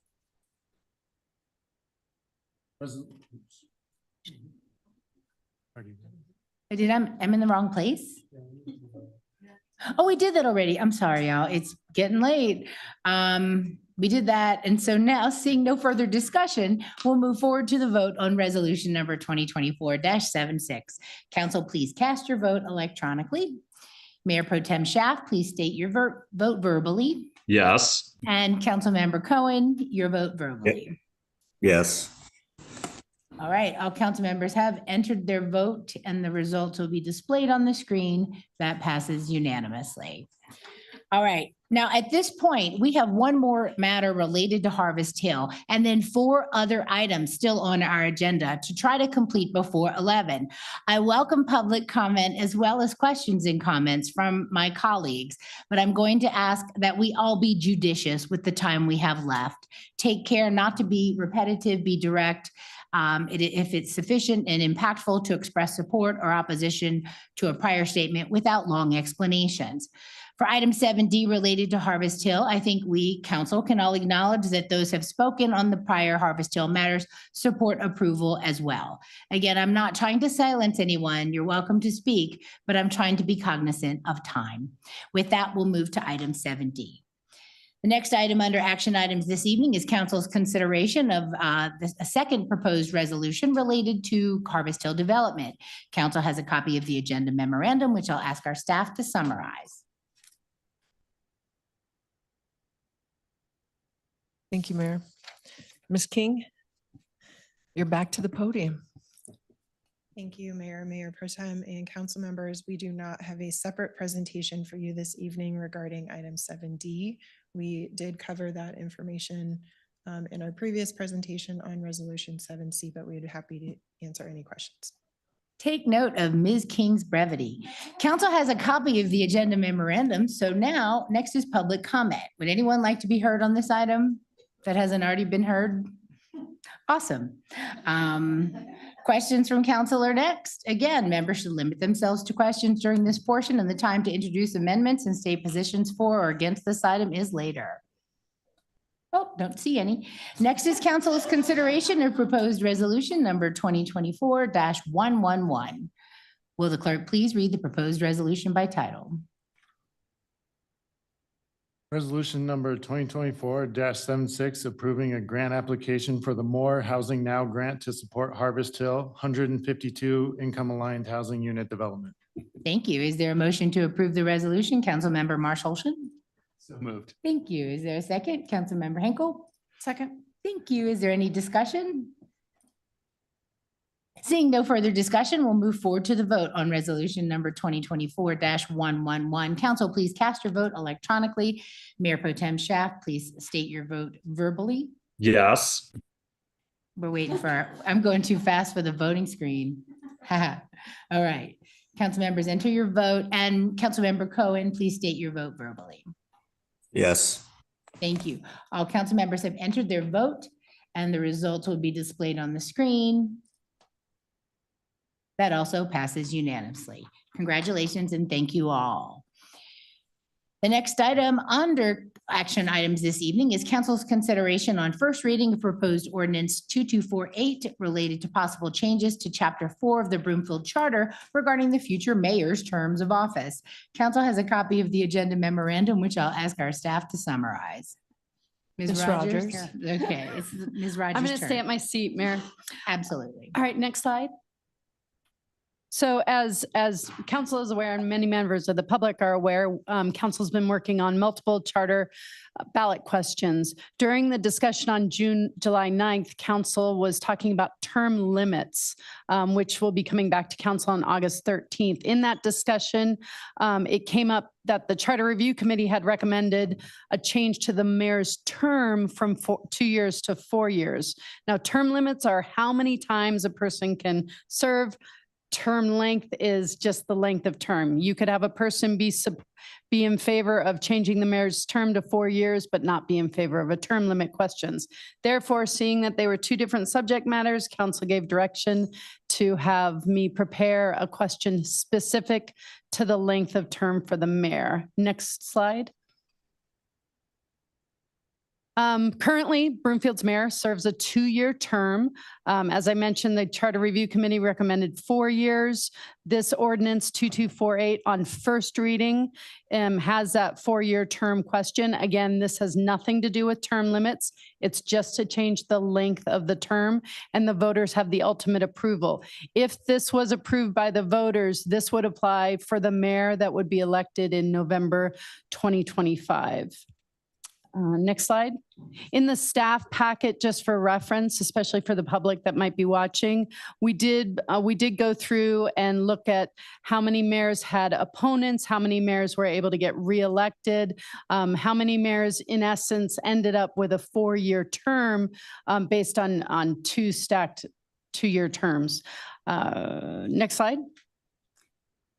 The actual change to the charter would be this. This provision in the charter is a little convoluted because it was drafted to help do the transition from a statutory town to a home rule city. We made the change as simple as possible and just saying, beginning with that election in November 2025, the mayor shall be elected to a 4-year term. Next slide.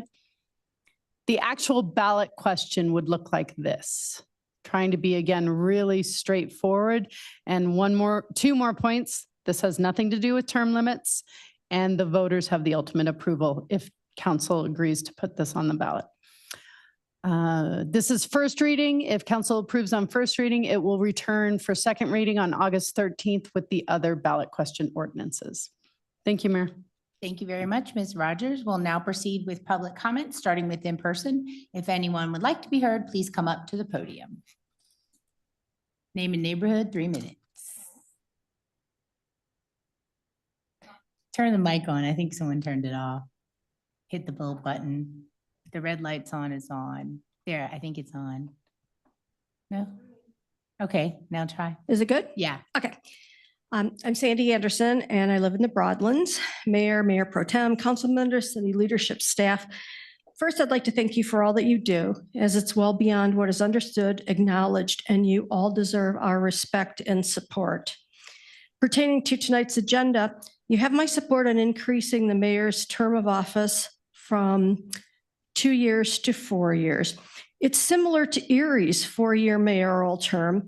And just to note, Erie has 35,000 residents and is planning to grow to 60,000 residents in the future versus our 77,650 based on projections from the 2020 census, which recorded our population at 74,490.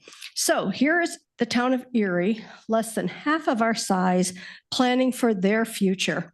Having the vision, competency, and acumen to continue Broomfield's progress is essential. The acknowledgement of continuity of leadership and the dual roles of representing us as a city and county should take precedence over any potential fear-mongering. In closing, to all of our electeds, let me remind you that you were voted in, you won your elections, and you are who we choose to represent us. You have our trust, you have our support, and you have our vote. Thank you. Thank you. Hello, Madam Mayor, Council, and staff. My name is John Santoro. I live in Eagle Trace, a resident for 47 years in Broomfield. I rise to object to putting this on the ballot. I think that a 2-year term is a really good period of time where a person who is representing the people can act with knowledge of the intricacies of your job, which I know is very hard sometimes. Tonight was a good example of the test of all of your wills to try to accommodate various interests. And I thought you did a very good job. But the voters look at you as our representatives. And if there were, I'm not saying the current council, but if there were a time where we change this to a longer term, and we find that we have an inability to remove someone who is not a good representative, 4 years can really make a huge difference in the quality of life and the financial liabilities for Broomfield, Colorado.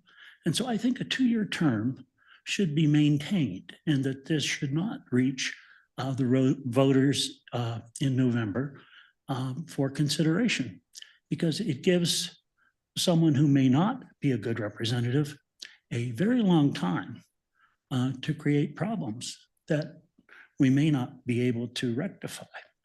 So my vote, and many of my friends on both sides of the aisles, and of course we have a very large number of independent unaffiliated voters in town, everyone I've spoken with has felt the same way as what I've just expressed. So I wanted you to at least consider that. Thank you.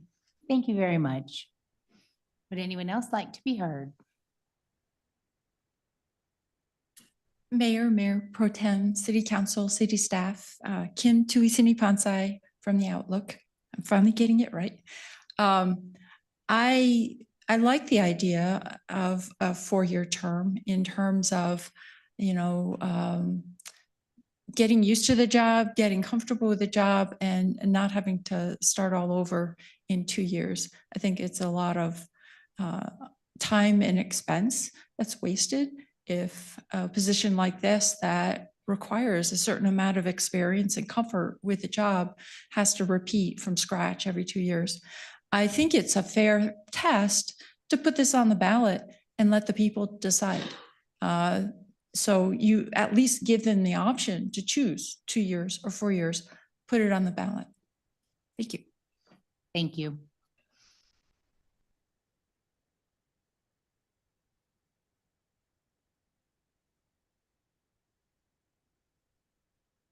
Roxy Julia Lacamore.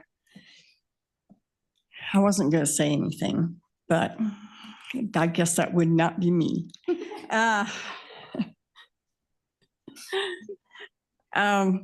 I think 2 years is a plenty. You can rerun.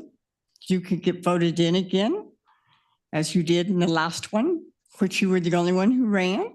So it didn't make no difference. So you're going to get you got your 2 years. You're going to have 4, and if you want another 2, you can run again and go ahead and get 2 more. But sooner or later,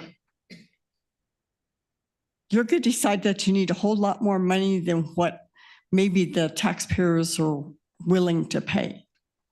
So, and that comes down to money on whether you're going to stay here or not, actually. I don't care how much you love this place. I don't care how much the other mayors love this place. Some of our mayors cause some of our problems that we have today.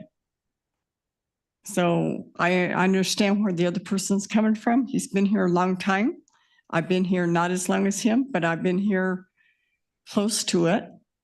So I think 2 years is plenty. But if you guys put it on the ballot, so be it. But just don't expect for it to pass, okay? Thank you. All right, thank you. Would anyone else like to be heard on this item? I don't see anyone online, so questions from council are next. Any questions? Councilmember Lim. If both ballot, I understand Attorney Rogers has presented that these are independent decisions, but if both the 3-term extension and the mayoral term of 4 years were to pass, how would those be merged? What would be the result? You could have a mayor that would serve for 12 years. Thank you. Thank you. Any other questions from council? Any online? No? Okay. Then, seeing no further questions, we'll move forward to the vote on ordinance number 2248. Council, please cast your vote electronically. Mayor Pro Tem Shah. Oh, what did I do? I'm sorry, y'all. I know. Okay, so next is council's consideration of proposed ordinance number 2248 on first reading. Will the clerk please read the proposed ordinance by title? Ordinance number 2248, submitting to a vote of the registered electors of the city and county of Broomfield at the coordinated election to be held on November 5th, 2024, a proposed amendment of Chapter 4, Section 4.3 of the Broomfield Charter that would change the mayor's term of office to 2 to 4 years. Thank you. Is there a motion to approve the ordinance on first reading, order it published in full, and set the public hearing for August 13th? Councilmember Delgadillo. So moved. Thank you. Is there a second? Councilmember Ward. Second. Thank you. Is there any discussion? Councilmember Anderson? Did you? You hit, you don't have to hit it again. Hit it so it starts the timer. That's why if you hit it again, it stops the timer. So just leave it. Clerk's got it. All right, thank you. Okay. I would like to ask for a point of personal privilege to make a comment that relates to charter changes, but not specific to the question on the mayor's term. Great. All right, thank you. On July 9th, 2024, council approved ordinance 2239, which would put a question on the ballot changing the governing law from Title 31 to Title 1, except as stated in the charter or code. If approved by the voters, the result of this change would mean that a council member vacancy as a result of a successful recall would be filled by the process in Charter 4.7 for all vacancies, which is council appointment. To change Charter 4.7 would require a separate ballot question and vote of the people. That is not being proposed this year, but could come back in the future. I had considered asking for a reconsideration of the vote on ordinance 2239, but I decided against it, and I will let the voters decide if they support or oppose this change, including the impact on how recall vacancies are filled. I will also not be bringing forward a request for future action to solidify the current recall procedures via ordinance, since council cannot pass an ordinance that would say that a vacancy created by a recall would be filled by a vote of the people. However, if there's interest, council can pass an ordinance with some recall requirements, such as a process for applications selection before the vote and how to get public input on the possible candidates. I wanted to explain my decisions. First, to date, there have only been 2 recall elections undertaken in Broomfield, neither of which resulted in a member of council being recalled, so there was no resulting vacancy to fill.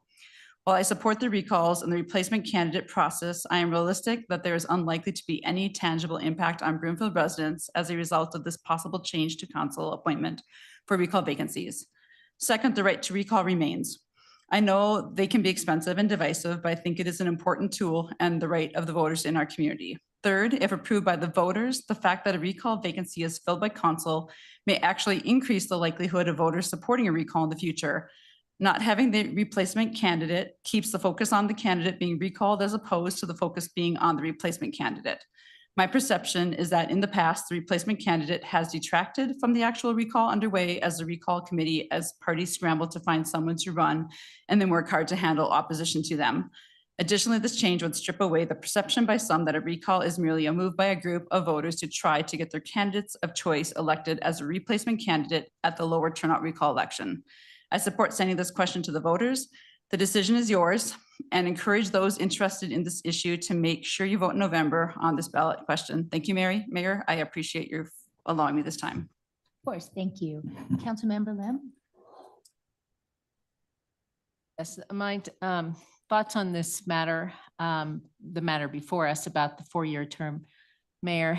I feel strongly that the 2-year term mayor is a waste of resources.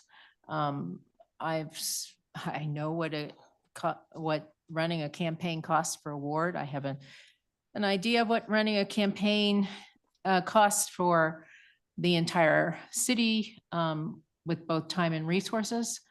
And I think it's a waste of time and effort to have a mayor only run for a 2-year term.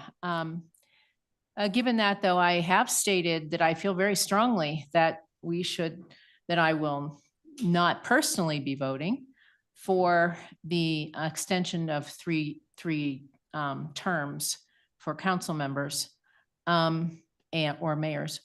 So I will treat these as the attorney presented as independent decisions and state that I will not support personally the 3 terms, but I will be supporting the 4-year term for the mayor.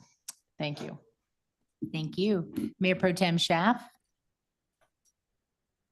Thank you, Mayor. I'll keep this short. So this makes a good policy. As an individual council member resident of Broomfield, I don't support the change in term limits for council members from 2 to 3 years. And in fact, this ballot measure proposal complicates that term limit ballot measure. But with all of that said, the mayor's office is very different from the council member's office. It requires knowledge gained with time, ability to govern without constant fundraising, and stability of relationships with our executive staff, who are key partners with our policymaking body.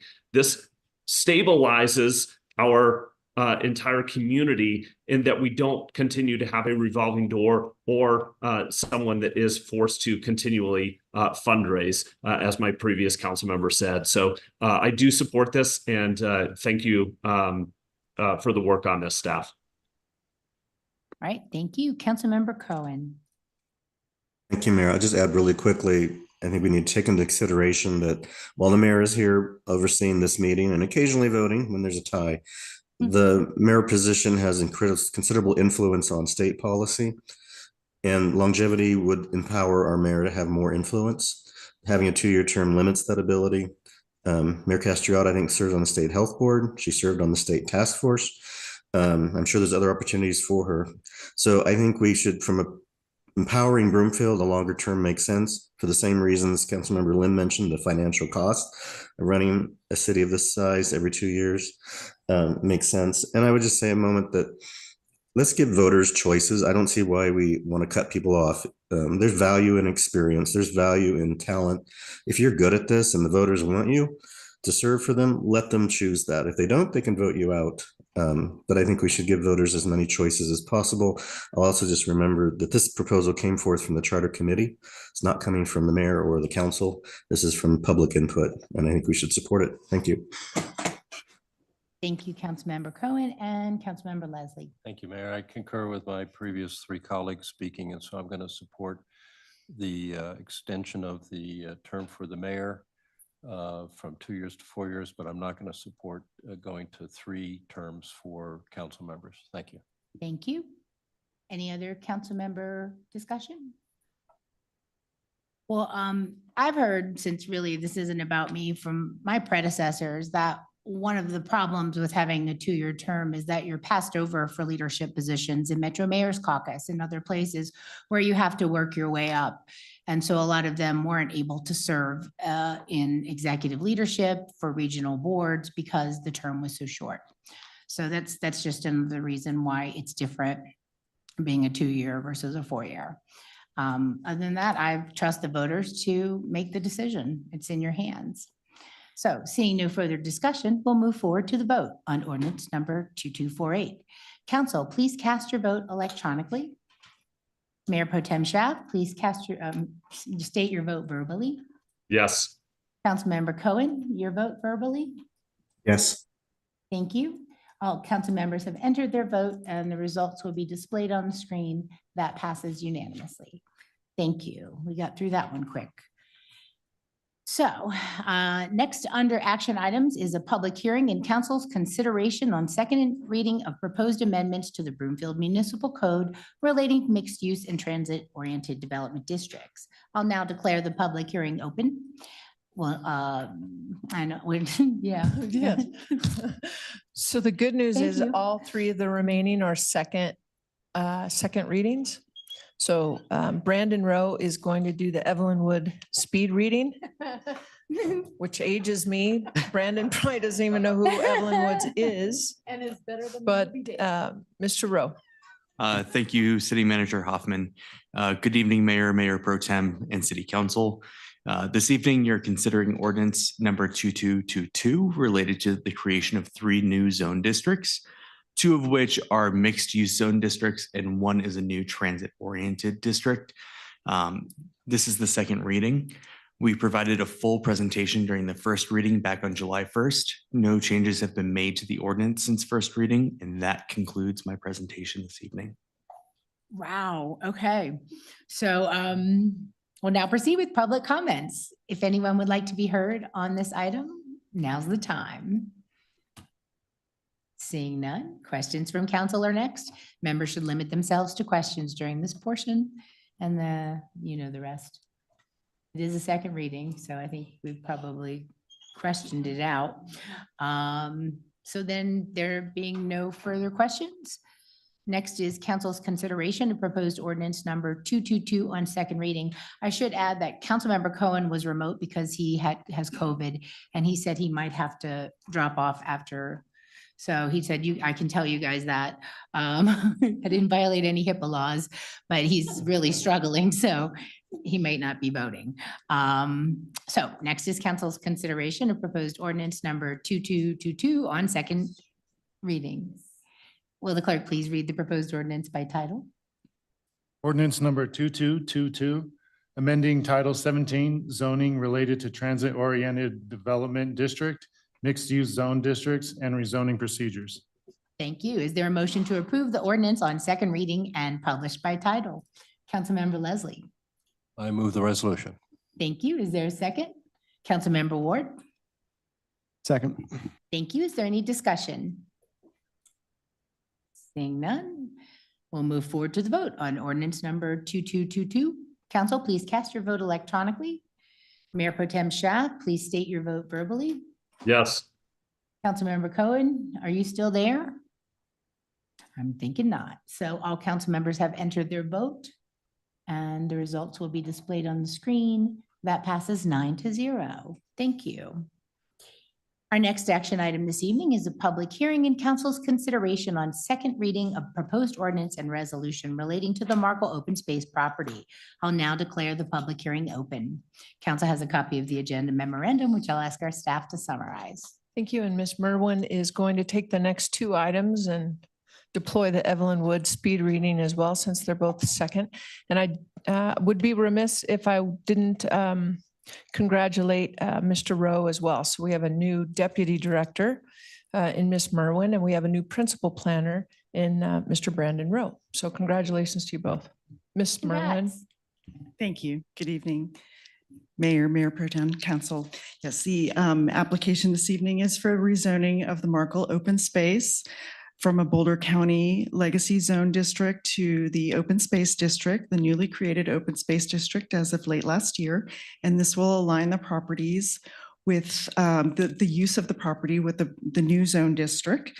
In the case of the Markle open space property, there is also a need to amend the comprehensive plan land use map to open land so that the zoning is consistent with the comprehensive plan. We have no key issues with this application, and it does not create any non-conforming uses for the city. And so with that, I will conclude my presentation. Thank you, Ms. Merwin. We'll now proceed with public comments, starting with in person. Not seeing any. And any questions from council? No? Okay. Then there being no further questions, the public hearing is closed. First is council's consideration of proposed ordinance number 2236 on second and final reading. Will the clerk please read the proposed ordinance by title? Ordinance number 2236, rezoning of the Markle open space property from the A-B zone district to open space district. Thank you. Is there a motion to approve ordinance number 2236 on second reading and published by title? Councilmember Nguyen? So moved. Councilmember Delgadillo. Oh, thank you. Is there a second? Councilmember Delgadillo? Second. Thank you. Is there any discussion? Seeing no discussion, we'll move forward to the vote on ordinance 2236. Council, please cast your vote electronically. Mayor Pro Tem Shah, please state your vote. Thank you. And the results will be displayed on the screen. That passes unanimously 9-0. Next is council's consideration of proposed resolution number 2024-77. Will the clerk please read the proposed resolution by title? Resolution number 2024-77, approving a comprehensive land use amendment for the Markle open space property. Thank you. Is there a motion to approve resolution number 2024-77? Councilmember Ward? So moved. Thank you. Is there a second? Councilmember Leslie? Second the motion. Thank you. Is there any discussion? Seeing no discussion, we'll move forward to the vote on resolution number 2024-77. Council, please cast your vote electronically. Mayor Pro Tem? Yes. Thank you. All council members have entered their vote and the results will be displayed on the screen in a minute. That passes 9-0 unanimously. Thank you all very much. The final item under action items this evening is council's consideration on first reading of proposed ordinance number 2235 related to the Watke open space property. I'll now declare the public hearing open. Council has a copy of the agenda memorandum and I'll ask our staff to summarize. Ms. Merwin, bring us home. Good evening again. This proposal is to rezone the Watke open space property at the southeast corner of Sheridan and Dillon Road from PUD to open space. And again, this is a newly created zone district as of late last year. And so the rezoning will align the current and future use of the property, the zoning with the land uses with the current and future use of the property. So it's always open space. The comprehensive plan is consistent. There's no need to change this one, and we're not creating any non-conforming uses. And that kind of wraps up my presentation. Thank you. Thank you, Ms. Merwin. We'll now proceed with public comments, starting with in person, if anyone would like to be heard on this topic. Not seeing any online, so questions from council are next. Any questions from council? Sweet. There being no further questions, the public hearing is closed. Next is council's consideration of proposed ordinance number 2235 on second and final reading. Is that right? Yeah, I'm in the right space. Okay. Will the clerk please read the proposed ordinance by title? Ordinance number 2235, rezoning the Waukee open space property from planned unit development to open space district. Thank you. Is there a motion to approve ordinance number 2235 on second reading and published by title? Councilmember Leslie. I move the resolution. Thank you. Is there a second? Councilmember Marshall. Second. Thank you. Is there any discussion? All right, then seeing no further discussion, we'll move forward to the vote on ordinance number 2235. Council, please cast your vote electronically. Mayor Pro Tem? Yes. Thank you.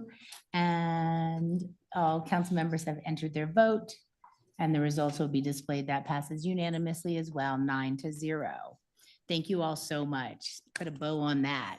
We got our open space. There are no requests for future action this evening. Is there any other business to come before the council from my colleagues or staff? Nope, there being no further business, the council meeting is adjourned. Thank you all so much.